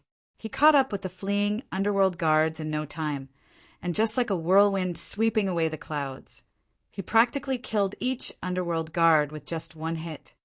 In the blink of an eye, the 10 remaining underworld guards were turned into a pile of corpses, their equipment and the items inside their bags scattering all over the ground around their corpses.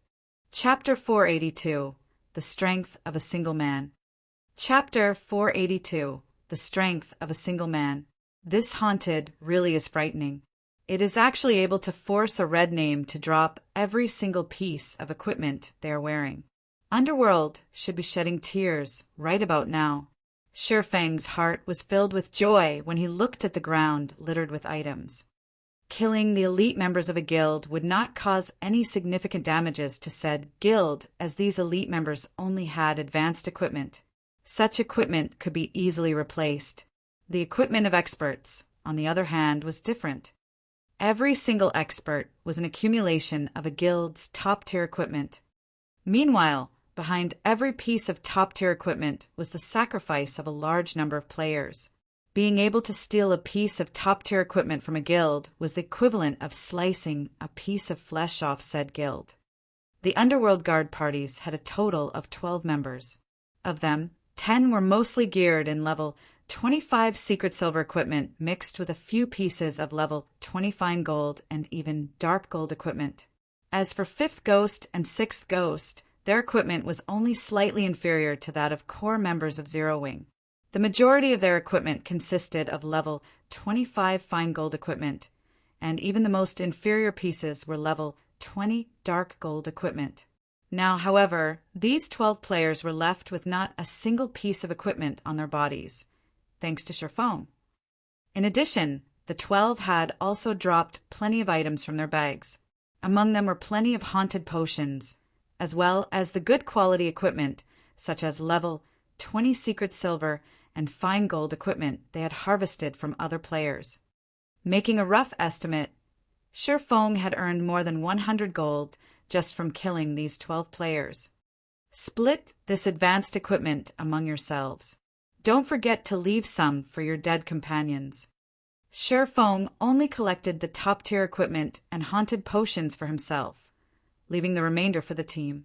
He then disappeared into the dense forest in search of other Underworld Guard parties. So cool. Is that person really our guild leader? A female summoner asked as she watched Shifeng's departing figure, her gaze carrying a seductive charm. It should be. Before, when that person named him Black Flame, he did not deny it. Moreover, he has even willingly left behind so much good equipment for us. Other than our guild leader, I doubt there would be anybody who would do such a thing. The ranger team leader nodded in reply, his heart filled with an indescribable sense of excitement. It really is great to be a member of Zero Wing, the others could not help but exclaim. Despite the ongoing war between Zero Wing and Overwhelming Smile, as the leader of a guild, Shifeng had actually taken the initiative to enter such a dangerous location all by himself.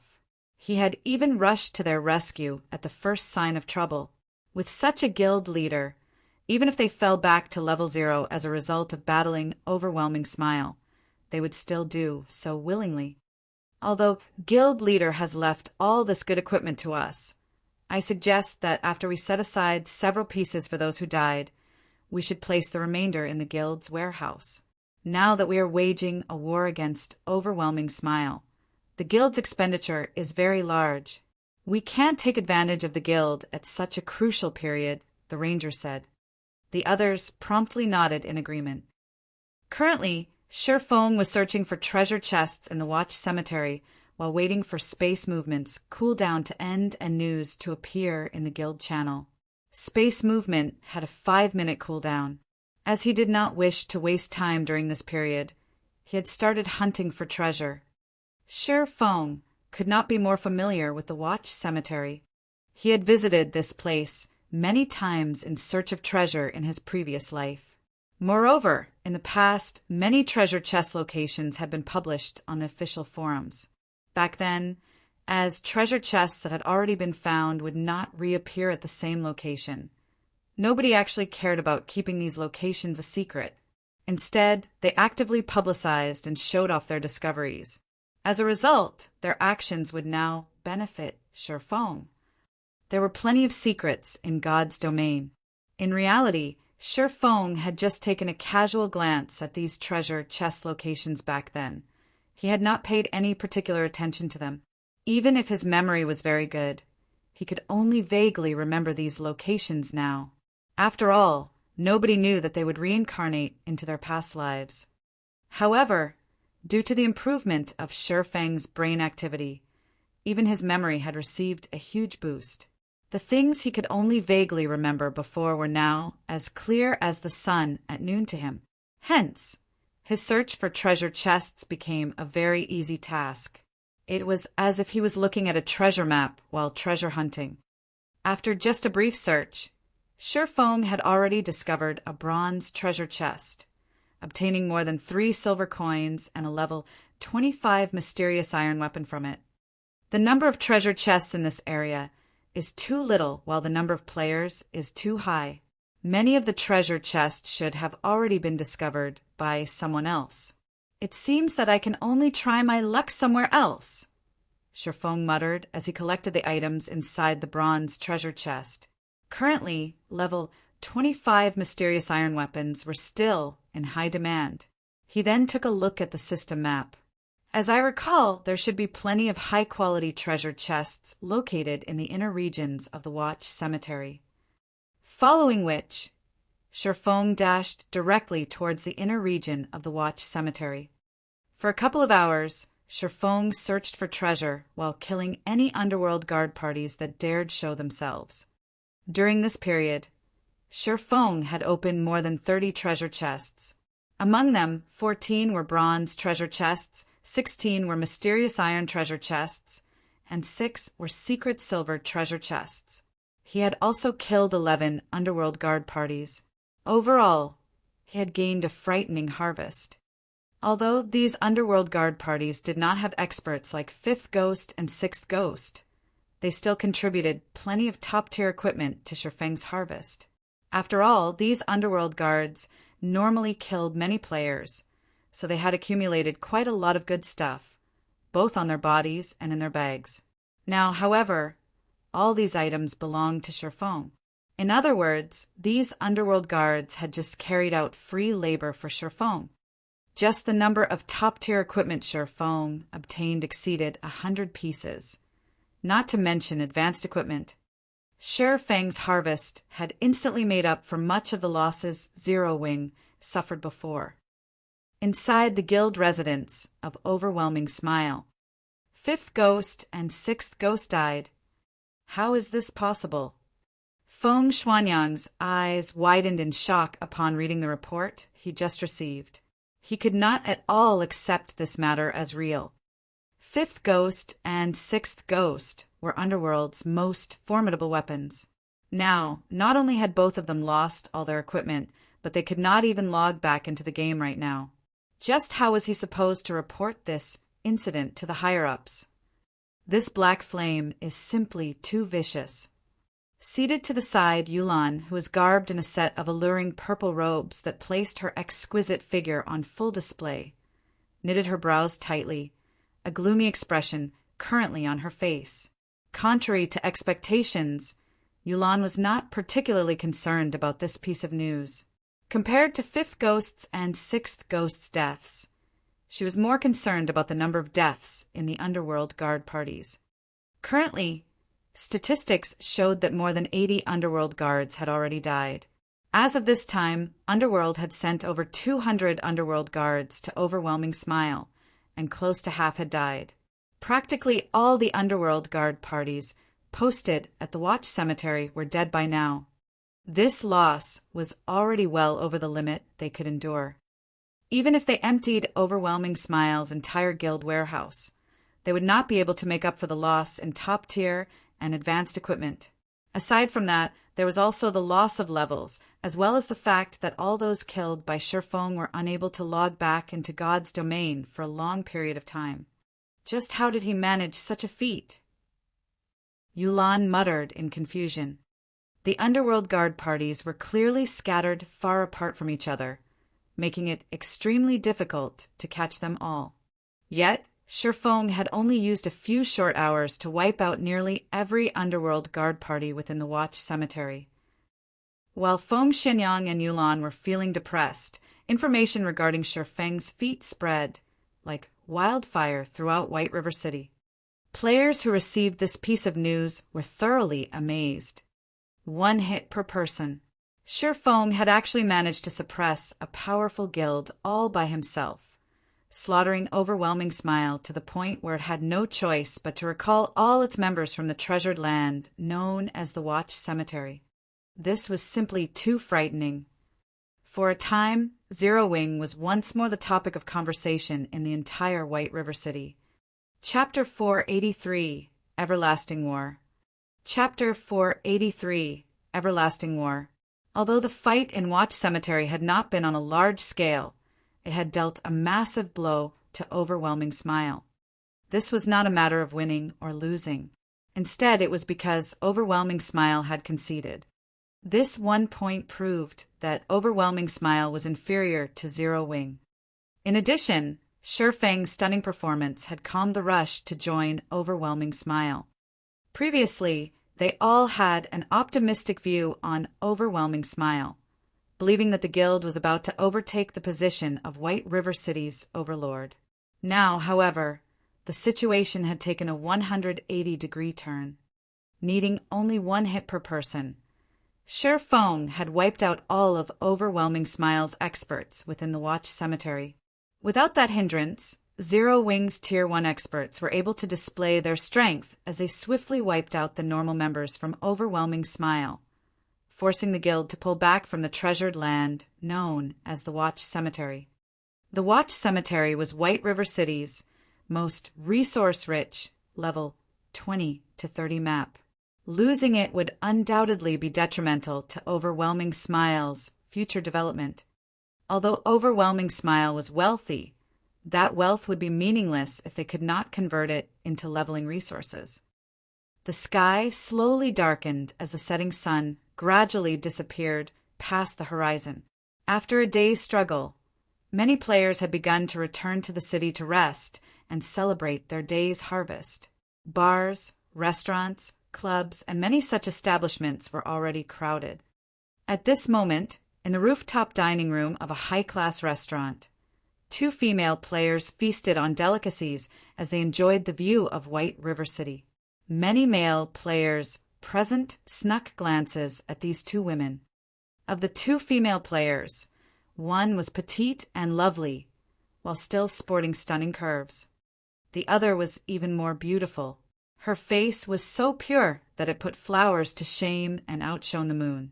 Her snow-white skin looked so delicate that it seemed as if it might break from the gentlest touch. Currently, although she wore a long, aqua-blue mage robe, trimmed in gold, the clothing failed to conceal her graceful body. These 2 were none other than Blue Bamboo and Thoughtful Rain, the pair that had originally planned to join Overwhelming Smile. Blue, what did I tell you? Look how quickly Zero Wing suppressed Overwhelming Smile, Thoughtful Rain said as she glanced at Blue Bamboo, the gentle smile in her ink-black eyes intensifying. Previously, due to her refusal to join Overwhelming Smile, Blue Bamboo had pestered her ceaselessly, giving her a huge headache. Only now that Zero Wing had forced Overwhelming Smile to submit did the girl finally relent. Overwhelming Smile is truly disappointing. To think that I thought so highly of it, it actually dared to let me down. I don't want to join Overwhelming Smile anymore, either. Blue Bamboo pouted, disappointed. I already told you that Zero Wing is far superior to Overwhelming Smile. After all, it was the first guild to own a guild residence in White River City. Not only that, it claimed the best residence available in White River City. It also has plenty of experts. Currently, the various guilds in White River City barely have any Tier 1 experts in their guilds. Yet, I hear that Zero Wing already has over 50. Zero Wing has long since taken the lead. Furthermore, its guild leader, Black Flame, is a titled expert. Thoughtful Rain's thin lips shifted slightly as she explained, smiling tenderly. Since that's the case, why don't we join Zero Wing? Blue Bamboo could not help but have expectations. Zero Wing's exam is very strict. I might be able to pass it, but I'm afraid that you— Thoughtful Rain shook her head after evaluating Blue Bamboo. Humph. Who says my techniques are bad?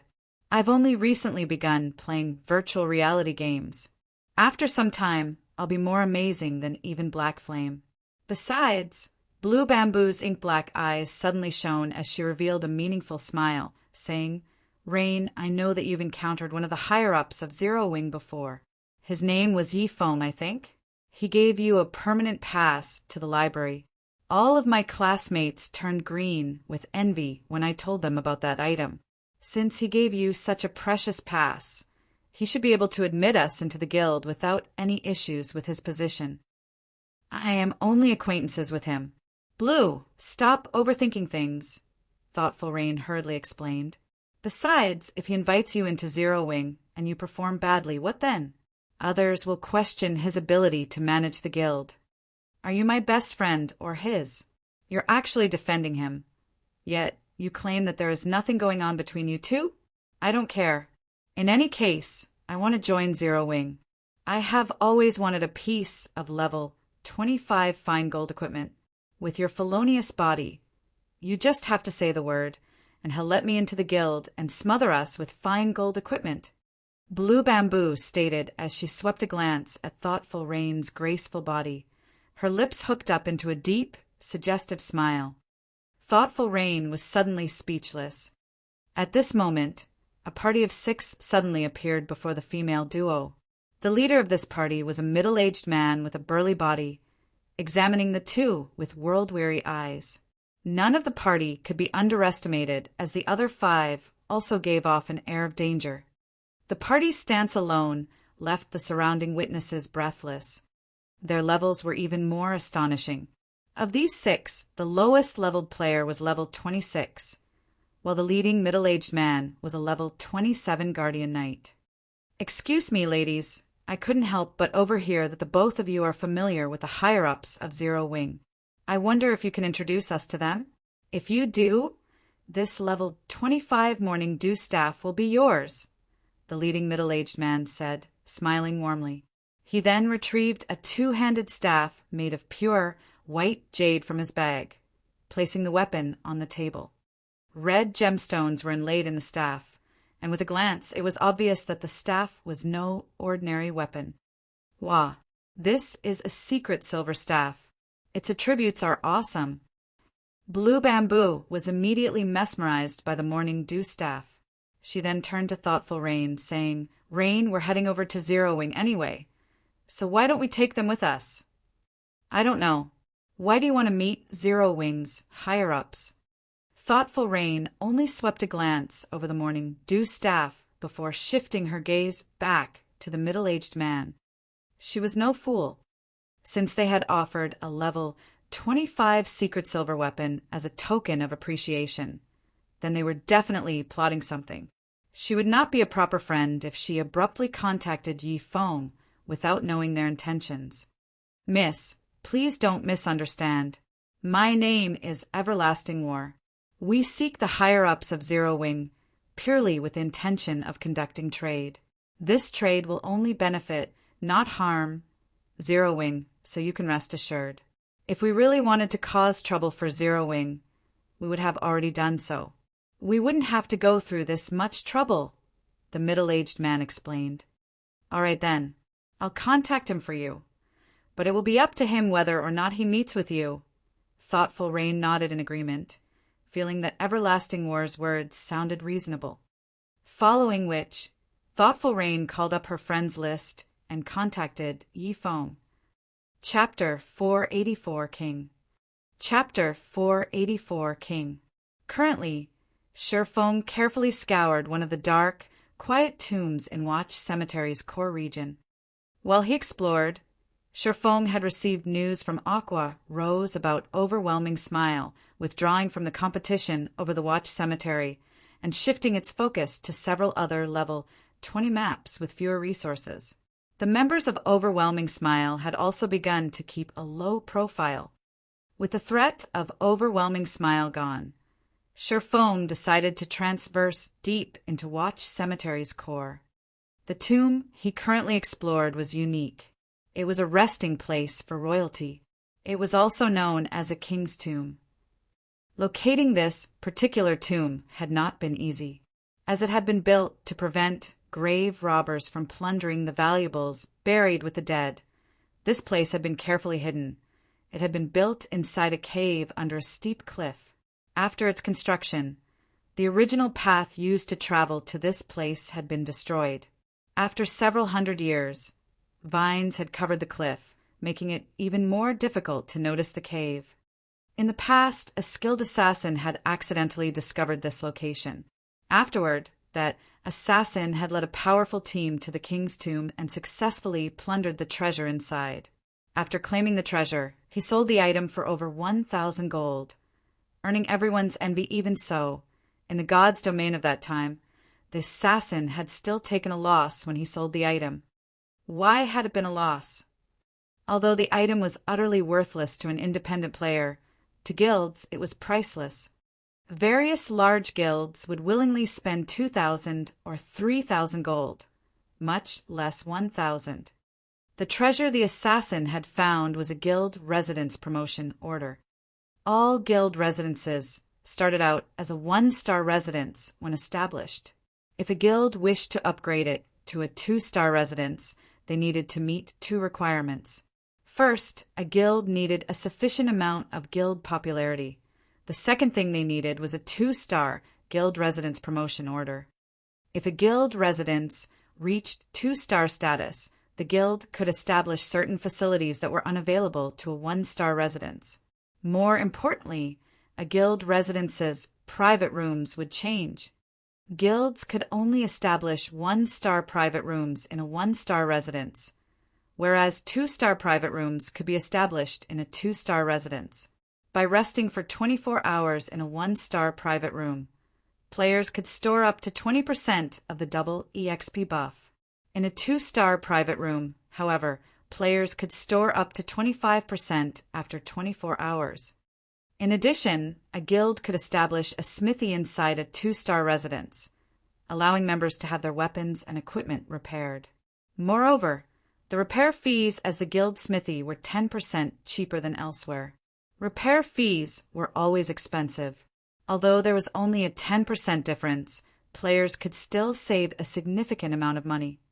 Currently, Zero Wing's popularity had exceeded 5,000 points. It had met that requirement for the upgrade. Hence, now was the perfect time for Sherfong to collect the promotion order. Danger awaited any player inside the king's tomb as traps had been built throughout the crypt. Unfortunately, none of these traps proved to be useful against Sherfong. He destroyed every trap he encountered with a single slash. "This should be it," Sherfong muttered as he entered a majestic stone room, focusing on the tightly sealed white jade sarcophagus lined with gold that occupied the center of the room. Wetting his lips, he advanced towards the sarcophagus. When Sherfong was only 20 yards away, the sarcophagus suddenly opened. Black smoke slithered out of the sarcophagus. Soon, the black smoke coalesced into a youth in golden armor. The youth had a white cape draped over his shoulders and a golden crown adorning his head. More importantly, the youth carried the air of a king. Anyone who basked in his aura would tremble and submit body and soul. However, this youth's body was currently in a half-transparent, ethereal state. He was not a physical entity, but a ghost.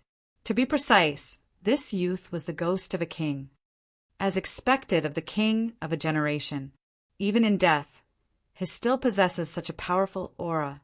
If he were still alive, I'd have no hope of escaping with my life, Shifeng muttered after observing this ghost king with omniscient eyes. King of Ghosts, Monroe Bell, High Lord. Level 30. HP 40000/4000000. Being capable of receiving the title of king proved that Monroe Bell had been a Tier 3 class before he died. The pair of swords in Monroe's hands indicated that he had been a Tier 3 sword king, the equivalent of a great lord, during his lifetime. However, after Monroe Bell died, he had weakened significantly. Now, he was only as strong as a High Lord. Even so, he would not be an easy challenge for Shifeng. Immediately, Shifeng activated Heavenly Dragon's power, increasing his strength by 100%, HP by 300%, and defense by 300%. Suddenly, Shifeng's HP rose past 27,000. However, his HP could not compete with the King of Ghosts, which possessed 4 million HP. Shifeng then used the activatable skill of the 7 Luminaries Ring's Aura of Water, Life Bloom, recovering 20% of his HP every second for 40 seconds. During this period, it would be the equivalent of having a powerful healer healing him indefinitely. Grave Robber received the Sword of Justice's Retribution. Monroe Bell's pitch-black eyes locked onto Shifeng. Taking a step forward, the King of Ghosts dashed towards Shifeng as he sent a flurry of sword thrusts at the intruder with his king's sword. The King of Ghosts' sword carried with it a majestic aura. The aura alone was enough to scare an ordinary player, much less the flurry of thrusts. Monroe Bell's attack was like a tsunami. He gave Shifeng no opportunity to evade the strikes. Shifeng immediately activated Purgatory Power, allowing his attack speed to soar. He then used Wind Blade and charged forward. Facing the countless oncoming sword thrusts, Shifeng chose to face brutality with grace, and rather than confronting the attack head-on, he deflected the strikes to the side. However, despite the extreme speed of his swords and the fact that he was already in the flowing water realm, he could not keep up with the dozens of sword thrusts. As a result, he received multiple hits. Shifeng was not courageous enough to face Monroe Bell directly. A High Lord far surpassed an ordinary lord. Monroe Bell suppressed Shifeng completely in terms of strength and speed. Even if Shifeng activated twofold Berserk, the result would be the same. Furthermore, Monroe Bell was not an ordinary High Lord. The King of Ghosts had been a bona fide Sword King before he died. In terms of combat technique utilization, he was even stronger than ordinary experts. Hence, challenging the High Lord in a direct confrontation would only be detrimental to Shifeng. If Shifeng had not reached the flowing water realm, gaining insight into an opponent's actions, he would never have come here only to die. After all, level 30 was a dividing line in God's domain. Monroe Bell's attack power was also terrifying. Shifeng had received close to minus 2,000 damage from a casual slash and more than minus 4,000 damage if the King of Ghosts struck him with a skill. If Shifeng had not activated Heavenly Dragon's power, increasing his defense significantly, Monroe Bell's normal attack could have dealt over minus 4,000 damage, whereas a skill would deal over minus 10,000. As Shifeng received damage, Life Bloom displayed its impressive effects. After factoring in the passive effects of the Aura of Water, Life Bloom regenerated more than 8,000 HP every second, the amount of healing Shifeng received surpassing the damage he received. While Shifeng and the King of Ghosts fought an intense battle against each other, a figure had stealthily appeared beside the sarcophagus and proceeded to open the treasure chest within. This treasure chest did not have a level restriction, so anybody could open it. However, opening it required 20 seconds. During this period, the person opening the treasure chest must not receive any damage. Otherwise, they would have to start the opening process all over again. Meanwhile, the person currently opening the treasure chest was none other than Shifeng's doppelganger. Although the doppelganger could not pick up any items, it could open the treasure chest. In the past, the 50-man team the assassin had led had similarly made various sacrifices to open the treasure chest before fleeing for their lives. Although Shi Feng was alone, he still chose to give the king's tomb a try. After all, not only did he possess the strength to resist a high lord for a short time, but he also had his doppelganger. No one else would have a chance of completing the task by themselves. The moment the doppelganger opened the treasure chest, Shi Feng instantly swapped positions with it, having his doppelganger delay Monroe Bell while he looted the contents of the treasure chest. Monroe Bell was simply too powerful. Shi Feng's doppelganger barely lasted 3 seconds before it died. However, during those 3 seconds, Shi Feng had emptied the treasure chest. Seeing Monroe Bell charge towards him, Shi Feng hurriedly switched the aura of water to the aura of space before activating space movement and leaving the king's tomb. Chapter 485, Number 1 Guild. Chapter 485, Number 1 Guild. Near one of the mass graves in Watch Cemetery's outer region. A tear in space suddenly appeared in midair. In the next moment, Shi Feng emerged. I finally escaped. Even after Shi Feng landed, he could still hear the King of Ghosts' angry roars. However, the tear in space had already closed. Even if Monroe Bell recovered his strength as a Tier 3 Sword King, he could not reach Shi Feng now. Now that I have the promotion order, it should be about time to make a trip back to White River City. Shi Feng's lips curled up slightly when he saw the glittering silver token in his bag. Originally, he had only intended to retrieve this guild residence promotion order after he reached level 30. However, he had not expected to set foot in the flowing water realm. Even though he was only level 26, he was already capable of delaying Monroe Bell. Other than the promotion order, Shi Feng had obtained 3 items from the king's tomb. Of these 3 items, one was a fiery red, 2-handed staff. One was an azure, 2-handed greatsword, and the last was a silver stone tablet. Appraising these items with omniscient eyes, Shi Feng discovered that both the 2-handed staff and 2-handed sword were actually level 30 dark gold weapons. However, the silver tablet surprised Shi Feng far more than the 2 weapons. Shi Feng was very familiar with this silver tablet. Secret sword technique. The pattern engraved on this tablet is too vague and incomplete, and no information can be deciphered. However, some kind of divine power hides within this pattern. If one gathers all of the stone tablets, this vague and incomplete pattern can be restored. Current tablet count 1/6. The tablet for the secret sword technique. Shi Feng had accidentally obtained a part of it while he had completed the Blade Saint's Legacy trial. Back then, he had suspected that the silver tablet was something extraordinary, so he had stored it in his warehouse. He never expected to obtain another piece so soon. Just what is this secret sword technique? Despite examining the tablet, Shi Feng could not find any differences between the tablet he had just obtained and the one he had found in the Origin sword domain. The 2 pieces looked identical. Shi Feng even suspected that the piece he stored inside his warehouse had somehow grown legs and run to the king's tomb by itself. Forget it. Let's head back for now. Following which, Shi Feng retrieved a return scroll. However, just as he was about to start channeling, D. Suddenly, Shi Feng's communicator rang. Thoughtful Rain, a girl he had only met once before, was contacting him. Is she looking to buy equipment? Shi Feng looked at Thoughtful Rain's name, feeling slightly surprised.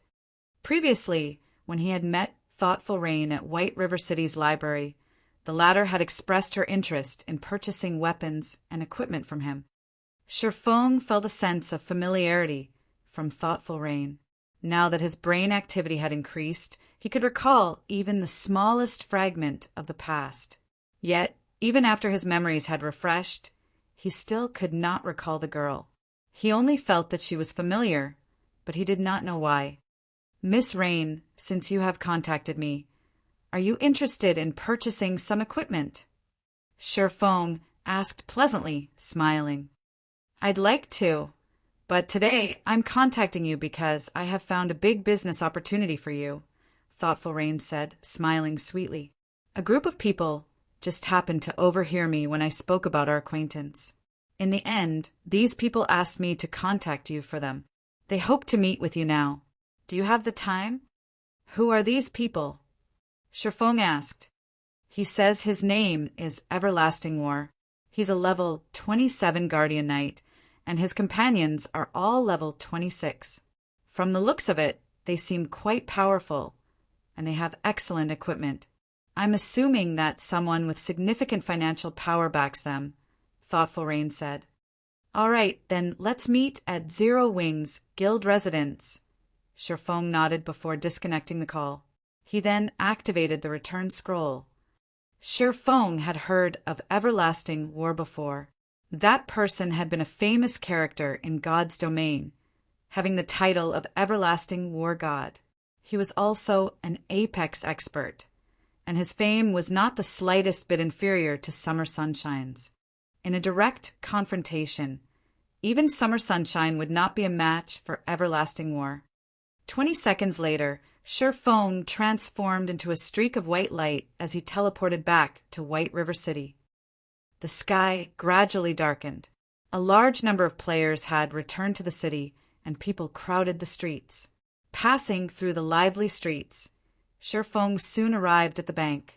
He then stored all of the top-tier and advanced equipment he had obtained in the guild's warehouse. He also placed the level 30 Dark Gold Staff, the Roaring Blaze Staff, and the level 30 Dark Gold Greatsword, the Azure Heart, on full display in the guild's warehouse.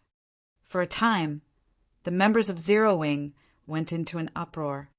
The war between Zero Wing and Overwhelming Smile had significantly depleted the stock of equipment inside the guild's warehouse. Now, however, over 1,000 pieces of equipment had suddenly appeared. Aside from the large amount of advanced equipment, the stock of top-tier equipment had already exceeded 100 pieces.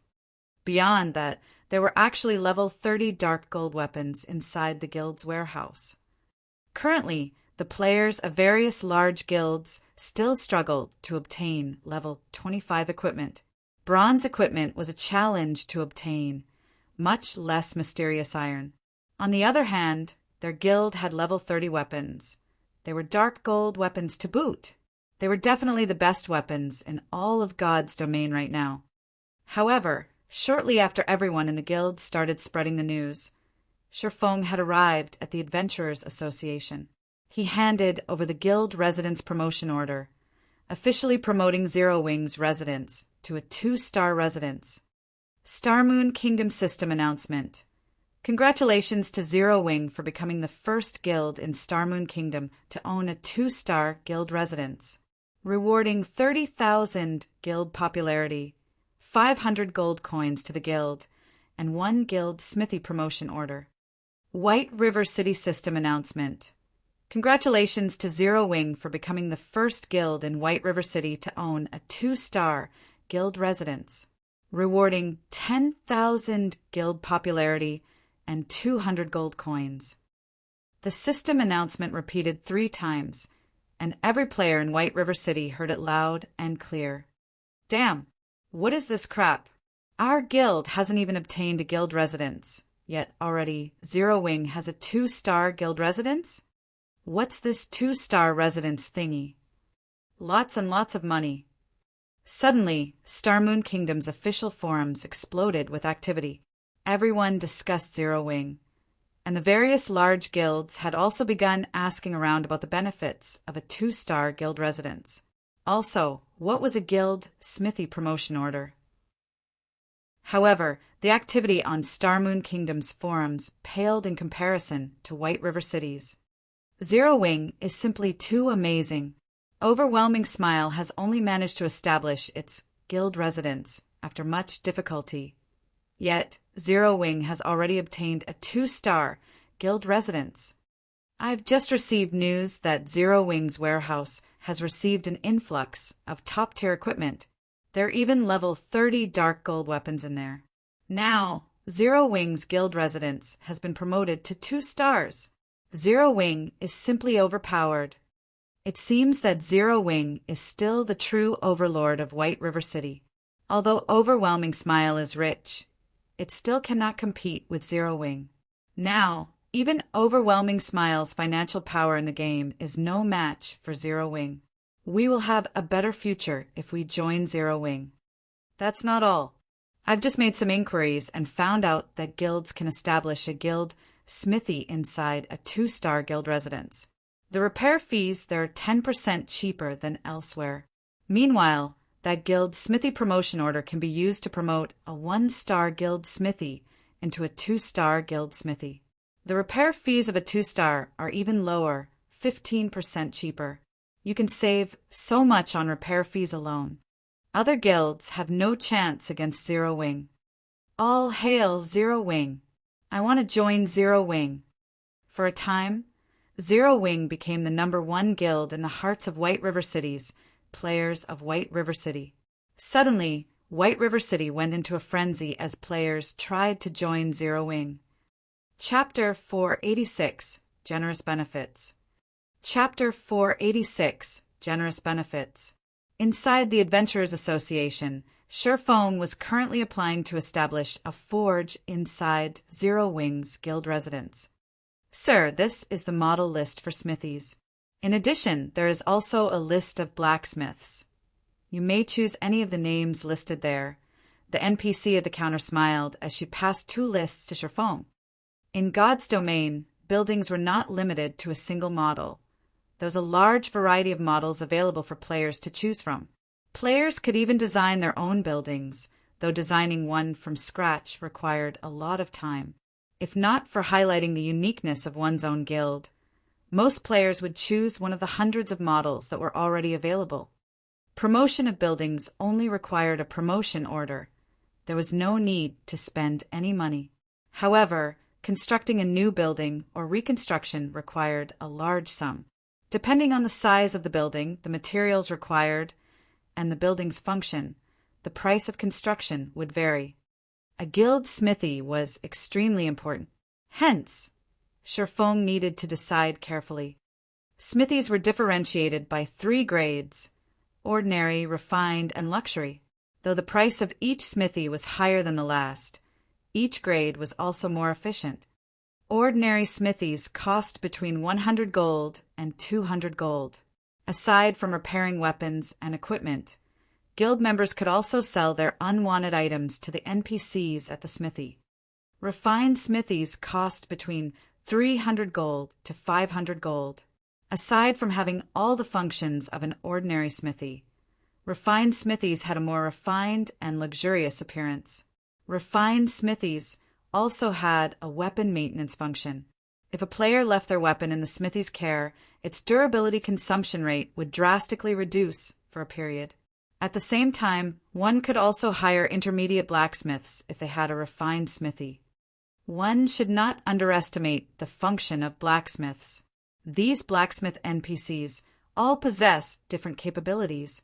For example, some blacksmiths might take less time than others to repair weapons and equipment.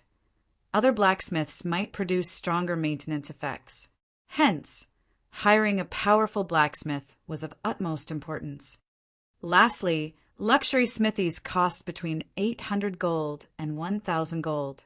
Aside from having all the functions of a refined smithy, luxury smithies had a rest area that allowed guild members to accumulate the double EXP buff. However, 48 hours of rest was required to accumulate 20% of the buff. In addition, luxury smithies contained forging rooms. Moreover, these were advanced forging rooms, which were far more effective than those at the Starstreak trading firm. One could also hire advanced blacksmiths. For the guild's future development, we'll get the most benefits from the best option. Let's choose this 1,000 gold model, then. After looking through the model list, Feng chose one of the largest luxury smithies available that allowed him to invite up to 10 blacksmiths. After deciding on the model, he began to choose his blacksmiths. Feng had received 700 gold from the system reward alone. In addition, he also received over 300 gold for each dragon scale set equipment that sold at the Blackwing auction house. At this point, he had already sold more than 20 sets. Currently, Feng had more than 8,000 gold on his person, making him wealthier than any single guild in Starmoon Kingdom. Moreover, gold would continue to fill his bags as more sets of dragon scale set equipment sold. So he did not mind constructing the best smithy available. Following which, Feng chose to hire 10 advanced blacksmiths. These 10 NPCs were the most skilled blacksmiths one could currently find. Their monthly wages ranged between 3 and 5 gold. After Feng finished dealing with the smithy, he searched for a secluded location to adjust his appearance back to Yifeng. He then hailed a horse carriage and returned to Zero Wing's guild residence. When Feng arrived at the residence, he discovered a sea of players crowding the entrance, creating an extraordinarily lively atmosphere. There were currently 2 berserkers in dragon scale set equipment standing guard and maintaining order at the residence's entrance. The fine gold rank glow from the sets thoroughly awed the players who had come to sign up for the guild. Is that a fine gold set equipment? I've seen it on the forums before. I think it's the dragon scale set equipment. Currently, a single set costs more than 300 gold. Zero Wing is just too rich. They actually bought 2 sets. Not just 2. I hear that Zero Wing's warehouse also has 1 set available for trade. As the crowd discussed Zero Wing's wealth with astonishment, the newly constructed smithy also attracted their attention. The smithy's construction was not as tedious as the guild halls. The smithy required much less time as it had fewer functions. As long as the guild paid the construction fees, the smithy could be completed in less than 10 minutes. Zero Wing's smithy was 3 stories tall. The smithy's luxury-grade appearance dazzled the onlookers, and many among the crowd even believed that they had arrived at the capital city's advanced smithy. The smithy was large enough to accommodate several hundred players, and it was even larger than an ordinary guild hall. This is my first time seeing such an extravagant smithy. Zero Wing isn't giving Overwhelming Smile any chance of survival. Zero Wing Smithy is almost the same size as Overwhelming Smile's guild hall. It's so much fancier than their guild hall, too.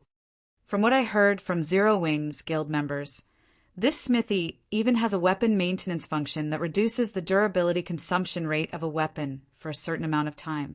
With this, who knows how much money we can save when grinding monsters and raiding dungeons. For this guild smithy alone, I'll do anything it takes to join Zero Wing. The independent players who had come to participate in Zero Wing's test watched the guild's transformation with reverence, their desire to join Zero Wing intensifying. Morale among Zero Wing's members soared when they saw the growing flood of players coming to join their guild. Now, whenever they strode down the streets with their 6-winged emblem revealed, they would receive countless envious stares. Standing a short distance away from the residence's entrance, Thoughtful Rain quickly noticed Feng's arrival. Waving her hand, she shouted, "Yifeng, we're over here." Feng promptly walked over. Standing beside Thoughtful Rain was the expert who Feng was extremely familiar with, Everlasting War. However, though Feng knew about Everlasting War in the past, the reverse was not true. The 5 companions by his side were also outstanding experts. In the past, Feng had lived in an entirely different world from them. He had failed to reach even the upper ranks of God's domain, much less the pyramid's peak. Yifeng, let me introduce you. This man is Everlasting War. He wishes to discuss business with you.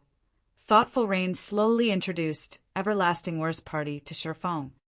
At this moment, Everlasting War was shocked after evaluating Feng. The pressure he felt from Feng was intense. He had not expected Zero Wing to possess another unfathomable expert besides Black Flame. "Hello, I am Yi Feng," Shifeng said, smiling faintly at Everlasting War. "This place isn't suitable for a discussion. Why don't we head inside to chat?" Saying so, Shifeng led the group into the rest area in the guild residence's smithy.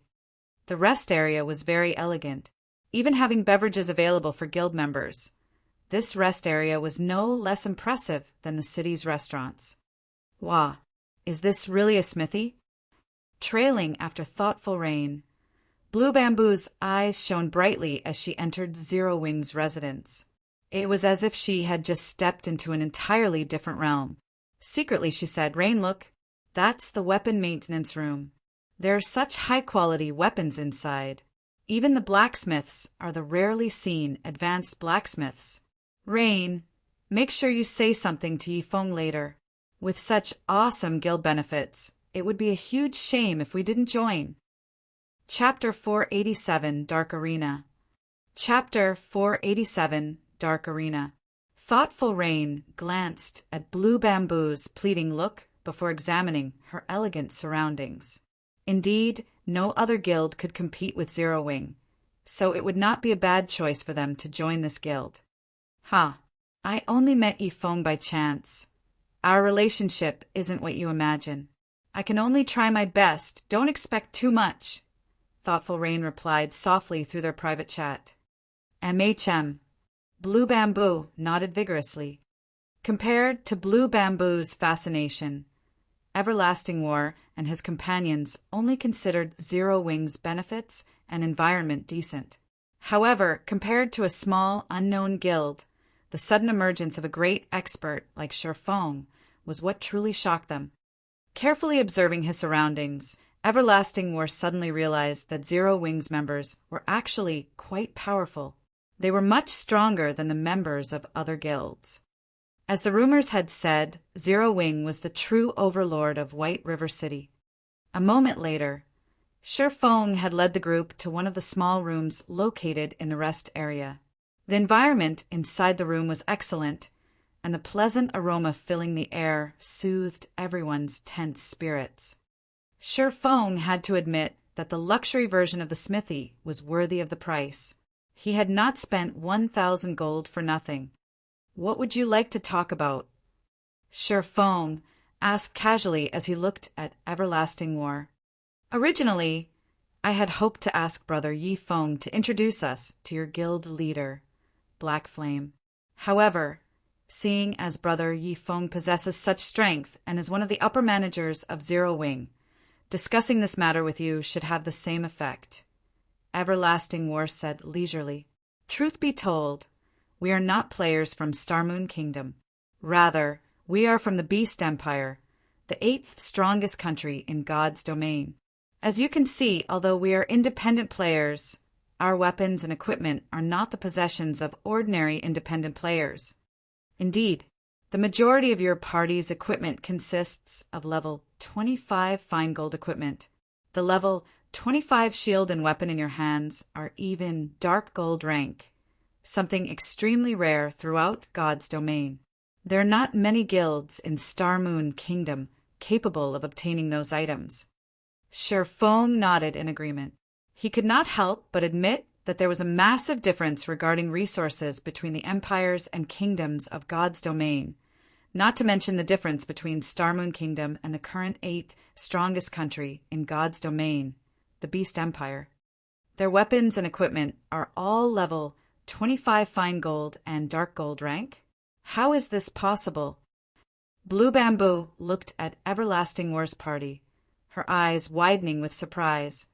Blue Bamboo knew that Everlasting War was very powerful. She could tell that just by looking at his level. All this time, however, Blue Bamboo had thought that the fine gold and dark gold rank glow effect surrounding Everlasting War's body originated from level 20 weapons and equipment. She never considered that he had level 25 weapons and equipment. Level 25 fine gold equipment was a luxury to any guild, much less dark gold rank. By the side, Thoughtful Rain was also shocked. Only now did she understand why this party did not mind giving them a level 25 secret silver staff. It turned out that these players were all using level 25 fine gold and dark gold ranked weapons and equipment. Is this the gap between a kingdom and empire? Thoughtful Rain was greatly confused. Upon seeing the shock on Blue Bamboo's and Thoughtful Rain's faces, Everlasting War's companions felt proud, even though they had long since gotten used to the shocked expressions of White River City's players. You're mistaken. Although there is indeed a gap, it is not as large as you imagine. Moreover, there are no ordinary independent players. Someone has sponsored them, Sherfong explained. In God's domain, both players in kingdoms and in empires face similar difficulties when leveling up. However, since empires mirrored the major cities in the real world, claiming the players who lived in said cities upon character creation, empires had far more players within their borders. As a result of the astounding player population of an empire, the competition in an empire was far more intense than in a kingdom. The intense competition, in turn, gave birth to greater motivation, which resulted in empire players improving their techniques faster. Naturally, the levels and equipment of empire players were slightly better than kingdom players. As for Everlasting War's party, even in empires, they were far above ordinary players. So, how could the ordinary players of White River City possibly hope to compete with them? Sherfeng's declaration stunned Everlasting War's companions, shock coloring their expressions as they stared at Sherfeng's calm smile. Sherfeng's words were not incorrect in the least. It was as if he had seen through every detail about them.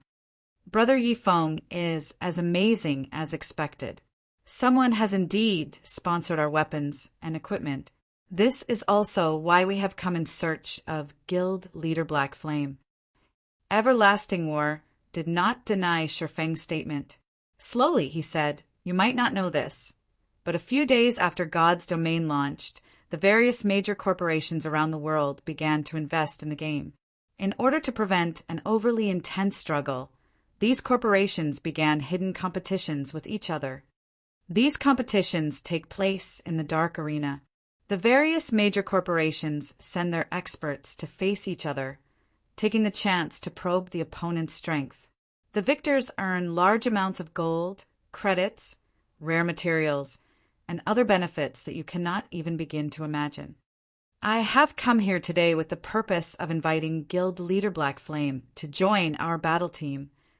If our battle team wins, it will benefit a guild such as Zero Wing that lacks funding. Not only can you obtain a large sum of credits, but you can also obtain a large sum of gold coins and top-tier equipment that you cannot even imagine exists. Now, however, I want to invite Brother Yifeng to join us instead. What are your thoughts on this? Although Everlasting War's voice was soft, it was sufficient to shock everyone present. This was a competition between the top 500 corporations around the world. This competition was several times more intense than the competition between first-rate guilds. The experts that were invited to participate were on an entirely different level. I understand. I can agree to your invite, but I have a request, Sherfong calmly said. He had long since known about this dark arena. It was a gathering place for experts. However, the experts there were far more powerful than the experts one usually saw in the virtual gaming world. Moreover, the financial power these people possess was several times greater than a first-rate guild's. If one could obtain consecutive victories in the dark arena, it was even possible to obtain more credits than what Underworld possessed. Take Everlasting War, for example. Originally, he had not been a professional virtual reality gamer. Before God's Domain came into existence, he had been a top-class professional bodyguard tasked with protecting world-class characters. He had undergone both specialized mental and physical training. Ordinary people could never hope to be a match for him. Only the price the Dark Arena had offered was very high. It was enough to tempt even Everlasting War to play God's Domain. In the end, Everlasting War had become the everlasting war god of the Dark Arena, one of the apex existences of God's Domain. In the past, Feng had been fortunate enough to witness some of the matches in the Dark Arena. However, he had never even come near to qualifying to participate. As this was a competition between major corporations, only those who were invited were allowed to participate in the Dark Arena. Request. Everlasting War could not help his surprise. He had not expected Feng to maintain his composure. However, he decided to ask, "May I know what this request is?" Chapter 488, Young Genius. Chapter 488, Young Genius. Although Everlasting War had already spoken, his companions had frowned in response to Feng's reply. They had never expected that Feng would try to negotiate. Countless people yearn to join a competition of such level. Yet, even many of the experts on the God's Domain experts list had been rejected. They were already stooping pretty low by willingly inviting an unknown expert, such as Feng. Even world-renowned players fought to join the Dark Arena. Participating in the Dark Arena was already a supreme honor in and of itself. Not only could one win endless riches, but they could also receive the admiration of millions. It was even possible for one to become an international celebrity with a single battle. Not even the ruler of Star Moon Kingdom was a match for the Dark Arena's participants in terms of status. After all, that was a stage at the international level. Thoughtful Rain and Blue Bamboos, little jaws hung in shock. Their eyes filled with disbelief as they watched Feng. The competition between guilds in God's Domain was intense. Almost every guild was supported by many corporations. However, not even the backer of a first-rate guild could compare with international corporations. It was merely an ant in the eyes of such giants. Although the virtual gaming industry's total value rose with each passing year, it was still significantly inferior to other top industries. If a guild could obtain the financial support from such a corporation, they could instantly become a super guild, surpassing any first-rate guild in God's Domain. With such a good opportunity at hand, Feng actually had a condition. However, Feng did not care about what others thought about him. Taking a sip of tea, he returned his gaze to Everlasting War, saying slowly, "My request is very simple. I hear that each battle team participating in the Dark Arena consists of 10 members. Seeing as you only have 6 members at the moment, I wish to invite 3 of my people to join. That way, we will have a full battle team. What do you think? You must be insane. Just inviting you is already leader's limit. Yet, you still want to invite 3 others to join the team? Who do you think started this battle team?" A youth in black armor shot up from his seat in anger. The other members of Everlasting War's party were also clearly angry. Everlasting War, on the other hand, watched Feng seriously. The member limit for each battle team had only been recently confirmed, so only an extremely small group of people know this information. How did Feng, an upper manager of a small guild, find out about this? Suddenly, Everlasting War realized that the young man before him was shrouded in mystery. The only goal of the corporation sponsoring your battle team is to secure victory. Naturally, the stronger the chosen team members are, the better. I can guarantee that the players I want to include are all very formidable, Feng explained. Although Feng had not personally participated in the Dark Arena, he had a certain understanding of it. After all, it was the future battlefield for the apex experts of God's Domain. He had learned plenty of techniques from the matches held in the Dark Arena. For example, he had learned void steps from watching the Dark Arena's battle videos. If he could allow the experts of the guild to participate in the Dark Arena and experience those battles, it will enable them to improve their techniques further. Brother Yifeng, I am afraid that I am really powerless on this matter. There are a limited number of slots for the battle team. Although I am the team leader, I only have 1 invitation for the test, not the member slot for the battle team. Originally, I intended to test Guild Leader Black Flame's qualifications. However, even if he is qualified, I believe that, as the leader of a guild, he should be very busy with its management. Even if he has the strength, he should not have that much time to spare. That's why I wanted to invite Brother Yi Feng, Everlasting War said, smiling bitterly. The competition between these international corporations was extremely intense. Every position on the battle team was unimaginably precious. So how could they give them away to Shifeng so easily? I expected as much.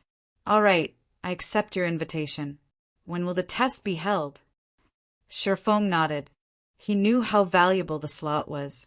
The invitation alone had already greatly surprised him.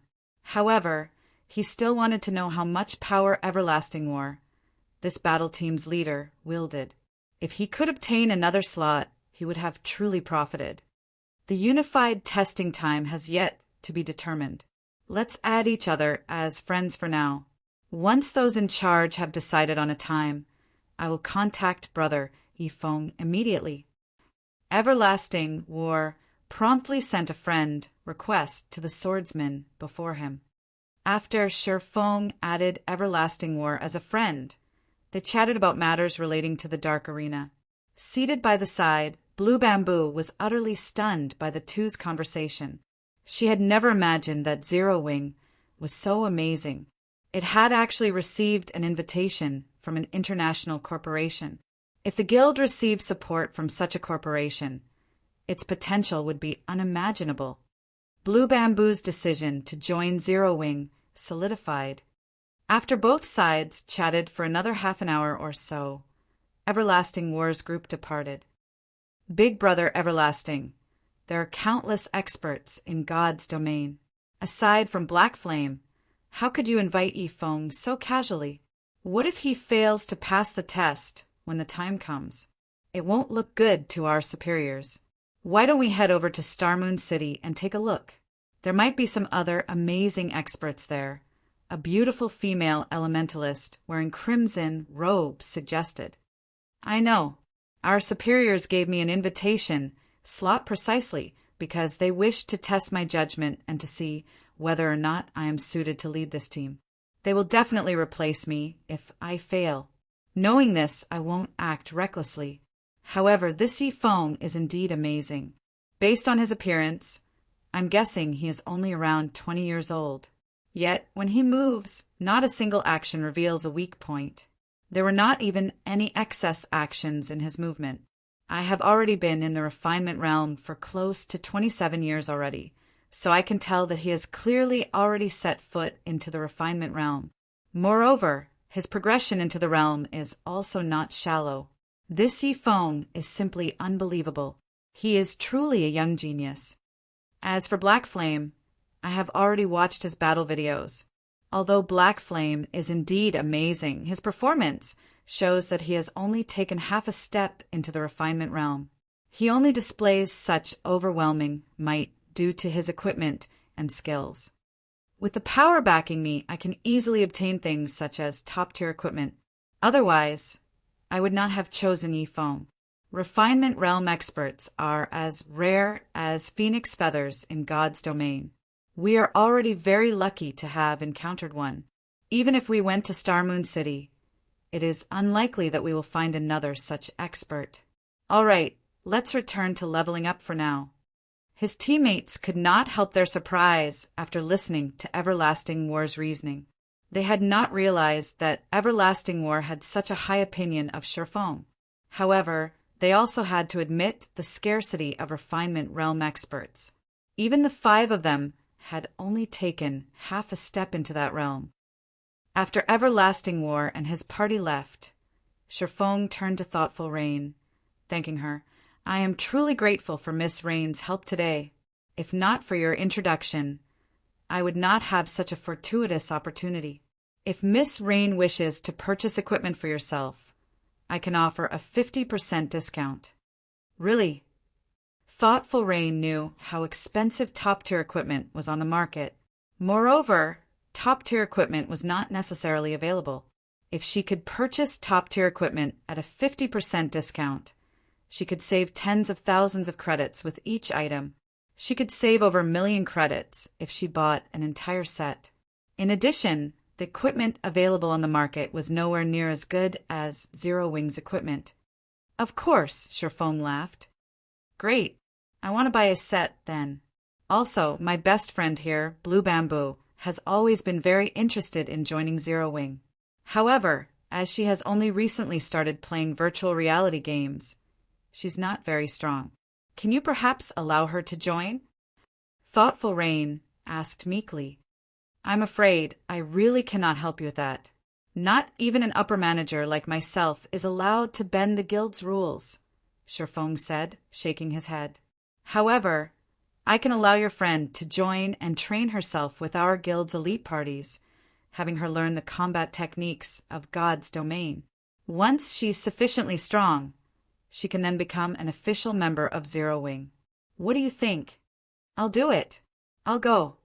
Originally, Blue Bamboo had been extremely disappointed when she heard Sherfeng's initial refusal. However, being able to improve herself with the elites of Zero Wing was not a bad alternative. Chapter 489 Shop. Chapter 489 Shop.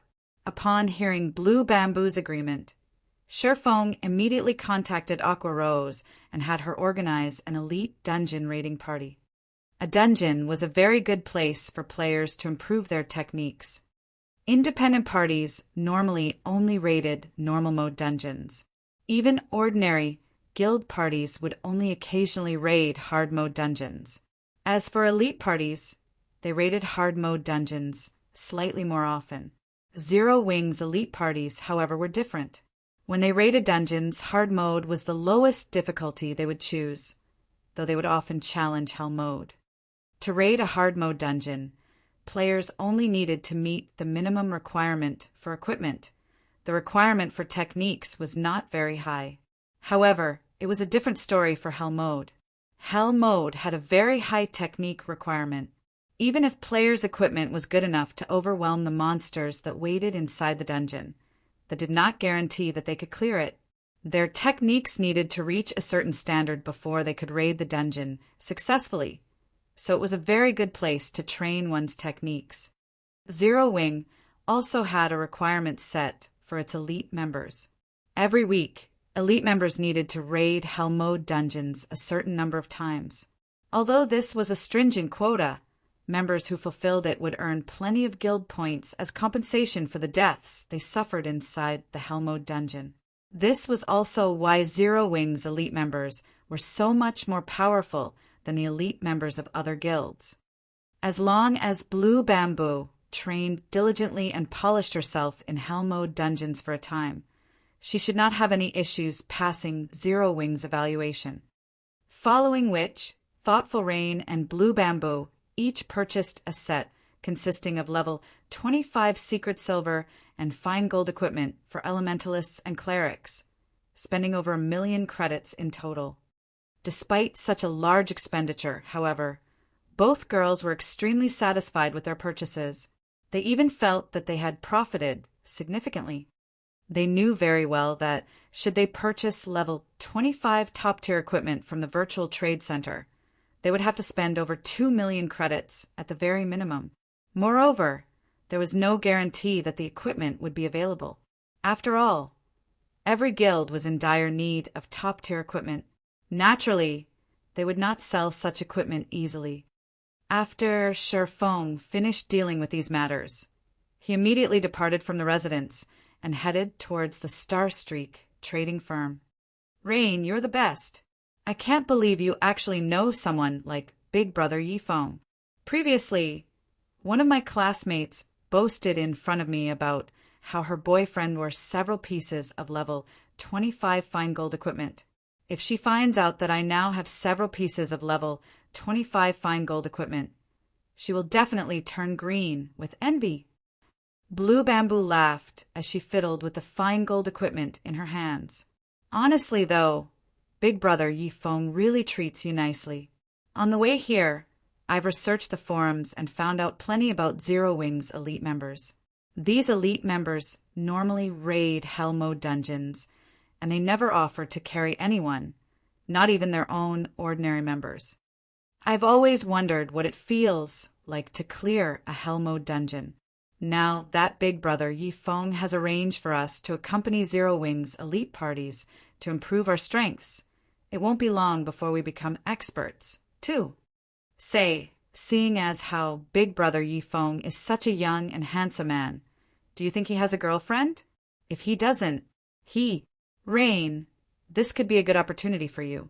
Even an international corporation is trying to recruit him to their battle team. Once he becomes famous, who knows how many people will be gunning for him. Your chances with him will decrease significantly if you wait. You little girl. Thoughtful Rain blushed slightly. Snapping, she said, I'm going to ignore you now. Seeing that thoughtful Rain had turned around and was about to leave, Blue Bamboo hurriedly pulled her friend back, panicking, No. White River City, Star Streak Trading Firm.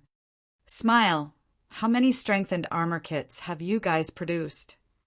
Shifeng asked. Guild leader, the three of us have forged over 10,000 pieces. Are we going to put them up for sale now? Melancholic Smile asked. MHM, bring all of the strengthened armor kits and follow me. Right, also bring the gold we've earned so far, Shifeng said.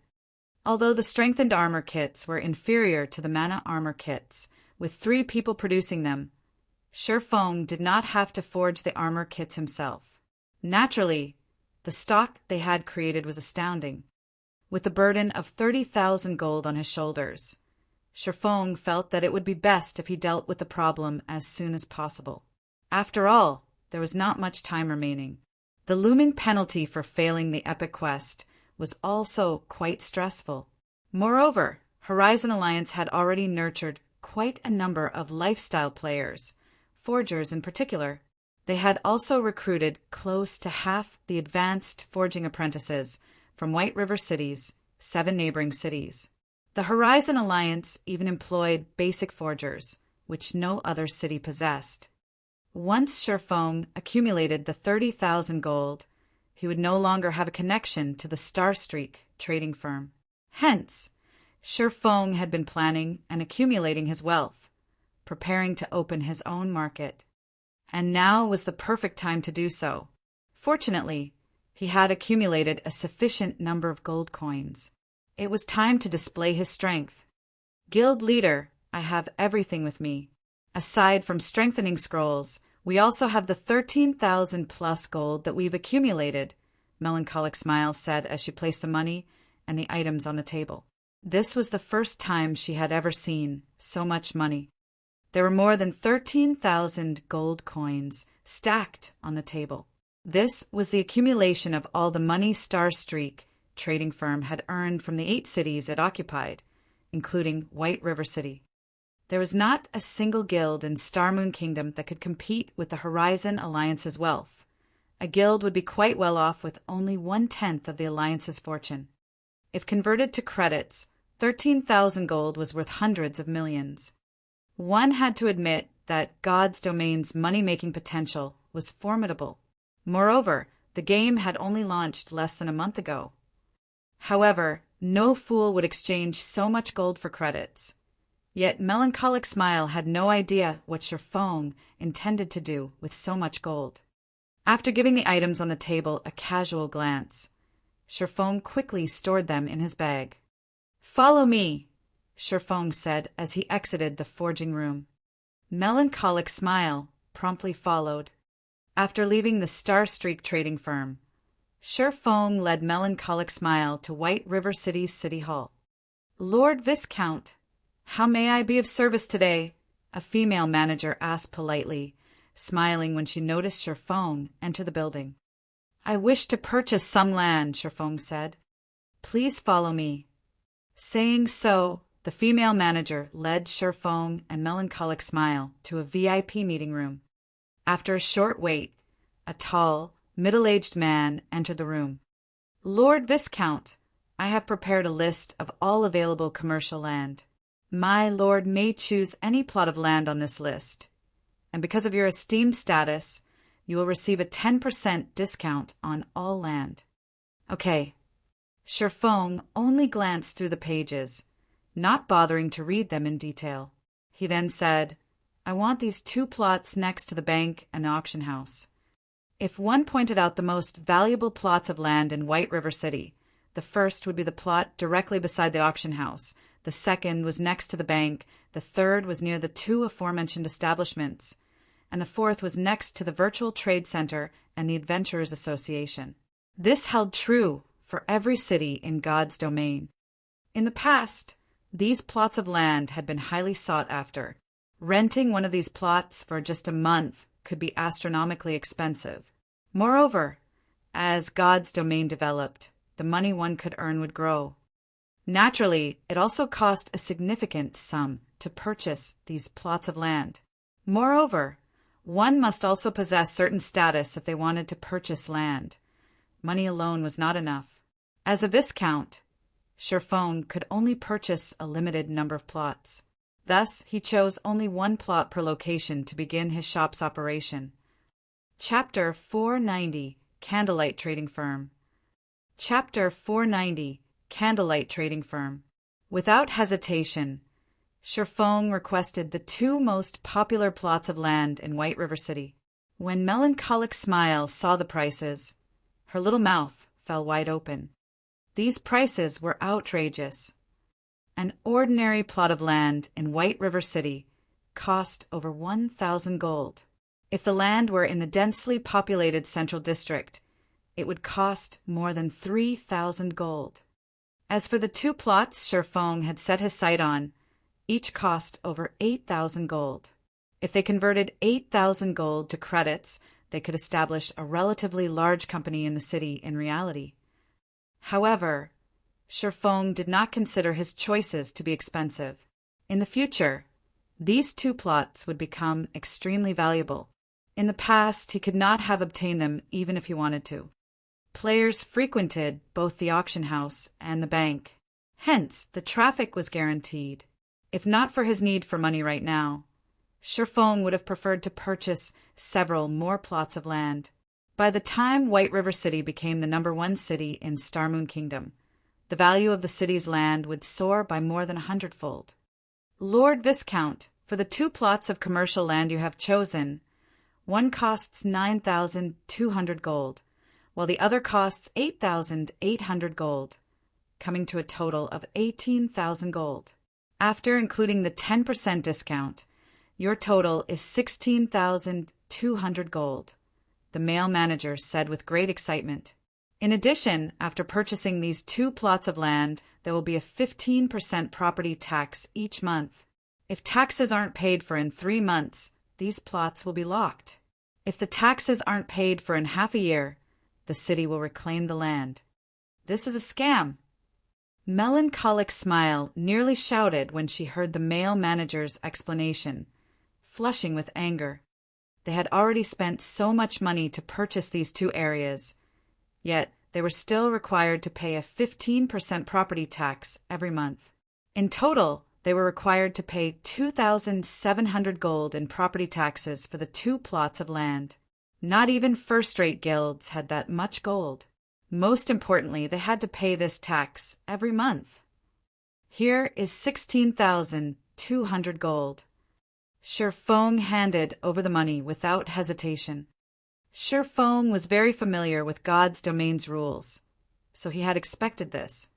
Moreover, the main god system had implemented this property tax with the purpose of avoiding someone powerful from monopolizing a city's land. Although the property tax seemed absurdly expensive, gold coins would become easier to earn as players leveled, resulting in their depreciation. Gold coins would not remain as valuable as they were now. Hence, paying 2,700 gold each month was no big deal. A short moment later, the manager passed the deed for the 2 plots of land to Cherfone. With this, Cherfone could now establish shops on these 2 tracts anytime he wanted to. Moreover, these 2 areas were relatively large. They were in no way inferior to the Star Streak trading firm. At the end of the day, the Star Streak trading firm did not belong to Cherfone. Even if he managed it well, the firm still belonged to NPCs. However, if he established shops on the plots he had purchased, he could do whatever he wanted to them. It was a lot more convenient. Soon after, Sherfong chose two relatively good building models in the city hall, with both being three-story buildings. He could use the first floor to sell products and use the second to establish a warehouse, forging rooms, and other necessities. Finally, the third floor could be an office area.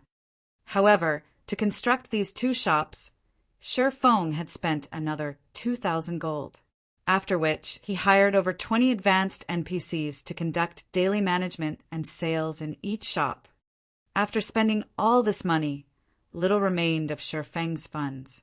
Fortunately, the dragon scale set equipment sold consistently in the Blackwing auction house, and a large sum of gold coins would fill Sherfeng's pockets every now and then. Smile. I'll leave the management of these 2 plots of land to you for now. I've already given you the authority you need. Begin transferring our members from Star Streak little by little. As for our products, we'll set the strengthened armor kits as our main focus. There is no need to sell them over at Star Streak, Sherfong said. Guild leader, if we only sell the strengthened armor kits at these 2 locations, it will divert traffic from Star Streak, impacting our business there, Melancholic Smile said, concern filling her voice. That is precisely my intention. I want to lure all of the old customers of Star Streak to the new shops. Just do as I say. As for the price for these strengthened armor kits, set them at 7 silver coins minimum. We can't afford a loss from selling them, Sherfong laughed. Although the Star Streak trading firm was still somewhat useful to him, its greatest purpose to Sherfong lay in the initial business. Now that he had accumulated sufficient capital, he had to abandon it, little by little. After all, the moment he earned the 30,000 gold and completed his quest, the Star Streak trading firm would sever all ties with him. If he did not prepare for it now, it would be too late in the future. Guild leader, rest assured, I will make sure the prices of the strengthened armor kits stay above 7 silver coins, Melancholic Smile said. She was very confident about the strengthened armor kits they had produced. Even as basic forgers, their success rates at producing the strengthened armor kits were below 30%. Meanwhile, the material cost for producing each strengthened armor kit was over 1 silver. In other words, the actual cost for producing a complete strengthened armor kit was more than 3 silver. In reality, selling them for only 7 silver coins was simply too cheap. Even if Sherfong had not given the order, she had intended to set the initial price of the strengthened armor kits at 10 silver. After all, with the current average level of players, a price of 10 silver coins was definitely affordable. Guild leader, you haven't named the shops for these 2 locations yet. What will you call them? Melancholic Smile asked as she looked at Sherfong. A small spark may kindle a raging fire. Let's call it the Candlelight Trading Firm. Sherfong sighed as he looked at the deeds to the 2 golden real estates in his hand. At this moment, he finally had his own capital. With these 2 plots, he had taken a large step ahead of the other guilds. His guild would have a relatively stable source of income in the future, and he wouldn't have to fear becoming any guild's target. Shortly after, both Sherfong and Melancholic Smile visited to the 2 plots of land they had just purchased. At this moment, however, the buildings were still under reconstruction, so they could not view the shop's full elegance. It would take several more hours before the reconstruction work would be completed. At that time, they could open for business. There sure are a lot of players in White River City right now. Sherfong examined his surroundings, discovering a sea of players near the auction house. The area was even more crowded than it had been in his previous life. Guild leader, this is a given. Zero Wing and Overwhelming Smile are constantly competing over White River City. Zero Wing is also the first guild to own a guild residence in Starmoon Kingdom. In addition, there are Overwhelming Smile's impressive offers to consider. As a result, many players from other cities were tempted to migrate and develop themselves in White River City. Based on the statistics published the day before yesterday, White River City is currently the 2nd most populous city in Starmoon Kingdom. It is only slightly behind Starmoon City. An ordinary city could not compare with a capital. Even if White River City offered a massive advantage, many players still preferred to mingle in the capital city. Star Moon City. Upon hearing Melancholic Smile's words, Shifeng suddenly remembered something. He had befriended someone in Star Moon City before and had intended to purchase land through him. Originally, he had planned to direct Zero Wing's development towards Star Moon City. In the end, he had dismissed this notion and focused on making White River City the #1 city in Star Moon Kingdom. After all, unlike in Star Moon City, Zero Wing had an extraordinary background in White River City. Currently, although he no longer intended to develop Zero Wing in Star Moon City, the capital city's population was still very attractive. After all, in God's domain, players were a city's resource. The more powerful a city was, the more powerful the guild controlling said city could become. It seems I need to make a trip to Star Moon City. Shifeng suddenly thought of a plan that could advance White River City's development further. Chapter 491, Holy Land for Experts. Chapter 491, Holy Land for Experts. Just as Shifeng was about to head towards White River City's teleportation hall, the clear ring of his communicator reached his ears. "Aqua, what's wrong?" Shifeng asked after accepting the call. "Guild leader, good news. Previously, your feat of killing so many of Overwhelming Smile's experts boosted our guild's morale. Currently, our members are flooding the fields to participate in the war. As Overwhelming Smile's expert parties are no longer appearing on the battlefield, we've gained significant advantages. We have already taken out over 20,000 Overwhelming Smile members. Probably because we're the first guild to kill over 20,000 players in an all-out war. An advanced NPC from the Adventurers Association just visited, issuing an epic guild quest. The quest is called Ancient Battlefield, and only the guild leader of the guild is allowed to accept the quest. Moreover, only 10 guild members can participate in the quest. Unfortunately, we can't learn anymore until we accept the quest.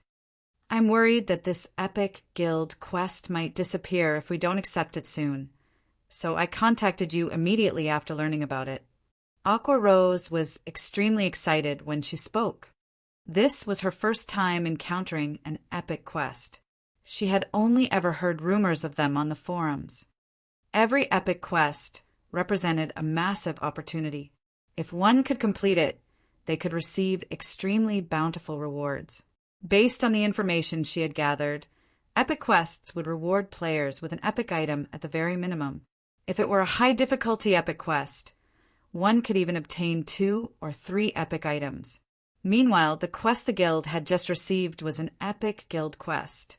It was a lot more difficult than an epic quest meant for individual players. If they could complete it, they would reap a frightening harvest. Ancient Battlefield. Shifeng was stunned upon hearing Aqua Rose's words, indescribable thrill growing in his heart. Hurriedly he asked, "Aqua, are you sure you read that correctly?" "The information on the guild's quest board is clear, and I made sure to read it very carefully. I can say with certainty that it is an epic quest. Even I didn't believe it at first when I was told. After verifying it multiple times, I am sure that it is the epic quest Ancient Battlefield," Aqua Rose said, practically glowing with excitement. If they could complete this epic quest and obtain several epic items, it could help them immensely when they raided large-scale team dungeons in the future. Now that Zero Wing waged war against Overwhelming Smile, morale was very important. The news about Shifeng taking out the underworld guards with one hit had caused Zero Wing to instantly become the publicly acknowledged #1 guild of White River City. This incident had also placed significant psychological pressure on Overwhelming Smile's members. If Zero Wing could take the lead by conquering a large-scale team dungeon, gaining even more top-tier equipment and prestige, Overwhelming Smile would have no hope of competing with Zero Wing in the future. However, Aqua Rose did not know that, in reality, what had shocked Shifeng was not the difficulty of the quest, but the ancient battlefield itself. In the past, the ancient battlefield had been immensely famous in God's domain. It had become so famous because of its alternative name, the Holy Land for Experts. The ancient battlefield was known as the Holy Land for Experts because the map was a training ground specifically designed by the main god system for players. This training ground's purpose was to allow players to gain a better understanding of the combat style of God's domain. In the past, countless noobs and new players had instantly soared to become experts precisely because of the ancient battlefield. Moreover, it wasn't limited to ordinary experts. The ancient battlefield had even given birth to many apex experts. As a result, players called the ancient battlefield the Holy Land for Experts. Countless players had dreamed of visiting and experiencing the wonders it had to offer. Unfortunately, this opportunity was too difficult to encounter. In the past, despite countless guilds and corporations offering astronomical prices for the slots to enter the ancient battlefield, nobody willingly sold the slots they had. Now that Sherfong had suddenly been notified that he had obtained the ancient battlefield quest, how could he contain his excitement? He had always dreamed of visiting the ancient battlefield in the past. Unfortunately, he had never been lucky enough to receive an invitation. Now, however, he had. I understand. The difficulty of an epic quest is not to be taken lightly, so set it aside for now. Don't worry about it disappearing. After a guild quest is issued, it will be available for 3 months or until someone accepts it. Since it has just been issued, leave it there for now, Sherfong said after calming down. However, although we are setting aside the quest, I have a few tasks that I'll need you to do for me. Tasks? Aqua Rose was confused. She could not understand why Sherfong did not intend to accept this epic quest. Although she knew that the difficulty of an epic quest was unmatched, without accepting the quest, how could they possibly know whether or not they could complete it? It was a pity to leave the quest there like that. Most importantly, it was so tempting. That's right. In order to complete this epic quest, we will need sufficient combat power. I need you to contact Fire Dance and the others and tell them to stop trying to level up to deal with overwhelming Smile. The same goes for you. All of you should focus on improving your combat techniques. I will also frequently give you pointers. In a few days, I will test you all to see how much your combat techniques have improved.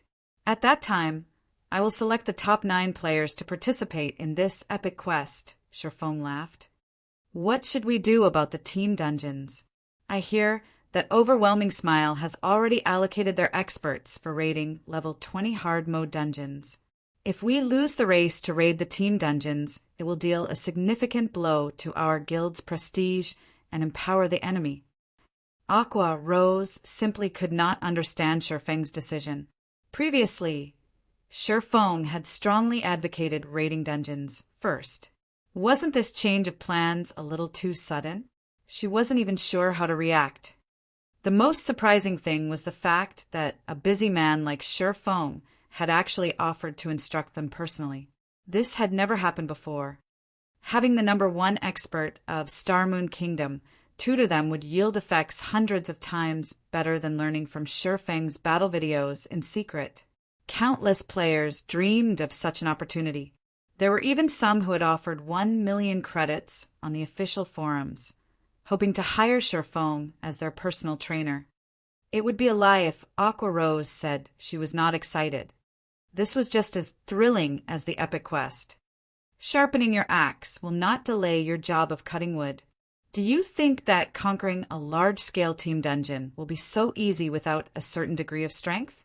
Beyond that, the quest only requires 10 people.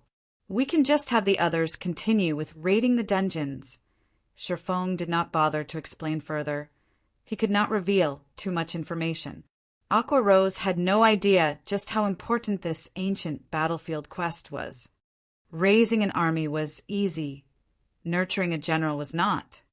In the past, no one had been willing to trade their spot on the ancient battlefield, even when offered a legendary item. The competition over a measly dungeon had meant nothing.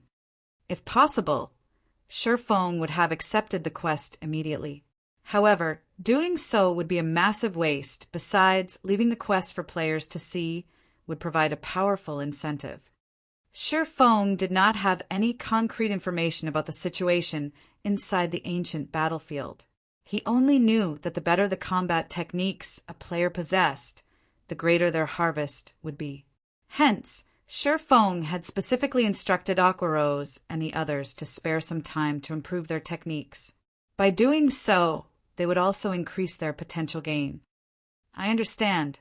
I'll contact Fire Dance and the others immediately. They will be thrilled when they hear about this. Aquarose giggled as she disconnected the call. She then began to contact the other core members of Zero Wing. Meanwhile, Shi Feng had arrived at Starmoon City, Starmoon Kingdom's #1 city, through a teleportation array. Chapter 492, Plundering Resources. Chapter 492, Plundering Resources. With a clear moon and few stars, it was already night time in God's domain. As the #1 city of Starmoon Kingdom, Starmoon City had brilliantly lit streets at this time. Magic lights illuminated the streets all around, making the entire Starmoon City seem as bright as day. As expected of Starmoon City, the population here is not something a regional capital like White River City could ever hope to match up to. Shi Feng could not help but sigh as he waded through the sea of players crowding the streets. Now that players were higher leveled, many could afford the teleportation fee to travel to Starmoon City. At this moment, Starmoon City's player population was nearly 5 million, 2 million more than White River City's. If one could take control of Starmoon City, it would significantly improve a guild's development speed. The impact on a guild would be even better than having control of 4 or 5 smaller cities. In addition, the available resources in the vicinity of Starmoon City were very abundant. Hence, all powers staying within the capital city were a mix of both strong and weak. Other than the 3 first-rate guilds that had set Starmoon Kingdom as their main base of operations, first-rate guilds of other kingdoms and empires also had a presence in Starmoon City. Plenty of second-rate guilds were also taking root and developing themselves here. As a result, the competition at Starmoon City was extremely intense, and in this aspect, White River City was far from comparable. Even the average level of ordinary players here was much higher than at White River City. Before long, Shi Feng arrived at Starmoon City's City Hall via horse carriage.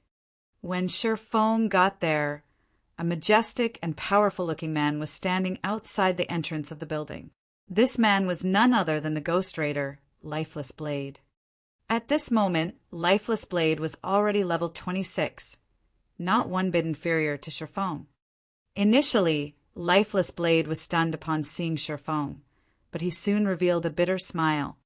Although Shi Feng's outward appearance had not changed by much since the last time they met, inwardly, however, the gap was like the distance between heaven and earth. The last time he met Shi Feng, the latter gave the impression of being very ordinary, that there was nothing special about him at all.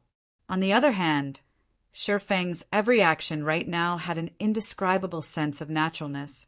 The pressure Shi Feng radiated made Lifeless Blade feel as if he was facing a Lord-ranked monster right now. The last time Lifeless Blade met Shi Feng, he had learned a lot from the discussion he had with Shi Feng on combat techniques. Moreover, the latter had even provided him with plenty of quests that raised one's reputation, allowing his reputation to swiftly reach the status of a noble, which afforded many conveniences for his team's development. Lifeless Blade was only where he was right now due to Shi Feng's help. Hence, he felt immense gratitude toward Shi Feng. During this period, Lifeless Blade had raided plenty of team dungeons. He had even raided Hell mode team dungeons. There were also countless instances where he participated in field PvPs. If he were to speak for himself, he would say that his strength had improved plenty since his last meeting with Shi Feng. However, compared to Shi Feng, his improvements paled significantly. "Brother Yi Feng, I've already completed the task you requested," Lifeless Blade stated when he saw Shi Feng approaching. In a somewhat worried tone, he continued, "But, Brother Yifeng, that plot of land you want is simply too far away from the high-traffic areas of the city.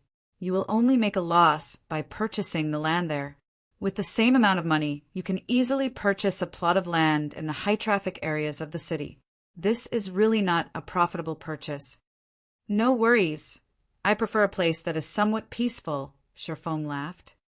Star Moon City was extremely large.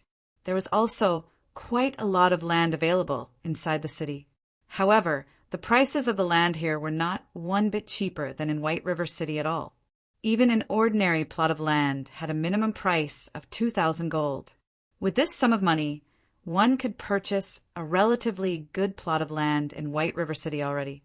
Meanwhile, the land situated around the central district of Star Moon City had a price tag of at least 6,000 gold, whereas land in the golden areas of the city cost 14,000 gold at a minimum. The prices here were more than double those of White River City. However, precisely because of this reason, the guilds based in Star Moon City had a constant headache. There was no meaning in purchasing a useless plot of land for more than 2,000 gold. However, not to mention the land in the golden areas, even accumulating 6,000 gold required a lot of time and effort. Hence, practically nobody was paying attention to the land within the capital right now. However, the many guilds in Star Moon City had neglected a point. Since the land of the capital city was so expensive, wouldn't the guilds developing at the capital city at the initial stages of the game suffer immensely? Not to mention the expensive land, but there was also the high difficulty of earning reputation in Star Moon City. No matter how one looked at the situation, guilds that were developing themselves in the capital city would be at a disadvantage during the early stages of the game. In reality, however, that was not the case. It was only because everyone had yet to deepen their understanding of the commercial lands of Star Moon City.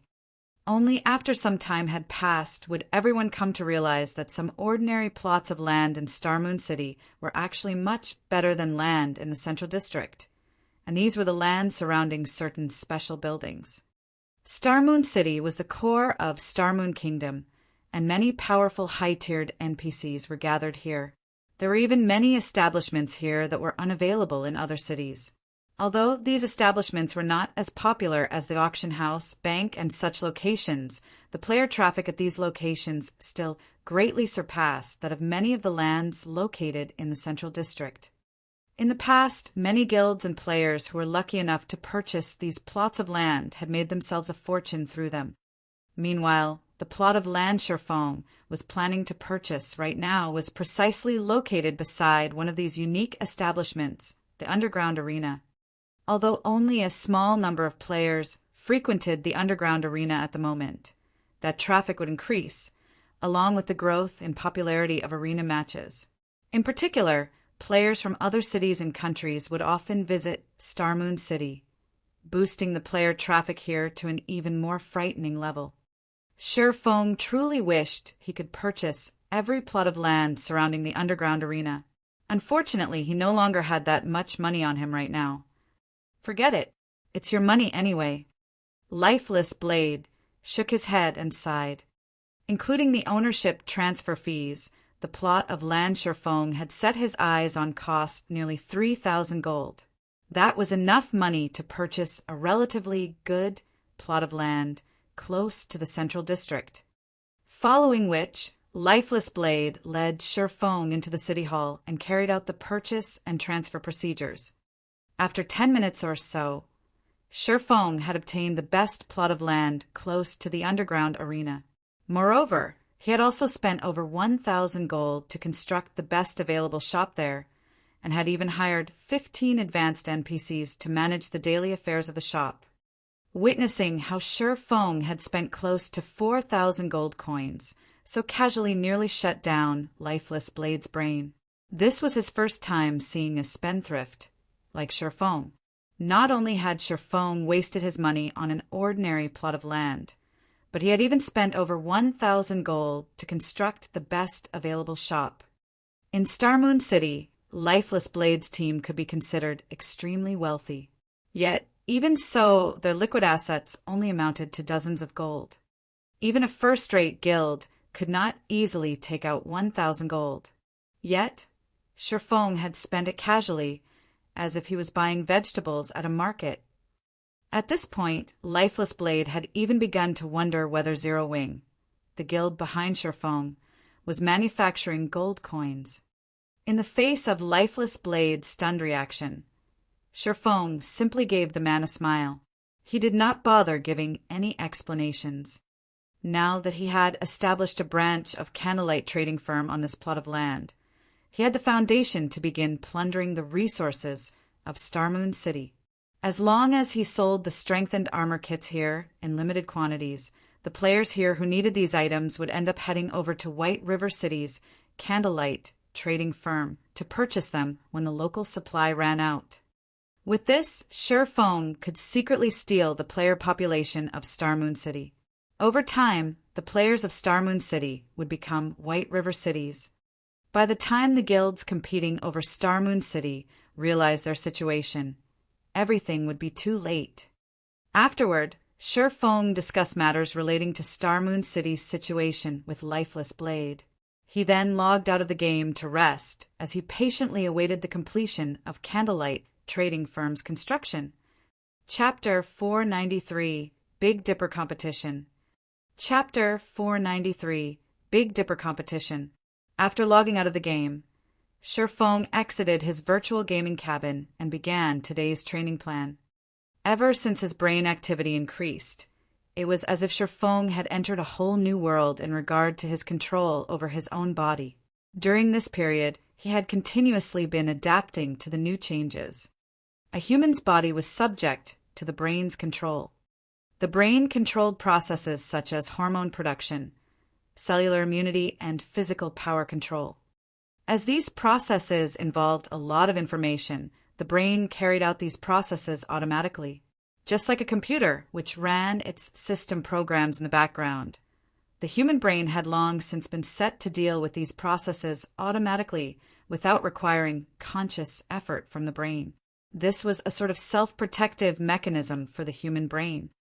However, with the increase in brain activity and simultaneously brain usage rates, humans could actively control these processes instead of leaving the brain to passively control them.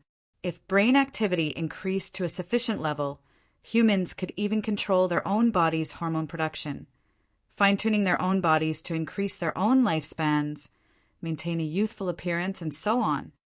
In particular, with a high enough brain activity, one could even control their brain's subconscious inhibition of their body's physical power. If an ordinary person, who might originally have had a punching power of 100 kilograms, was able to remove the inhibition their brain placed on their physical strength, then they could instantly multiply that power by over a dozen, or even several dozens of times. Like in the news, during times of emergency or danger, many people would suddenly display explosive power that they never possessed. As for the reason why these people could display such power, it was because their brains had removed the limiter placed on their physical bodies. However, it was exceptionally difficult to remove this limiter. There were also many people who failed to remove it, despite encountering a dangerous situation. Or even if they did manage to do so, it would be for only a very brief period of time. Nevertheless, with the increase in brain activity, one could consciously remove the limiter placed on their physical power. This was the case with Shifeng right now. The increase in his brain activity had boosted his brain usage rate. Originally, Shifeng was unable to control the limiter placed on his physical power. Now, however, he could adjust it slightly. As far as Shifeng knew, many martial arts grandmasters in the past had undergone long periods of training, in addition to consistently increasing their brain activity, in order to grasp this technique. Moreover, due to the popularity of God's Domain, as well as the fact that the game played a significant role in developing a player's brain, many people in the past had also been able to reach this step. At this moment, Shifeng's goal was to reach this step. During this period of training and learning, Shifeng could sense that he had already touched the gateway. If he could grasp this technique, then his combat power in God's Domain would definitely improve by leaps and bounds. However, if he wished to grasp a hold of this power, he needed to increase his brain activity once more. It was just that breaking through his own mental limit placed a heavy demand on his brain cells and required a large amount of energy. Meanwhile, only with S-rank nutrient fluids could he solve these problems. Although Shifeng had the money, he could not purchase any S-rank nutrient fluids by himself. Shifeng really wished to have a sufficient number of virtual gaming cabins and S-rank nutrient fluids in order to immediately nurture Aqua Rose, Fire Dance, Cola, and Violet Cloud into true top-tier experts and have them set foot into the refinement realm. At that time, Zero Wing strength would definitely soar, and it would no longer be an impossible task to capture the several cities surrounding White River City. Just when Shifeng had completed his morning training and was about to have his lunch, the quantum watch on his wrist rang. "Mr. Shifeng, I am Mr. Xiao Yu's assistant. Your competition today is scheduled at 5 p.m. I have come to pick you up in advance. The car is already waiting downstairs," the young and beautiful woman who appeared in the video call said, smiling. "All right, I'll be there in a moment," Shifeng replied before disconnecting the call. Meanwhile, on the ground floor of Shifeng's apartment, a maglev limousine was currently parked outside the building. A man and a woman stood quietly beside the car, waiting. The woman wore a black dress. She had fine black eyelashes and a glamorous face with skin as white as snow. Her long hair was draped over her shoulders. Overall, she had a bright and beautiful appearance. As for the man, he was tall and ferocious.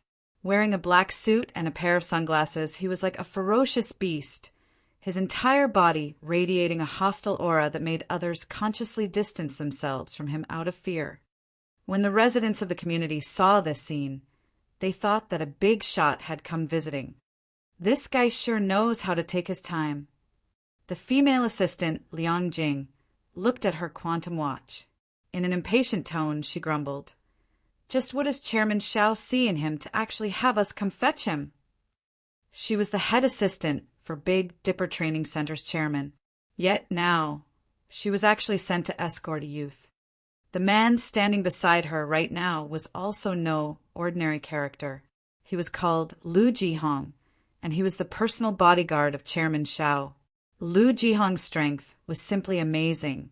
He could easily deal with 7 or 8 ordinary people simultaneously. Even if he participated in the city's fighting competition, he would have no problem obtaining a good ranking. At the moment, the company lacks the support of a martial arts master. Chairman Xiao is naturally trying to create a grander scene. Lu Jihong replied indifferently. "He's just slightly over 20. How could he possibly be a martial arts master?" Liang Jing had noted Shifeng's appearance through the video call just now. No matter how she looked at it, she could not relate Shifeng to those 30 to 40-year-old masters. "I hear that his opponent this time is quite amazing.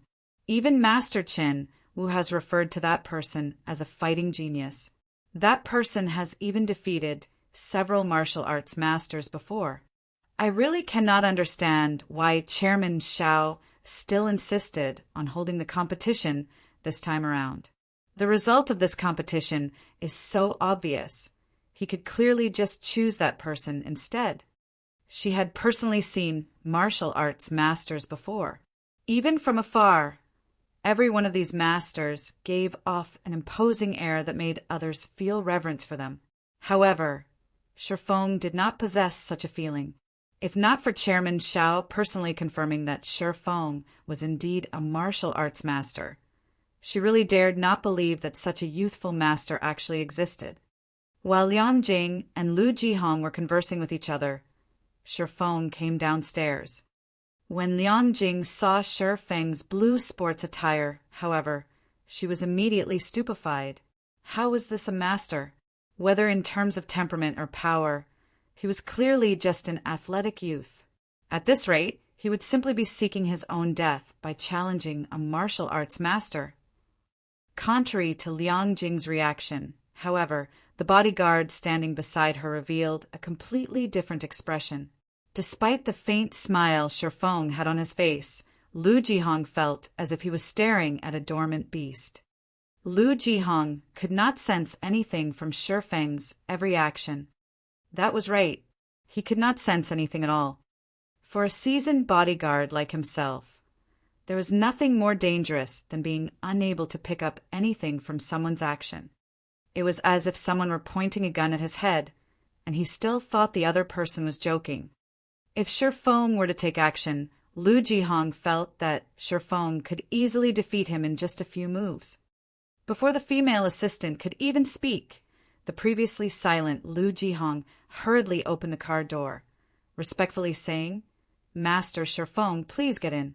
We will take you to the venue immediately." "Thanks."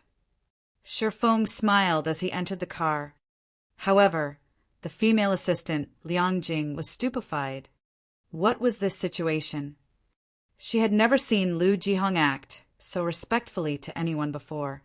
Not even Chairman Shao received such a treatment. Chapter 494 gathered. Chapter 494 gathered. Big Dipper Central Assembly Hall.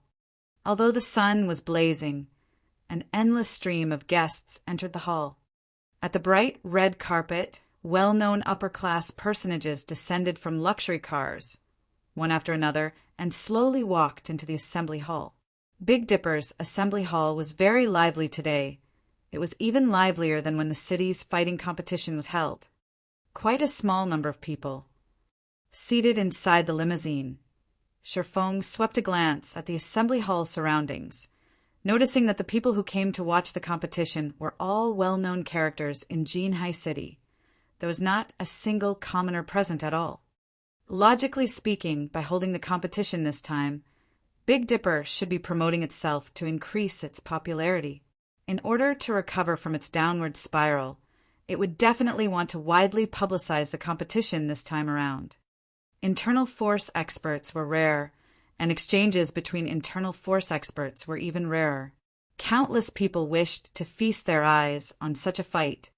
However, when Shifeng looked at the scene before him, it did not seem as if Big Dipper had done any promotion at all.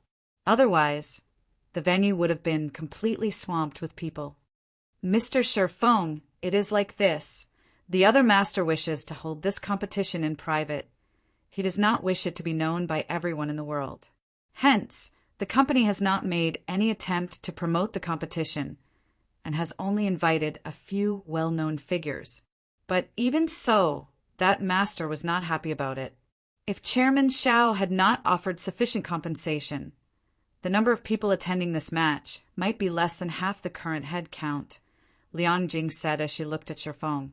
Her lips curled up in a mesmerizing smile. Charmingly, she continued, "If Mr. Shifeng thinks that this event is too small after this competition is over, we can definitely arrange for your name to be known by all in Jinhai City." As the head assistant of Big Dipper's chairman, observing another person's every mood was Liang Jing's specialty.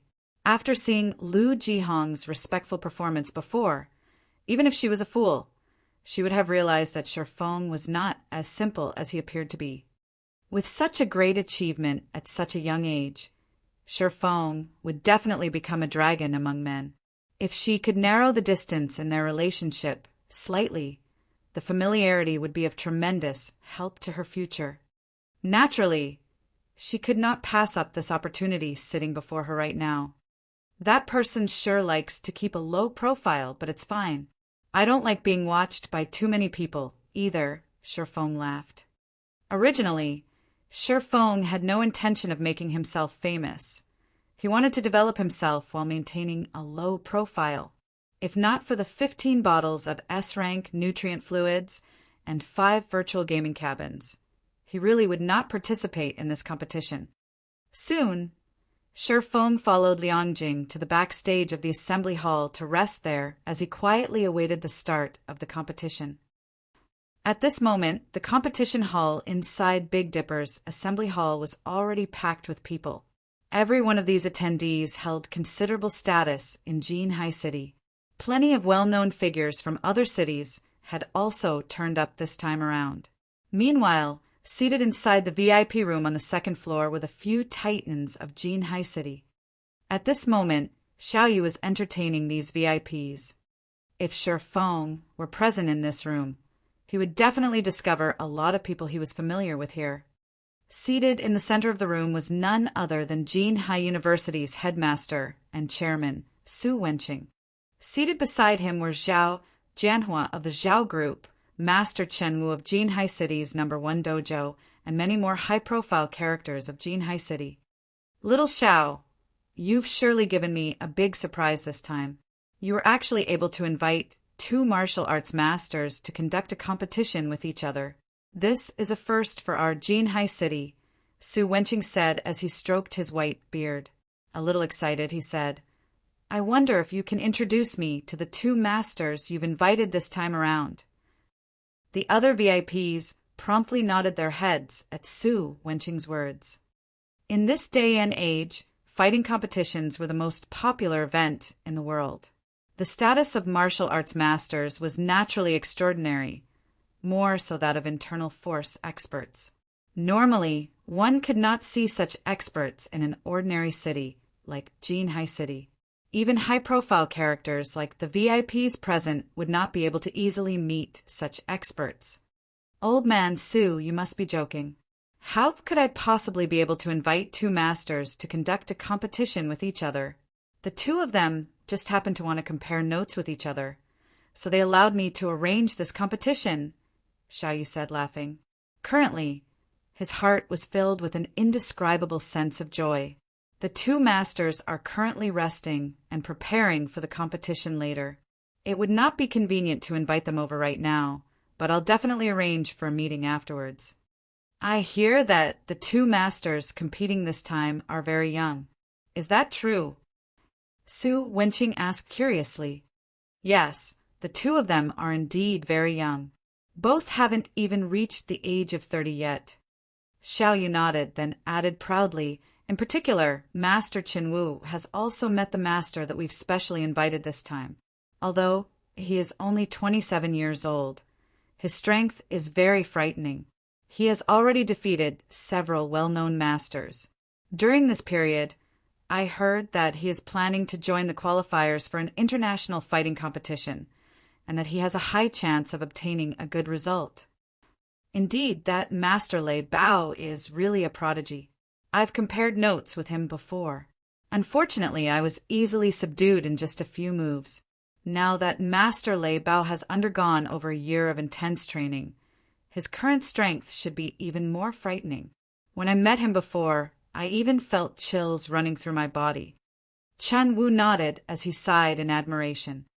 Lei Bao was definitely the most powerful internal force expert he had met, a martial arts prodigy. In the future, it was highly possible that Lei Bao would become a martial arts grandmaster. At that time, Lei Bao would probably be able to defeat him easily even without using internal force. If Lei Bao used internal force, instead of just losing the match, he might even lose his life in a single move.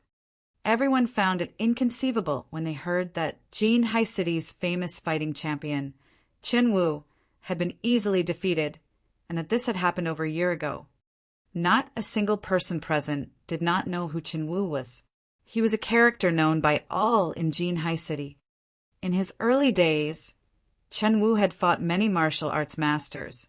Although he was defeated in those exchanges, the martial arts masters that fought him also did not have easy victories. One could say that Chen Wu was a martial arts expert who was very close to becoming a master. Hence, everyone in Jinhai City referred to Chen Wu as Master Chen. Currently, Chen Wu was still of a relatively young age, and he maintained his strength at its peak. Logically speaking, he should have already taken half a step into the ranks of masters. Yet, he only managed to last several moves against the martial arts master named Lei Bao. One could just imagine how powerful Lei Bao was. Oh, there's actually such a talented character. Little Xiao, you must introduce him to me after the competition. Although this decrepit old man has spectated international fighting competitions before, never once have I had the opportunity to chat with such a master. Su Wenqing's eyes glowed with anticipation upon hearing Chen Wu's words. Seated at the back of the room, Zhao Ruoxi, who had come along with Zhao Jianhua, revealed an expression of worry as she listened to the conversation. What to do? Zhao Ruoxi's heart was in distress. Although she believed that Shifeng was very amazing as well, compared to the martial arts prodigy, Lei Bao that everyone was talking about, whether it was in terms of strength or experience, Shifeng should be quite inferior to Lei Bao. If Lei Bao did not hold back during the competition, it would definitely end in tragedy. Time passed little by little. Very quickly, the arranged time for the competition arrived, and excitement inside the assembly hall reached the boiling point. This was the first time a competition between martial arts masters would be held in Jinhai City. Usually, such competitions could only be seen on the international stage. Meanwhile, the majority of the people present here today had only ever watched an international competition through TV broadcasts. They never had the chance to personally witness such competitions. Just as the crowd was wondering what kind of people the two masters were, white smoke started emerging from the two passages leading to the arena. Meanwhile, the two people who had walked out from the white smoke were none other than the two protagonists of today's event, Lei Bao and Shifeng. When the audience personally saw the true appearance of the two masters, every single one of them was rendered speechless. They never expected the two masters to be so young. In particular, when the spectators inside the VIP room saw Shifeng, they were all shocked. Shifeng? Why is he here? Su Wenqing rubbed his eyes. For a second there, he even thought his eyes had gone blurry. Chapter 495. Strength of 1,000 kilos. Chapter 495. Strength of 1,000 kilos. Su Wenqing's memory of Shifeng was still fresh in his mind. Previously, not only had Shifeng defeated the university's #1 fighter, Zhang Luowei, but he had also earned high praise from Chen Wu. Su Wenqing had not expected Shifeng to actually appear at this place right now. It can't be right. Chen Wu was similarly stunned upon seeing Shifeng. As he recalled, Shifeng was very amazing, but had yet to reach the level of using internal force. At this moment, however, Shifeng was actually participating in this competition. It was truly shocking. When both sides stood in the arena, Lei Bao and Shifeng contrasted sharply. Lei Bao wore a black vest that placed his bronze muscles on full display. His muscles were not bloated, but instead were sleek like a cheetah's, giving others the feeling that his muscles were packed full of power. His disheveled hair, coupled with his bestial aura and aquiline gaze, made him seem exactly like a wild, ferocious beast. People would not dare to get even half a step closer to him. On the other hand, Shifeng looked just like your average university student. He possessed neither a sharp, sword-like aura nor a tall, robust body. He gave others the impression that he was completely harmless to both humans and animals, that there was no need for even the slightest bit of vigilance towards him.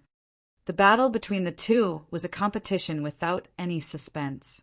It was just like a fight between a ferocious lion and a cute little rabbit. There was absolutely no point to this battle at all. Suddenly, it was as if cold water was poured over the hot passion of the audience members. Wasn't this a match between two masters? Why is there an ordinary university student here? That's right, even if Big Dipper is trying to promote Master Lei Bao, can't they at least invite a slightly decent expert? What's the point of inviting a youth that hasn't even grown all his hair yet? Even I can take care of that little brat with ease. The audience promptly burst into a heated discussion. They all felt that Big Dipper's chairman, Xiao Yu, was lacking sincerity. However, seated at a corner of the spectator stands, Zhang Luowei and Lan Hailong were both stunned when they saw this scene. How could he be a martial arts master? Zhang Luowei looked with eyes full of disbelief at Shifeng, standing in the arena. Even until now, he still took to heart the defeat Shifeng had dealt him. During this period, he had trained constantly and had even sought meticulous guidance from Chen Wu. all in order to have his revenge on Shifeng. Yet, now that Shifeng had appeared before him once again, the man had actually become a martial arts master already. However, when Zhang Luowei looked at Shifeng's opponent, Lei Bao, a smile appeared on his face. He had heard plenty about Lei Bao's deeds from Qin Wu. Lei Bao was a fierce man who did not know how to show mercy. All those who had met with him in official matches had suffered heavy injuries, at the very minimum, and some were even crippled. Hence, nobody was willing to compete with Lei Bao. When those in the world of martial arts heard the name of Lei Bao, even top-tier masters would try to avoid him as much as possible. Nobody wished to destroy their own future by competing with Lei Bao. Originally, Zhang Luowei had thought it was some daring expert who had come to compete with Lei Bao this time around. Now, however, it would seem that Shifeng was just a hot-headed youth after all. Yet, before anyone could voice out their complaints, the host of the competition immediately hyped up the audience. Ladies and gentlemen, before the start of this competition, the two masters will do a small warm-up, allowing everyone to clearly see just how powerful the two masters are. Now, let's welcome our two masters to showcase their strengths. As the host was saying so, some staff members pushed out a punching power testing machine into the arena. The punching machine was the latest model, and it was intended to test Lei Bao's and Shifeng's punching power. The first to take the test was Shifeng. Shifeng was very interested in regard to this test. He wanted to know just how much he had improved during this period of time. Standing before the punching machine, Shifeng took a proper stance before abruptly sending a punch forward. After piercing through the air, his fist made a loud boom when it landed on the target. The punching machine shook from the impact. Immediately, the numbers on the punching machine began rising madly. In just a moment, the numbers had broken past the 200 kilograms mark. A short moment later, the numbers rose to 320 kilograms. This value was already within the standard of professional fighters. In the end, the punching machine displayed a value of 401 kilograms.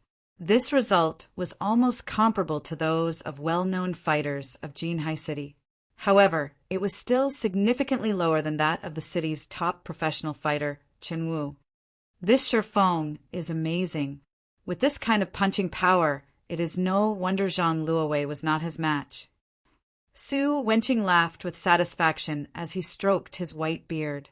If he already possesses such strength at such a young age, he might be able to catch up to you, Master Qin Wu, in just a few more years.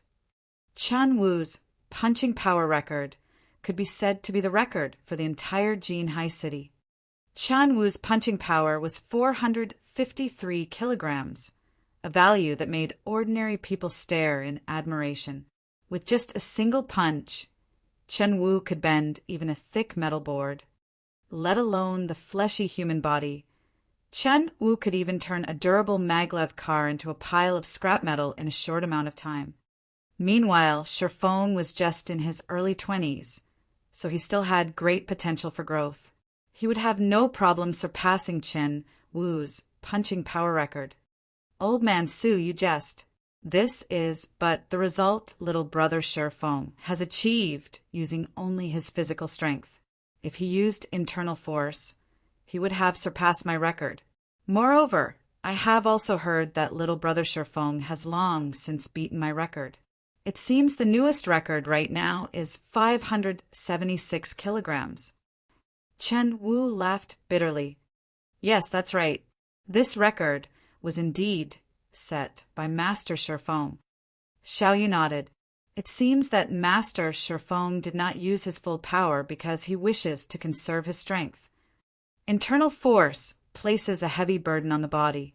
Since he needs to face off against Master Lei Bao in a moment, he naturally has to conserve his physical strength, Qin Wu explained. Nobody present knew just how demanding internal force was on a person's body. Even internal force experts would not casually use it. Otherwise, they would be lying on the floor, unconscious in just a few moves. Hence, only a fool would use internal force in this test right now. Seated in the back row of the VIP room, Zhao Ruoshi was very elated upon seeing Shi Feng's test result. Only she knew how much Shi Feng had improved. Previously, Shi Feng's test results without using internal force were less than 300 kilograms. After not seeing him for a period of time, Shi Feng's punching power had actually exceeded the 400 kilograms threshold. If Chen Wu were to find out about this improvement, he would definitely jump up in shock. However, as the occupants of the VIP room were conversing with each other, Lei Bao started his test. "Huh." Letting out a shout, Lei Bao transformed his palm into a fist, a boom resounding as he struck towards the punching machine. The instant Lei Bao's fist landed on the target, the spiraling force borne by the fist pierced the target. Lei Bao's fist ended up landing directly on the steel plate behind the target. Pum! The durable steel plate was dented right away, and even the entire punching machine itself was knocked backwards. Meanwhile, cracks also started appearing on the marble floor beneath Lei Bao's feet, as if it had been struck by a sledgehammer. Ding, ding, ding. The punching machine rang continuously. Most people in the spectator stands might be unfamiliar with this sound. However, for those who frequently trained and tested themselves, this was a sound that garnered their reverence, because this sound was none other than the prompt for a record being broken. At this moment, however, nobody in the spectator stands was reacting to the sounds produced by the punching machine, because everyone was completely stunned by Lei Bao's destructive punch. Is he even human? Zhao Ruoshi's alluring eyes widened, her attention fully focused on the value displayed by the punching power testing machine. 656 kilograms. This record was far above the one Shi Feng had set. Sure enough, Lei Bao really is a martial arts prodigy. Even the strength he has achieved through training is incomparable to that of ordinary people, Chen Wu said, shocked. Chapter 496, Tiger Roaring. Chapter 496, Tiger Roaring. Lei Bao's punch had stunned the entire assembly hall. A moment later, a loud round of applause, as well as gasps of admiration, filled the room. When this punch landed, it was as if a small car had struck the punching machine. In particular, if the steel plate were swapped with a human being, the end result would be horrifying. Master Chen Wu, is this the power of internal force? Zhao Jianhua could not help but ask. This was his first time seeing such destructive force from another human being. No. Chen Wu shook his head. He then explained, I've previously said that using internal force places a heavy burden on the body, and internal force experts would not casually use it. The same holds true even in a battle. Master Lei Bao achieved this result before us right now without using internal force. This is just his normal strength. This is also the reason why I am so shocked. Despite being called the fighting genius of Jinhai City, Chen Wu's maximum punching strength was only 453 kilograms. In comparison, a martial arts prodigy like Lei Bao had managed to achieve a punching power of 656 kilograms without even using internal force. He truly possessed a strength of 1,000 kilos. The gap between them was like the difference between heaven and earth. Little brother Shi Feng will not have an easy time in this match. Chen Wu grew more alert as he looked at Lei Bao. Master Lei Bao is famous for not knowing how to hold back. Even when I sought him out to exchange pointers back then, he ended up breaking 3 of my ribs. I had to stay in the hospital for over a month for a full recovery. Now he has even surpassed his strength from back then. If little brother Shi Feng is not careful, it is quite possible that he will be hospitalized for over half a year, and there might even be residual damage. Upon hearing Chen Wu's words, Zhao Ruoshi, who was seated at the back of the VIP room, grew even more anxious. Though she wished to stop this competition right now, she was powerless to do so. Both parties were martial arts masters. Since both sides had long since agreed to this match, and even the invited audience had already arrived, things had passed the point of no return by now. Shi Feng's normal punching power was just slightly over 400 kilograms. Even if he used internal force, he would at most reach the level of Lei Bao when the latter was not using internal force. However, just how taxing was internal force? On the other hand, Lei Bao's every action carried the strength of 1,000 kilos. He could send an endless stream of these powerful blows. It was highly unlikely that Shi Feng would emerge victorious in this competition. In truth, not even Xiaoyu had expected the gap between the two to be so wide. If he had known about this earlier, this competition would be absolutely unnecessary. It seems that I can only make amends with Shi Feng after this event is over. Xiaoyu had never expected Lei Bao to be so strong. With the addition of Lei Bao, Big Dipper Training Center could definitely become one of the top training centers in the country. As for Shi Feng, although he was a young genius, he was still significantly inferior to a current powerhouse. However, it remained necessary to maintain a good relationship with such a talent.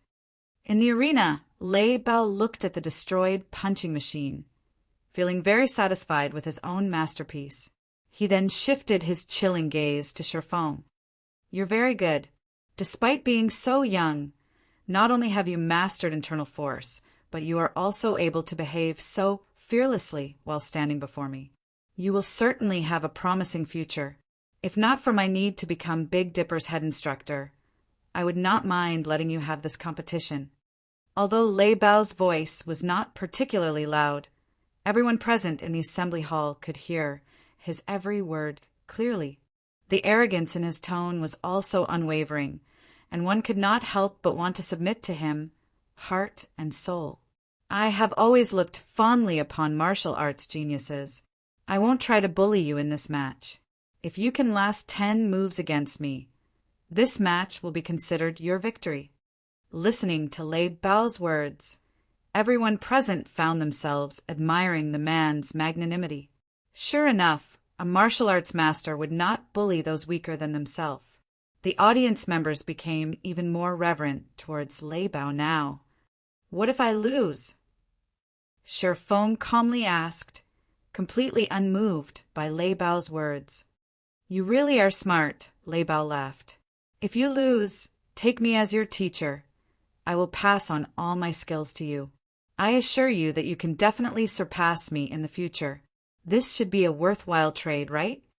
Before this fight was arranged, Lei Bao had already heard about Shi Feng. He knew that Shi Feng did not have a master, so Shi Feng should be a self-taught martial arts master. In other words, Shi Feng was a true genius. Martial artists were very picky when it came to accepting disciples. After all, they would only be humiliating themselves if they chose a weakling as a recipient of their legacies. Hence, martial artists would always carefully choose their disciples. Meanwhile, a youth like Shi Feng, who had already learned how to use internal force at such a young age, was naturally a prime candidate for a disciple. Just before, even Chen Wu had been tempted to take on Shi Feng as his disciple. Unfortunately, Shi Feng's current strength was no longer beneath him, so he had to dismiss this idea altogether. Lei Bao, however, was different. He was significantly more powerful than Shi Feng, so he naturally had the qualifications to become Shi Feng's master. Everyone was stunned upon hearing Lei Bao's words. Master Lei Bao was trying to solicit a personal disciple. Many in the spectator stands immediately turned to look at Shi Feng in envy. A single glance was all it took to tell that Lei Bao was a top-tier martial arts master. It even was highly possible for him to become a martial arts grandmaster in the future. Countless people out there wished they could become the personal disciple of a generation's grandmaster. Yet, such an opportunity had actually landed in Shi Feng's lap right now. Why is it him? At this moment, Zhang Luowei's eyes became bloodshot. Originally, he had been taking delight in Shi Feng's misfortune. Now, however, his heart was filled with an indescribable sense of jealousy. With a generation's grandmaster carefully tutoring and nurturing him, Shi Feng would definitely soar to become a dragon among men. In the future, he might even be able to vie for the championship of an international fighting competition. At that time, Shifeng would definitely become the focal point of the entire world. What did the guild leader of some random guild in God's domain amount to? Even if it was the guild leader of a first-rate guild, they would be far from comparable to a world-class fighter. These people were all monsters who had surpassed the limits of the human body. Countless corporations would be willing to sponsor them. The money and status they could obtain were beyond the reach of a guild leader inside a virtual reality game. Ha ha ha. So this was your intention all along? Shifeng could not help but laugh. He could tell that Lei Bao was wholeheartedly trying to take him in as his disciple. Okay, I'll agree to your conditions. However, if I defeat you in 20 moves, you have to promise to do one thing for me as well. How about it? Suddenly, the entire assembly hall went silent. Has he gone mad? He's actually provoking a top-tier master. He's literally insane. Not to mention the guests sitting in the spectator stands. Even the crowd inside the VIP room was stunned. They had not thought that Shifeng was actually so daring. Ha ha ha. As expected of the person I have set my sights on, you certainly have a domineering spirit. Lei Bao had started laughing loudly as well. The more he looked at Shifeng, the more he liked the young man. Ever since his debut into the world of martial arts, nobody had dared speak to him so arrogantly. Now that he was 28 years old, he was only a hair away from reaching the rank of Grandmaster.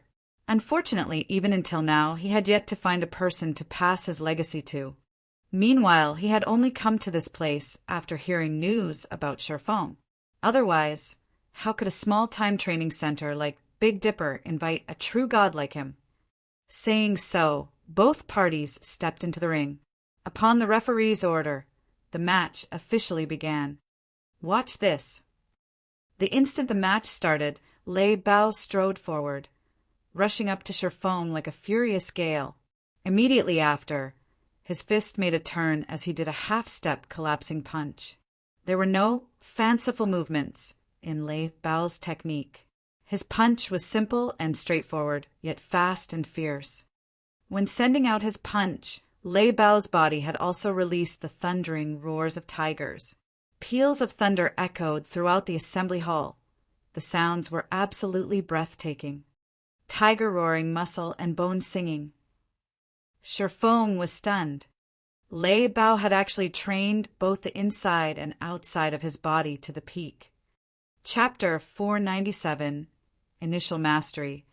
Chapter 497, Initial Mastery.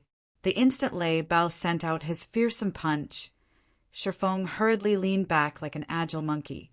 He did not attempt to block Lei Bao's fist at all.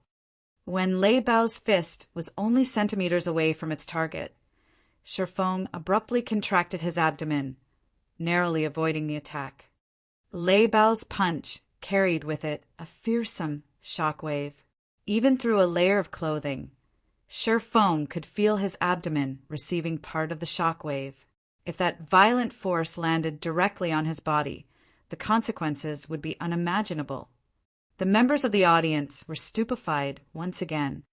Tiger roaring? How is this possible? Seated in the VIP room on the second floor, Chen Wu saw Lei Bao's punch, and his eyes glowed brightly and his heart thumped madly. The ecstatic expression on his face made it seem as if he had just seen a peerless beauty. Tiger roaring?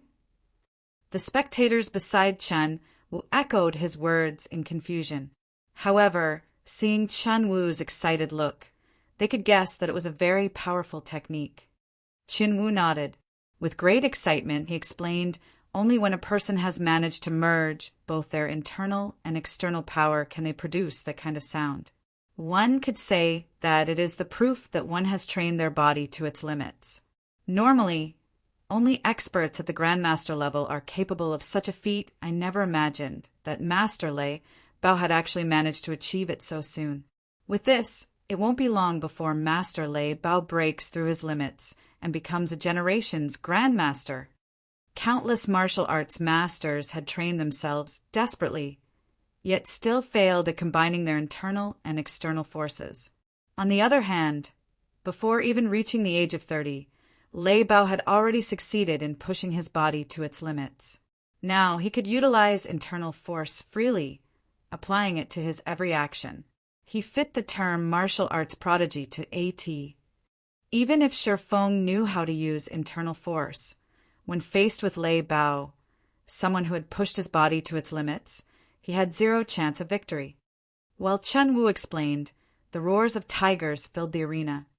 Lei Bao's every move was incomparably fierce, alternating between collapsing punch and cannon punch one after another. Speed, accuracy, and ruthlessness, he made full use of all three of these aspects.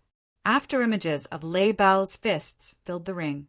Step by step, his violent attacks pressed Shi Feng harder and harder. If Shi Feng stopped evading these attacks, only a tragic end awaited him. Hence, Shi Feng had no choice but to keep retreating. Although Lei Bao held an absolute advantage in this fight, Shi Feng had yet to receive a single blow even until now. So strong. With each step Shi Feng retreated, he could clearly feel the power behind Lei Bao's punches growing ever so slightly. Likewise, his fists were also speeding up. If not for Shi Feng's brain activity increasing, significantly improving his five senses and his control over his own body, Lei Bao would have defeated him in just a few moves. Even so, Shi Feng could only last a few more moves right now. He would still end up defeated soon. It was no wonder Lei Bao was so confident that he could defeat him in 10 moves. In the next moment, Lei Bao's body tilted forward slightly as he sent a half-step punch at Shi Feng's face. At this point, he had already cornered Shi Feng. There were no more paths of retreat available to him. Suddenly, Shi Feng's body swayed as he took the initiative to welcome this punch. Is he trying to get himself killed? Lei Bao was dumbfounded. Meanwhile, outside the ring, everyone in the spectator stands thought they could foresee the ending scene of this competition. Many already envisioned the instant Shi Feng's head exploded into tiny little pieces. Some of the more timid women, who could not bear to watch this gruesome scene, had immediately shut their eyes. It's over. Chen Wu could not help but exclaim. Lei Bao's punch could dent even a sturdy steel plate. Yet, Shi Feng was actually using his head to meet Lei Bao's fist. The instant Shi Feng's head was about to collide with Lei Bao's iron fist. Whether it was Shi Feng's breathing or heartbeat, both seemed to have stopped completely.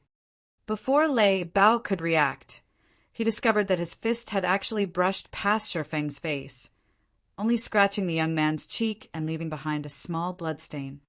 Meanwhile, Shi Feng's fist had somehow landed on Lei Bao's abdomen already.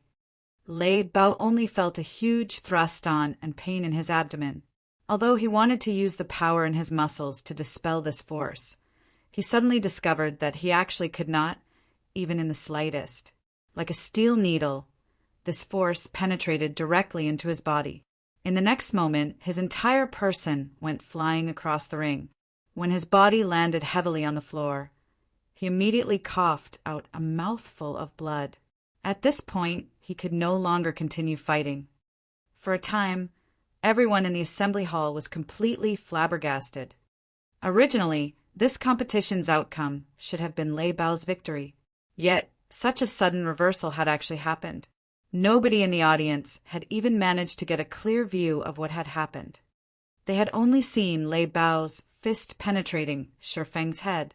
In the next moment, Shi Feng's fist was already on Lei Bao's abdomen, and in the end, Shi Feng was the victor of this competition.